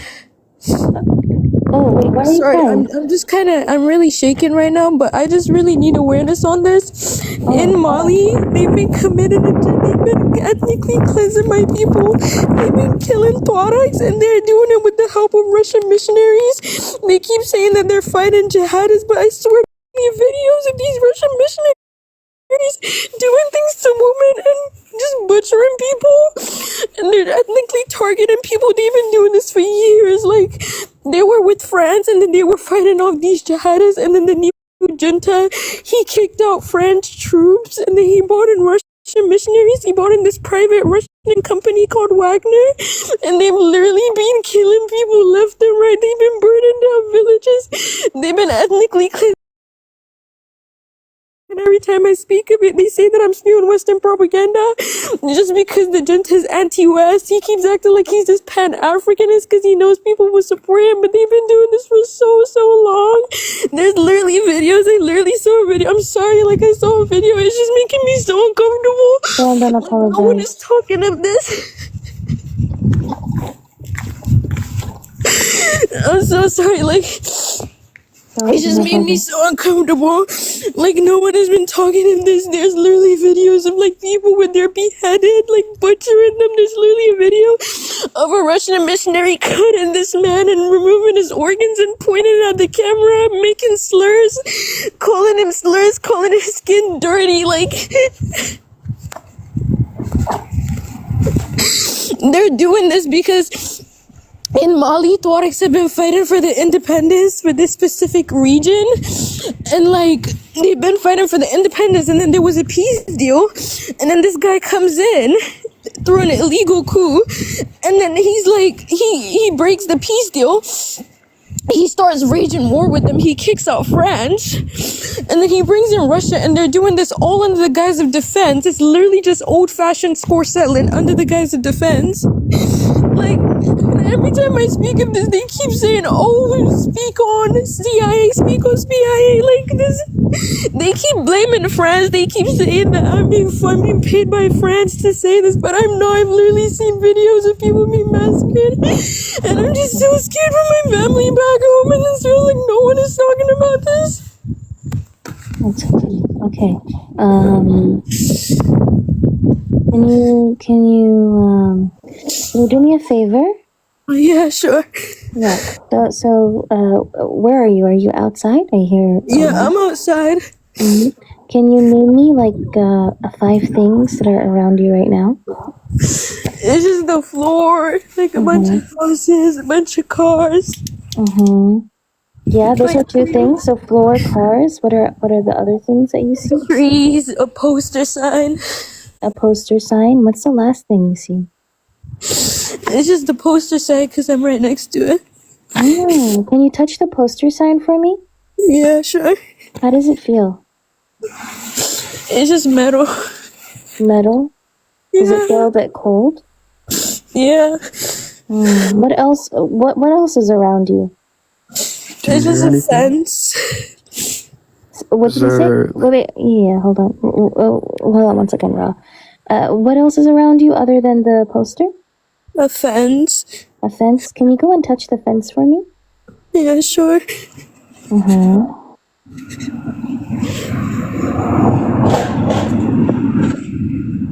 Tell me once you've touched it. Yeah, I'm touching it right now. How does that fence feel? It's just wood. It's just wood, so it's probably like. Is it cold? Yeah. What are some sounds that you hear around you? Like for There's a train station at the back. What are other sounds that you hear around you? Nothing. Do you hear the wind? Yeah. Oh, is that a car that I hear passing Yeah. by? Yeah. So you hear there's a train station, there's wind, there's a car. Is there something else that you're hearing around you? No.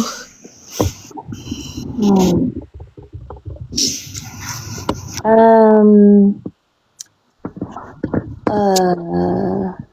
Can you do me a favor, please? Yeah. Yeah. Can you take like a very like a or actually before you do that, what is something that you smell around you? Is it like a good smell? Is it a bad smell?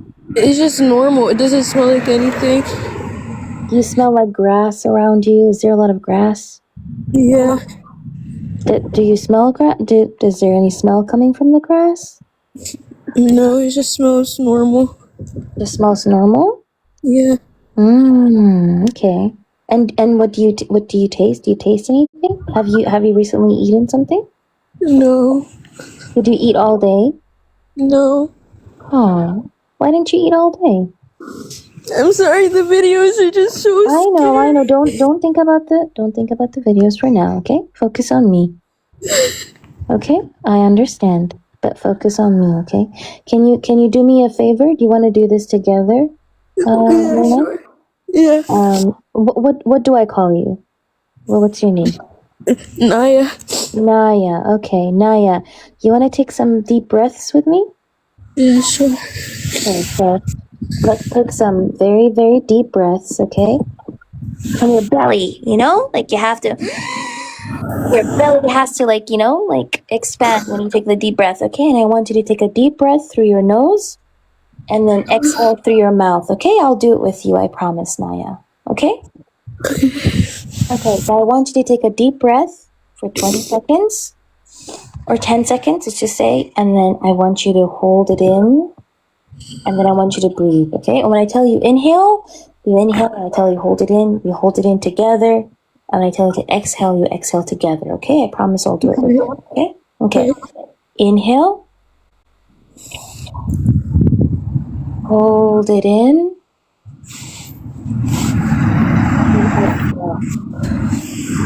Through your mouth, okay? Inhale through your nose.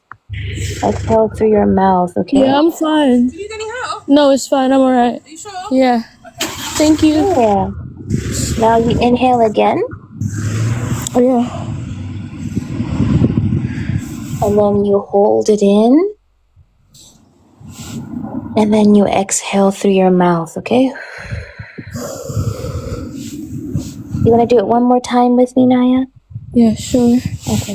You inhale one more time again. Hold it in. And then exhale through your mouth. Okay. Now, you're okay. You feel a bit better? Yeah. Okay. Now, you're not alone, Naya. We're here. Okay. It's okay. I need you to, whenever you feel that way next time, okay? Just Yeah. do those exercises with yourself, right? Okay.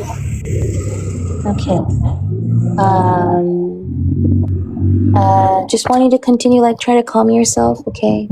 The heart. Okay. Now, I'm proud of you, Naya, for even coming up here and talking about it. Okay. So, that's the one step. I just wanted to say I'm very proud of you.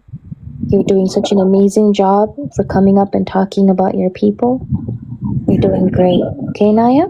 Yeah. Okay, so you're from Mali, if I'm not mistaken, right? And you're Tuareg. Yeah. Okay. So and the president of Mali is ethnically cleansing your people, right? Yeah. Okay. And you want to raise awareness about that. Yes. Okay. I'm gonna start talking about that more. Okay, Naya? Okay, thank you so much. No problem, Naya. If I'll message you if you want to come to my platform and talk about it from a personal perspective as well. Yeah. You're more than welcome to come to my platform and talk about it. I can host a whole live dedicated to that. You are not paid. Ignore these people, okay, who are telling you that. They're delusional. Don't be gaslit by them, okay? Your people's pain is very, very real. It's happening. And you are very much, of course, 100% allowed to or are able to or should be able to speak up about what's happening to your people. So if anybody tries to gaslight you, they're a piece of shit. Pardon my French. Okay? Yes. Okay. Is there anything that you want to tell people here? Something that's very important that you want like us to take with us today? No, not really. I'm just so grateful. Thank you so much. It's okay. It's the bare minimum. You don't have to thank me. It's the bare minimum. I'm just saying, like, what your people are going through is 100% real. It's 100%. It's. You have a valid reasoning to why you're outraged by it, to why you're frustrated by it. It's very, very valid. So don't let anybody invalidate what you're feeling or dismiss what you're feeling. And also don't let anybody silence you. Okay? Yes. Ra, is there something you wanted to say? Yeah, I just wanted to say, Naya, you are so strong. Advocacy and liberation work, it takes so much out of the people that do it. It breaks you down and hurts you in so many ways. And the denial of what you're advocating for just makes it so much worse. You are so strong. You are so amazing. And I know you will do great things. I'm going to send a link in the chat that has a breathing exercise for whenever you feel stressed. It's used by no support to the military, yuck, but it's used by like military people when they're in the middle of like a very tension, high crisis thing. I just put into the chat. It's a quick YouTube video on box breathing used by like psychiatrists and all types of people to like help people calm down. If you ever find yourself in a situation like that again, where you're finding it hard to breathe or you're finding it hard to get your self in a place where you feel in control, just do the breathings. Remember to name 5 things around you. State like 5 things that you hear around you. Just connect yourself and ground yourself. But you are so strong. You're amazing and you are so strong. And I'm so so amazed by how you're moving, all the stuff that you're doing. Exactly, and you're only 18. You know, you have so much that you're doing. I really appreciate it. Thank you so much. No, you're 18. You're only 18. You doing this? Yeah, she said she was 18. Oh. You know? I don't even know what I was doing when I was 18. Damn. Yeah, you know, like you're doing amazing work, Naya, and the fact that you even, you know, like we hear you, we literally see it. So you just raised awareness to over 144 people here, right? Yeah. So, yeah. So it's perfectly fine. You know, I will add you, and then we can organize a live if you want, where you can come up and you can talk about it. Yes, I can send you all of the links. I can send you the sources and everything. Yeah, you can do that now, okay? And like I just added you. You can definitely send me all the links of what's happening, and I'll try to talk about it 100%. Okay, thank you. I'm gonna drop down now, but I'll make sure to send it as soon as possible. Okay, no worries. But just calm down, and please, can you also do me a favor, Naya? Yeah, sure. Can you, the moment you get home, can you please bring something and eat something? Yeah, sure. I know it's hard, but you have to understand that taking care of yourself is also resistance, because liberation is a marathon, right? And you cannot continue advocating for your people or speaking up for your people if you cannot sustain yourself, if you're not healthy enough to do that, okay? And you can be healthy enough to do that if you continue feeding yourself good food and also drinking enough water, okay? So prioritize that, and then you can continue advocating for your people because you'll be healthy enough to do that, okay? Okay, thank you. No problem, Naya. Well, I hope you have a good day. You too.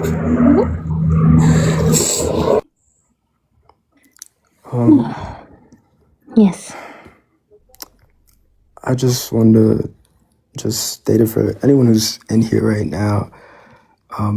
Liberation action and work is a tiresome thing. Beyond tiresome, it is a painful thing. If you are doing advocacy work, protest work, liberation work in any capacity, please remember that taking care of yourself, giving yourself grace also is part of that liberation work. Rest is also revolutionary. Second, for all the leftists in here, please do not dismiss when someone is telling you about an atrocity or whatever horrific violence is being perpetrated against them or their people. Listen. Maybe you might have some hesitancy in listening, but listen first, and then maybe verify yourself first before you attack someone, before you go after someone. That is horrific and horrible. And prayers out to Naya's uncle. Prayers out to the Tarawih in Mali. Prayers out to all of y'all. Yeah, 100%. Thank you so much, Raw, for that. I think this is why, like, I have like a very, I feel like a lot of African people in general have like their issues and situations silenced. And the problem is that silencing is not only happening by like white people, but also by other like BIPOC people and stuff like that, right? Like people who are not willing to listen to like the oppression of the oppression of the oppression of the oppression, right? Like because like African people are being like if you are the if you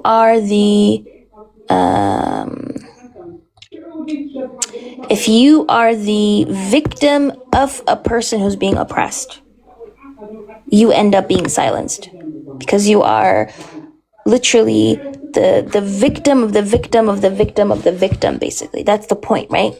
You're like the victim of the victim of the victim of the victim, and then you end up getting silenced. And you end up getting erased from like the narrative. And sometimes you get erased because maybe we live within a system where like white supremacy weaponizes your Ohio D weaponizes like your experiences or your victimization against, you know, I'll give you an example, right? Like for example, in Lebanon, right? When Lebanon was invaded by Israel, right? Israel was massacring Lebanese people. Okay, and yes, you're hearing Mama Athena talk to my relatives, and that's why she's late. Like she's loud because when people talk on the phone, especially Eritrean parents, they somehow think that if you scream, you know, like it can It be makes you heard. point loud. Exactly. You have to scream louder when you're talking to people back home or back on the continent, right? So, they genuinely think, you know, they're calling back back home, like Africa, and then they think like they have to scream as loud as possible when they're talking with family for some It's that reason. it's that delay. I swear it's Exactly. that delay. You know, black parents. Ooh, but anyways, so y'all hear her talking on the phone. My bad, y'all. But I forgot what I was saying. Yeah. So my point is like in this case, right? Like for example, in Lebanon, right? Like you have like people literally like massacring, or you could say genociding, whatever it is, Lebanese people, and then in that predicament, there were African migrant workers who were kicked out, right? They were literally kicked out of their home because they were victims of the kafala system within Lebanon. But then their experiences were being erased because the Zionists were weaponizing that experience against Lebanese people. And this is the sinister point of like white supremacy. White supremacy is able to weaponize the victim of the victim of the victim's story against their own victim to legitimize their oppression. So what were the Israelis doing? The Israelis were doing that to legitimize massacring Lebanese people, to legitimize the normalization of massacring Lebanese people. But the problem is when we are erasing the stories or the narratives of the oppression of the victim of the victim of the victim, we're silencing these victims, right? And I think like the context of it matters. Like let's say for example, if like a Zionist came up and was like, "Oh, these migrant workers are victims of the kafala system," you're not going to listen to them because you know that they're coming from the context of not actually helping the migrant, but they're actually coming from a context of dehumanizing the Lebanese person who they're wanting to genocide or they're wanting to massacre, or just like, you know, Lebanon's just an example, right? It's just in general. But when the conversation is being brought up from, let's say, the migrant's perspective, the migrant's perspective is not saying, yeah, let's genocide these people. The migrant's perspective is saying, I don't want to be oppressed like this. So I think like as like a person who's a leftist or a person who is active within these spaces, you need to be able to understand who is the person who's coming with this complaint. Is the person who's coming with this complaint a person who's trying to push their agenda, or is this a person who has legitimate grievances, right? Because when you are silencing people who have legitimate grievances in order to silence like the oppressors who are coming here to dehumanize you, you are ultimately continuing to uphold this system of oppression, and you're silencing like real victims. And that's the issue that I have, right? When people are like it's very, very frustrating because then people automatically get into the defensive. They're like, oh my God, she's like, they're attacking me. Right? But the thing is like, you're silencing people who are actually suffering. You're silencing people who are actually being like exploited, or people who are actually being oppressed, or people who are actually being killed or genocided or whatever it is, because you're defensive, because you know that this is being used to like oppress you, right? So the one thing that I wanted to say is you have to understand the context. Like, who is the one who's bringing it to you? What's the purpose of them bringing it to you? Is the purpose to justify your unaliving, or is the purpose to bring you a legitimate grievance? To fix the issue, to get rid of the issue, right? And that's the this is another sinister aspect of white supremacy, because usually the victim of the victim of the victim of the victim ends up completely erased from the narrative. It's very frustrating. And then it leads to, you know, what just happened on the panel where this person is like, My people are dying, and people are telling me shut up about it. Why should I shut up about the fact that my people are dying? You know, it's another level of dehumanization where you're telling people you should shut up and you should be like silent about your people dying or being oppressed, because your oppression is being weaponized against my oppression or whatever it is. It's I don't know. It's nuances, but you know, it's TikTok, so nuances die on TikTok. Fair. That's very fair. But just to speak on this a bit more, and tying it back to the topic at hand, I think we all saw with like the genocide that's been happening in Philistine, right? Incidents of, or let's not call it incidents, as like if it was a mistake, but direct like acts of pink washing in terms of the settler state using LGBTQIA plus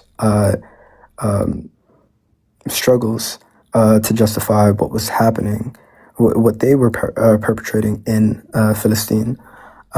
There's a concept understood by, again, sorry, migration, mobility studies, but there is there's a academic named Seo who focuses on the intersection between queer identity and migration.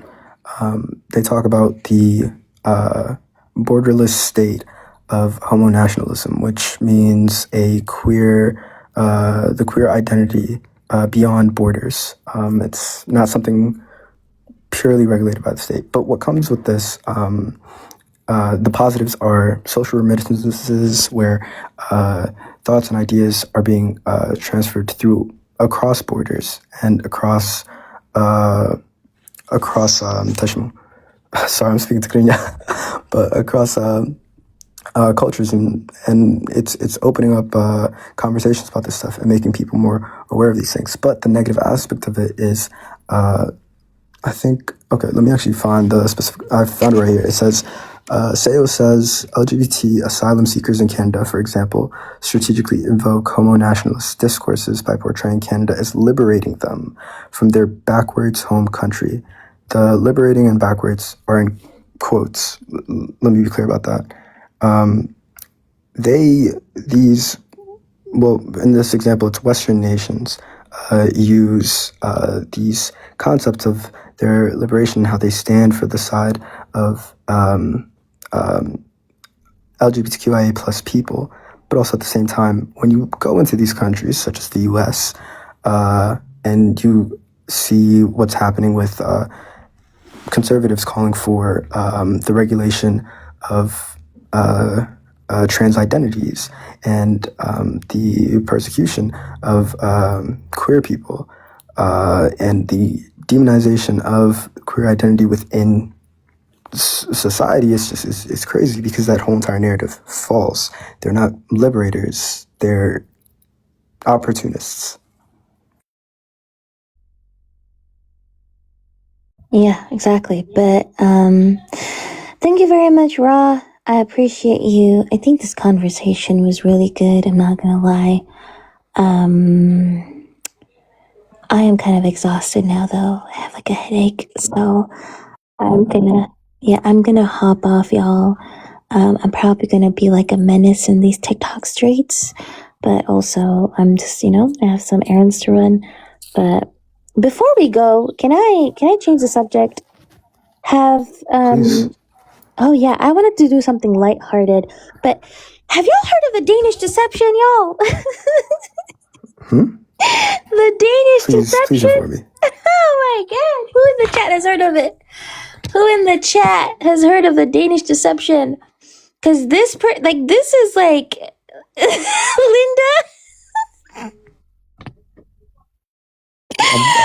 Look at this. I really, Linda. I feel like it's doing something bad, but I'm laughing my ass off too. So there was this like Nigerian American woman who uploaded. Wait, Nancy, didn't hear about it?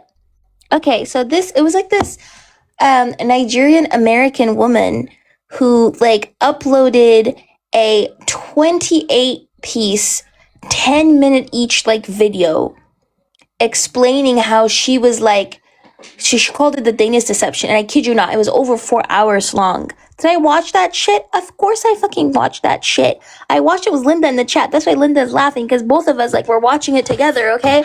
And I was like, you know what? I'm gonna be on my treadmill for 4 hours and I'm just gonna watch it. And I watched all of it in one hit. We watched it all in one hit, exactly. Over 4 hours. We watched it all, right? And we were like, oh my God, are you watching what's happening? It was like a TV show, okay, that we watched together, all of it in over 4 hours. This shit is longer than the Titanic, okay? We sat there, I know, we sat there and watched it. So the story is this Nigerian American woman, okay, goes to Croatia, meets this guy who is Danish, okay? And she like literally is like, oh, this guy is so handsome. He looks like a model, Abercrombie and Fitch model, tall, blonde, blonde haired, blue eyed, da da da da. Let me just like, you know, let me just kind of like be straightforward. I saw his photo. He looks like white man number 7, okay? This guy, there's nothing special about this guy. Like, she was out here making him sound like he looked like Chris Hemsworth. He didn't. He looked like white man number 7, okay? But anyways, so she's talking about how like she met this guy and like I'm not going to go into the detail of it all, okay? But that she then went back to America and they continued chatting on Instagram and they were still talking and da da da da, all these different things. And he was telling her, listen, I'm going to buy you a trip, come to Paris. I'm going to pay for everything. And then he told her he was linked to the Danish royal family. Okay? That he was rich. He had ties to the Danish royal family. He was a 2-time Olympian. He went like to the Olympics because his handball team went to the Olympics, which later on I found out that people in the royal family are not even allowed to participate in like sports, okay? But anyways. Wait, she didn't verify this? Like the She fact that he was believed in the him. Olympics? Yeah, she believed him. He told her, he told her he didn't talk about it because, you know, it was like a backup. Like he never even played, that he was like, you know, never used as a replacement, da da da da, right? She Still would have been on the roster. Mm-hmm. She still believed him though, right? So she's just head over heels in love with this guy. Like she just continues talking to him. She says he's perfect. Then she goes to Paris to visit him. Meanwhile, this person, like she gets a seizure the first day she meets him. She gets a seizure, faints. He takes her to the hospital, okay? God was telling her, the universe was telling her, get out of this. Her body literally gave her a seizure and was like, get the hell out of this. This was a sign, okay? Everybody could see the red flags. Even a person with their eyes shut closed could see the red flags. But did she see them? No, she did not. She still stayed and she was like, wow, okay, let's continue dating each other, right? And then long story short, this guy, every single time, okay? Every single time he would call her was some emergency, right? So like 2-3 months into them talking, he goes back to Denmark. She goes back to America. He tells her he's going to come visit her in America, right? For Christmas or whatever it is. But before he visits her, he tells her, oh no, I have a property and like I found what did he say? He said that at the foundation of his property there was like a leak or whatever it is, and to fix it it's like we're gonna need $50,000. And I'm thinking to myself, like, wait a damn minute, $50,000 seems a lot to like your average person, yeah, but this guy is like linked to the Danish, like, you know what I mean, like royal family. Like why would 50,000 be too much for him? So he tells her, oh yeah, like, you know, can you give me some money? I'm gonna wait until the money hits and I'll pay you back, but can you give me some money, right? And this person goes like, yeah, sure, okay, and gives him like 10K or something like that, okay? So she gives him that money. He tells her, okay, I paid for the house to be like renovated and I'm gonna sell the property and I'm gonna give you the money. And then the whole time, like, he like gives different excuses. Oh, this happened. I need this money. This happened. I need this money. Da da da da da. And then one day in December, she was planning on visiting him, right? And so in December, when she was about to visit him, he like tried to cancel it because he was like, oh, I'm getting a back surgery. And he's like, I'm getting a back surgery, and I don't want the first time you meet my parents to be like without me, because they don't speak fluent English, and I would need to translate that for you, right? And so she's like so sad. She's like, oh my god, I'm not gonna spend Christmas on my own. My parents are going somewhere else. What am I gonna do? So then he tells her, you know what? After 3 days, I'm gonna be like up and running, right? So, you know, because it's completely normal to have like an invasive back surgery done, and after 3 days you can just walk normally. Cool. Of course, nothing suspicious about this, right? So he tells her, you can come arrive in Denmark after 3 days, okay? So she's like, oh my god, okay, that's amazing. She goes to Denmark, doesn't question the fact that this nigga is literally walking 3 days after the supposed invasive back surgery that he had done, okay? But, she like goes to Denmark, and then when she's about to meet his family, he tells her like, oh, you know, like my family comes like, I've told them to renovate their home, but they choose not to renovate it. Why are they a part of the Danish royal family and live in a humble home? I am confusion. How is your family who lives in who are part of the royal family, why are they living in a humble home, quote unquote, supposedly? But she goes there. Exactly. She thought she could be the next Meghan Markle of Sussex, but she ended up being a sugar mama, okay? But anyways, so, and then at one point she says that he took her shopping, and he was like, buy whatever you want, I'll pay anything for you. And she said, I don't want him to think that I'm here for the money, and therefore she only got like a $200 wallet. And I was like, bitch, this guy is here for the money. The whole time she's thinking like, I don't want to be here for the money, but meanwhile he's here for the money. Okay, so Is this after she sent the 50,000? She didn't send the 50,000. She sent like 10K or like 5K or whatever it is, right? Pass miskinity. Sunglasses, not wallet, sunglasses, right, for $200. And then she meets the family. They speak fluent English, right? So she's like, okay, doesn't question it, no red flag. She's just head over heels, falling in love with this person, right? And then she tries to start like his green card process, and the green card is the process can only start after you guys get married. Starting from then, it will take 18 months. And she's like, oh my god, what are we gonna do? So then, yes, he's Danish. So then she's like, what are we gonna do? And he goes like, we can get married tomorrow. She's like, of course, sure, let's get married tomorrow. They get married. So this isn't just a dating scammer or whatever it is. They get married. Okay? So she marries this man, goes to court, marries this man so he can start his green card process, so he can move to the States, okay? Application process, right? And then the whole time he's like, oh my god. Then at one point he was like, oh, the Danish IRS reached out to me.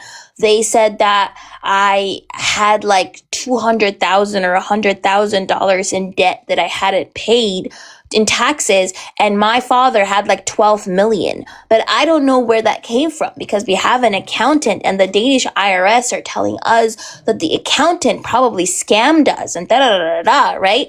So she's like, of course she doesn't question it. She doesn't ask him for receipts. She doesn't ask him for confirmation. She's like, oh yeah, sure, right?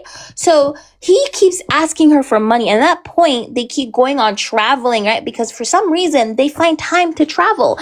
And she pays for all the travels. Because he keeps telling her, when the money hits, because like his bank account, supposedly, okay, his bank account is frozen by the Danish IRS because they're trying to investigate fraud. This is according to him. This is what he's saying, right? And she believes him. And then they they then I think at one point they move to the US, and he goes back and forth between the US and Denmark. He sells his property, quote unquote, his 50K property. And then his property in general. And then he tells her the money hasn't hit yet. The money's going to hit. And when the money hits, I'm going to pay you back all the money, right? Meanwhile, he's like, look at my watch collection. I have this $50,000 Rolex. And he shows her a Rolex. And I'm like, wait a damn minute. This guy could have pawned his watches. So why is he asking her for money? while they're traveling and all that stuff. Very confusing, okay? And then, yeah, and then at one point they go to Nigeria. She introduces him to her family. And he's there with his $50,000 Rolex watch, shows up in Nigeria, meets her family, all those different things, is deeply intertwined with her friend group, deeply intertwined with her family. They don't know that they're married yet. They think that they're engaged or something like that because she didn't tell anybody that they're married yet, right? She didn't want people to think that she was crazy. And then she says one day she's on the dinner table with him, and then she's like eating, right? Oh yeah. Not only she's eating, but prior to that, his best friend, okay, they were planning two weddings. Like they wanted a Nigerian wedding and then they wanted like a Western wedding, right? So the friend tells her like, oh, did you know that he was a gambler? She's like, what? And she was like, yeah, he's a gambler. He was a gambler. 10 years ago, he went to therapy. He's much better now. And then she tells him like, you were a gambler? He's like, yeah. She's like, why didn't you tell me? And he told her like, but this is in the past. I'm okay now.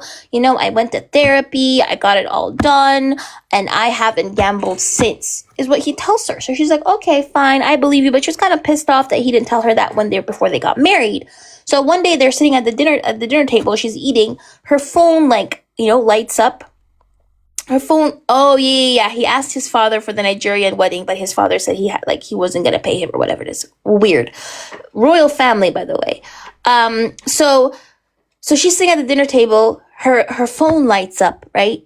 And it's her friend, and her friend messages her and tells her, "Hey, Onyeka." Her name's Onyeka. She's like, Onyeka, your husband borrowed $200,000 from my husband. When is he gonna pay him back?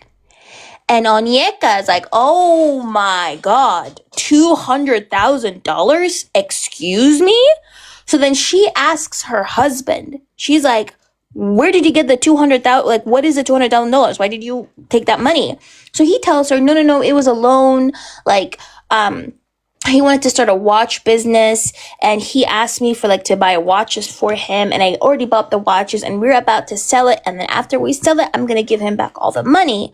So then she goes to her friend, right? Let's call the friend.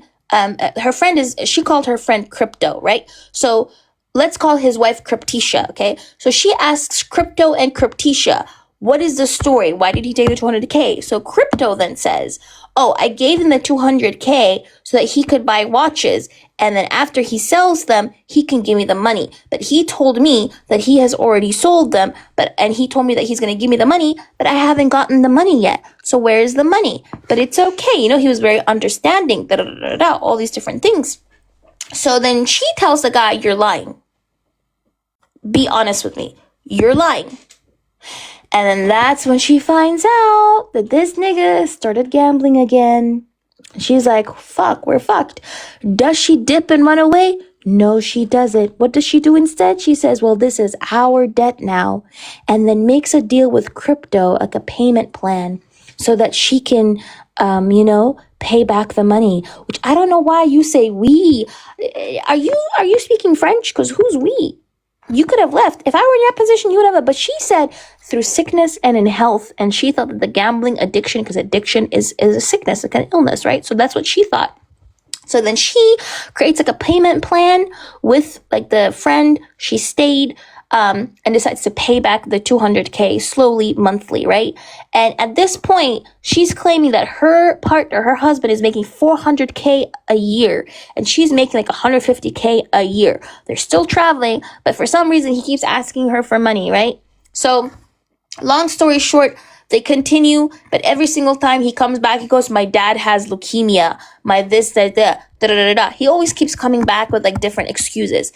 And then she said, when he finally moved his moved completely to the US, and he told her he sold his property in Denmark, and the money was going to arrive in his bank account, but he moved to the US. He opened an American bank account, and at one point, this was crazy because she said now she had better control over his addiction because she could control his bank account, and she could see what's on his bank account. She put him on her credit card in order to better his credit score in America. Why the hell would you put a man with a gambling addiction on your credit card. I don't know. But she still did that, okay? So she puts him on her credit card to help him better his credit score, okay? And then he takes 7,000 from her credit card, and then she catches him, and he tells her, "I'm sorry, I relapsed, my bad." She goes, "It's okay, we can do it together, okay?" And then after that, she like one day is like after a couple of months he tells her like I haven't been gambling, the money has hit. He tells her about the property that was sold, and the money hit the account, and all these different things. He tells her that, right? So she goes, "Okay, let me check his bank account." So she secretly checks his bank account one day, because now he's at an American bank account and she has access to it, right? So she checks his bank account. Tell me why this woman went in there thinking that she's gonna see a couple $1,000 because he sold the property. She found 34 cents in his bank account. 34 cents, bro. Exactly. She took out a mortgage with him even after she knew he was gambling, right? Because she tried to help him pay back the debt, the 200K debt, okay? So this woman is at this point saying that most of it was like a lovey-dovey, that she fell in love with him, that she was in love with him, you know what I mean? But it was like these little relapses of what's called and all these different things, right? 34 cents that she found on his bank account. And then the crazy thing, she quit her job. He was like, "Quit your job, follow like your dreams, we can make it on my salary." For some reason, it's like, like a good idea to quit your job when you're a fucking gambler, okay? So then they have like a huge massive fight towards the end. I'll just go long story short. She does quit her job. She quits her job to follow her dreams in real estate, okay? So she like a huge massive jump to the end where she didn't even dump him. He dumped her because she kept he dumped her because she kept catching him gambling and taking money, and she confronted him. And he got angry, telling her that she dehumanized him or she embarrassed him or in front of people or whatever it is. So he dumps her, tells her, "You know what, Onyeka, you and I, we can't, we're not aligned. We can't work together, right?" Yes, he did it multiple times, and she stayed. So then he leaves. And she steals his passport because she's like, "No, I love you. We can't leave me. We have to work together. This is the addiction speaking. This isn't you speaking." So she steals his passport so that he doesn't leave her and go. Then he calls her back. He gets really pissed off that she stole his passport. And he tells her, "You know what? You're toxic. I'm just going to get a new passport. Here, it takes just a day or two. I don't need to come back home to take the passport from you. I'm going back to Denmark," he tells her, right? So, and oh yeah, this lady was on The Bachelor. She was on The Bachelor like a couple of years ago in 2019 or 2020, right? So she's an ex-Bachelor participant, okay? But anyways, so she's then crying her eyes out. She's crying her eyes out. She goes to her family. She talks to her family about for the first time about how she was going through a scamming, a gambling addiction with her husband, and her husband was kept gambling and she didn't know what to do because this whole time she hadn't told people that he had a gambling addiction. She kept it to herself, and she kept it to herself because she said she felt like she didn't want to ruin his image to other people or whatever it is, right? So she kept it hidden. But she finally went to her family and she was like, "Hey, this guy had a gambling addiction. He did this and this and that and this and that. And now we're separated. And what do I do?" And then her baby sister is like, "Onyeka." And then he was like, "What?" She was like, his name was Martin, I think. She's like, "Martin took $3,000 from me because he told me that he wanted to buy you a gift and he didn't want you to know. And he took $3K from me." And she's like, "What? 3K from my baby sister? Huh?" And then her older sibling was like, yeah, he took like 5K from me too. So now Onyeka is like, oh my God, what the hell did I do? I introduced like this guy to all my friends and family, and now I have to go and ask all of them this question, right? So wait a damn minute, hold on. What is this guy doing? What Dr. Umar said got this Ku Klux member off my phone, like. Yeah. So then she like I'm so sorry. Hold on. What is this guy saying? Oh, Just ignore him. wait, hold on. Sorry, wrong person. I let up. What? I'm so sorry. I pause. Remind me where I stopped. What are you saying about Askaris? Yeah, you ran away like the little bitch that you are, bro. Why did you run away? Come back, Sun Tzu. Why did he run away, bro? Anyways, yeah, like the little bitch that he is, bro. And then she starts calling all her friends. She started calling them like did Martin take money from you? Did Martin take money from you? And all of them said yes. He took money from all of them, from all her friends and family. So then she finds out that this guy took over $300,000 from her family and friends. He was scamming them in 2 years, by the way, because she met him in 2022, married him in 2023, and then they divorced in November of 2025. Okay. So in the span of these years, he took over $300,000 from her family members. Okay. And her friends. So she is now having a panic attack. She's like, oh my God, I introduced all my friends to this guy who's a scammer. He took their money. So she goes to like, his family. She's like, why didn't you guys tell me this? And then his family are like, yeah, he scammed us too multiple times. Like 10 years ago, it got really bad. His sister is like, yeah, he took money from like some like mafia in Denmark, and then they came and threatened to kill him, and then I had to pay the money and all that stuff. We like enrolled him in rehab. He got therapy done, and then after that he said he was healed from the addiction, and then he moved to China, and then a couple of months later we got phone calls from China telling us that he was scamming people in China. Huh?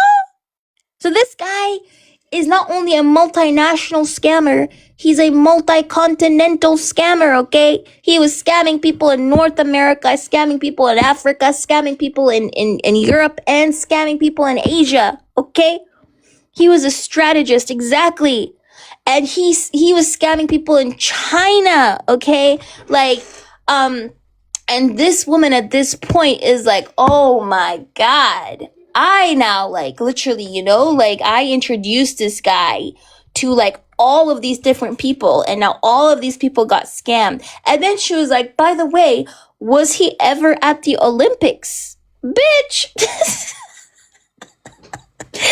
woman until the end still believed this man was at the Olympics, bro. And the family was like, no, he was never at the Olympics, okay?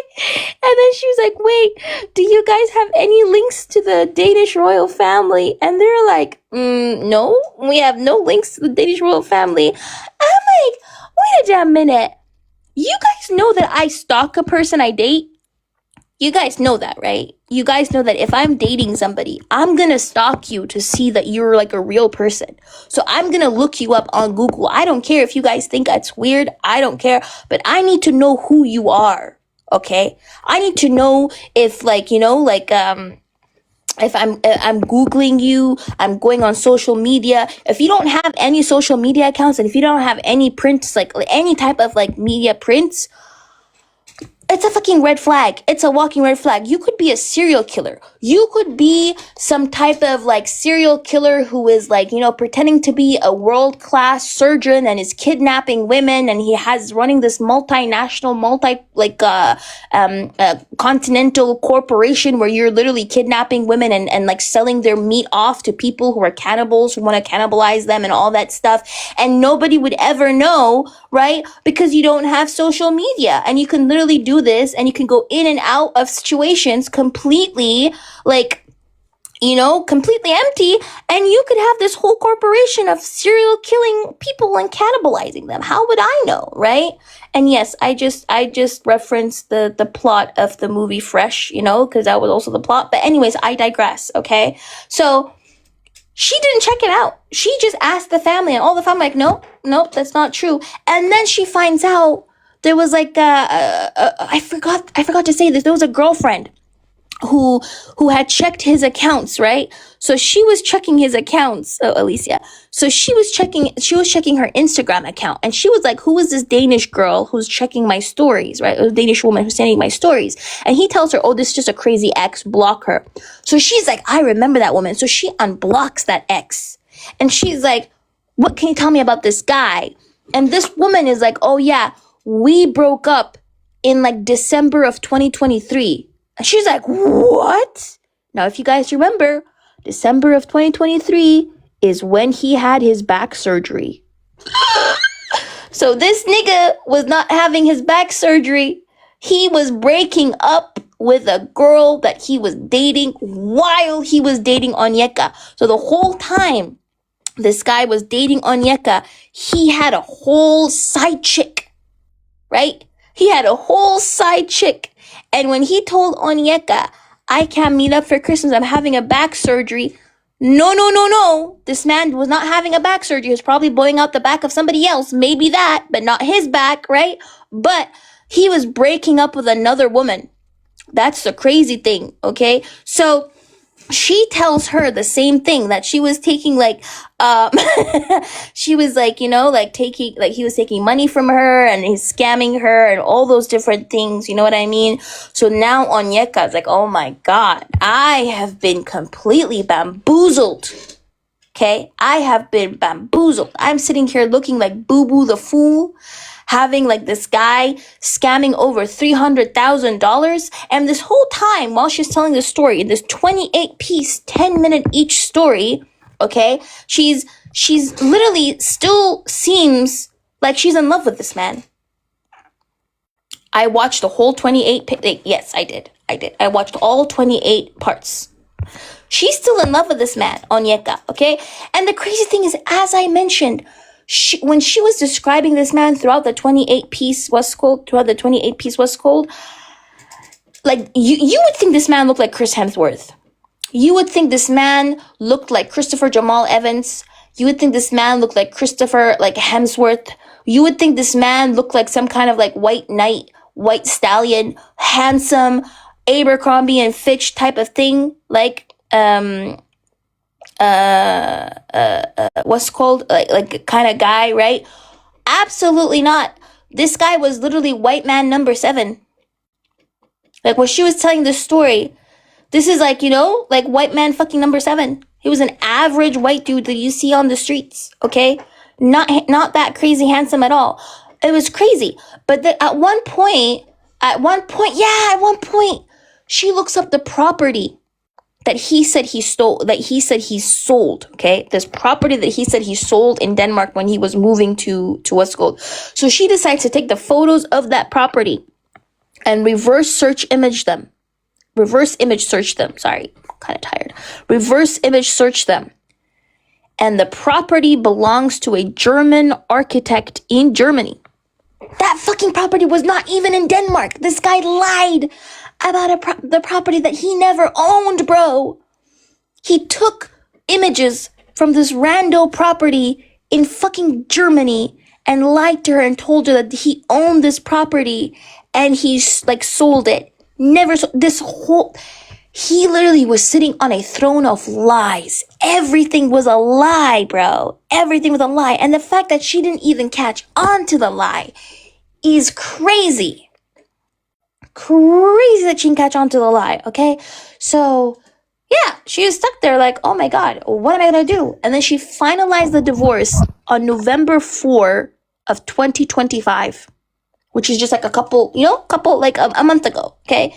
And she then decided to upload this 28-piece, 10-minute each or something like that video series explaining what happened to her and like whatever. Oh yeah, he borrowed money from her boss.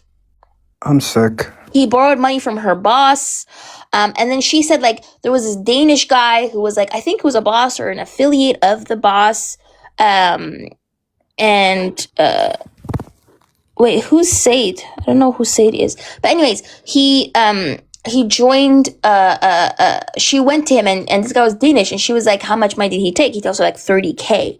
And she was like, how? And he goes like, like I took like, he tells her like that he did it over the span of like 20 or 10 meetings. So this guy had like 10 or 12 meetings with him with whole like PowerPoint presentations talking about like a business proposal. And he said that he convinced him that this was for a business and that he gave him the 30K and he disappeared.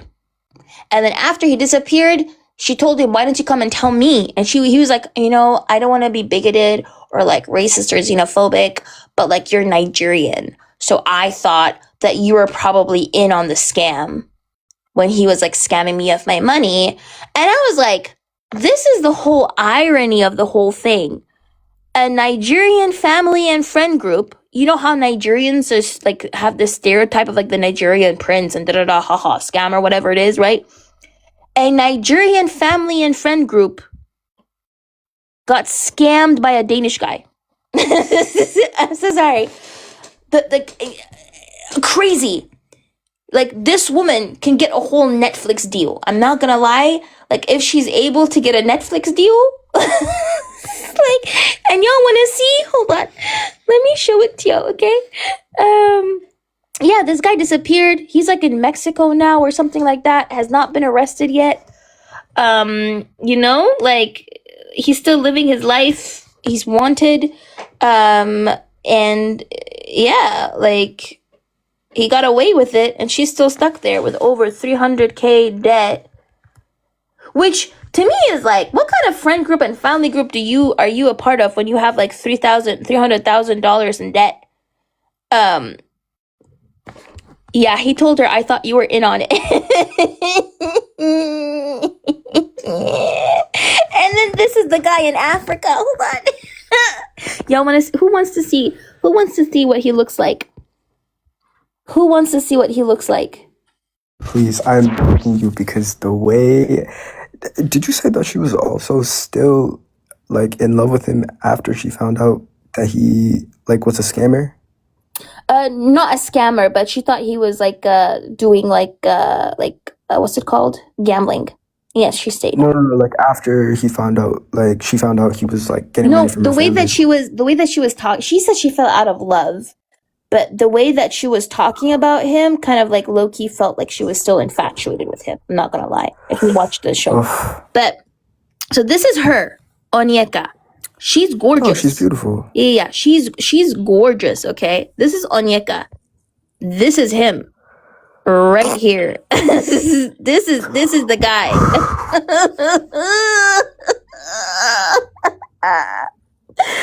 This is the guy, yo.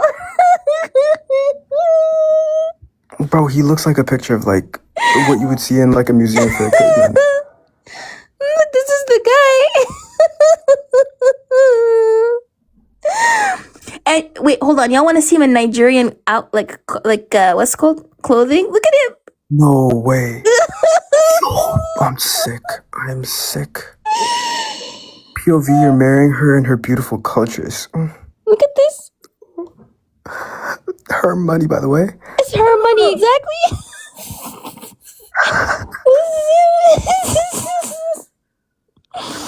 Oh, with the watch that she bought. Oh my god. Yeah, like look at this. This is him. I'm sorry. This guy is literally like your average like white dude, right? Look at this. Look at Like this he's video. got the height, maybe, but Look at this video. This is so funny. Look at this video. The Danish reception guy distracting Onyeka while the money was entering his account.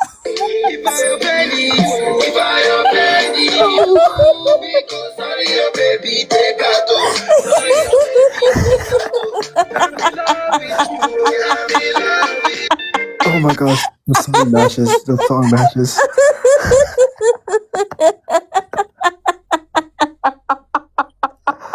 Oh god. Oh god. So funny. You can't even be mad. The fact that she got clowned by a white man as well too. Look at this. Oh god. You don't need no other body. Oh god. On my body. Only you don't need no other. Oh my god.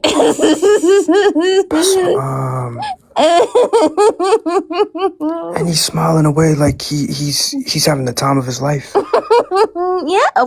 Why wouldn't he have the time of his life? He's like literally, you know? Like no shame though. Like that's someone said it in the chat, but no shame, no guilt, no lingering feeling of like, oh my gosh, I can't believe I'm doing her this dirty. Nah, not a damn thing. Oh my gosh. On a yacht that she paid for, with a ring that she probably paid. Yeah. Oh my god. Did she pay for the ring? I think she did. Let's be honest, she probably did. I think she did. Oh god. I think she did, but yeah. You know, like it's so fucking funny. Now the question is, right? Would he have been able to look at this? Oh, it was over 500,000. My bad. I thought it was 500,000 actually. Like, look at this guy. So Did yeah. not get to a point where like, I mean, even if you did it, like, did it not get to a point like 50,000 where she was like, okay, this is getting a little strange. Mm-hmm. But also, she was on The Bachelor. She used to be on The Bachelor. Yeah, she was one of the she wasn't the Bachelorette, but she was one of the contestants. But like, you know, like I am all for. I don't know. You know what? Let me just not say anything. Actually, the whole time I was watching it, I was like, I'm sorry. Like, I understand being tricked by somebody, but putting a guy with a gambling addiction on your credit card and taking out a mortgage with him, like I don't get that. I really don't get that at all. Like it almost feels like exactly she was just so desperately trying to get, you know, accepted by him. Like she probably had this whole what's it called? Like I'm gonna be the Meghan Markle of Denmark. She was looking at the Russian. That's what she probably thought, bro. She was like, I'm gonna be the Meghan Markle of Denmark. Let me make this shit happen. You know? This is like the perfect example of the sunk cost fallacy. Like you're in so deep and you think you can't leave, but you really should leave. Like, oh, 500,000, 500,000. Like 100%. Oh my gosh.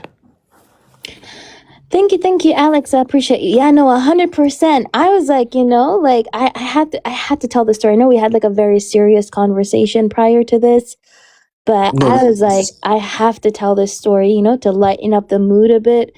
Girl should have contacted me so I could slap her out of it. You know, like this is actually, you know, maybe I should have like an extra page where I talk about just like this type of tea, you know?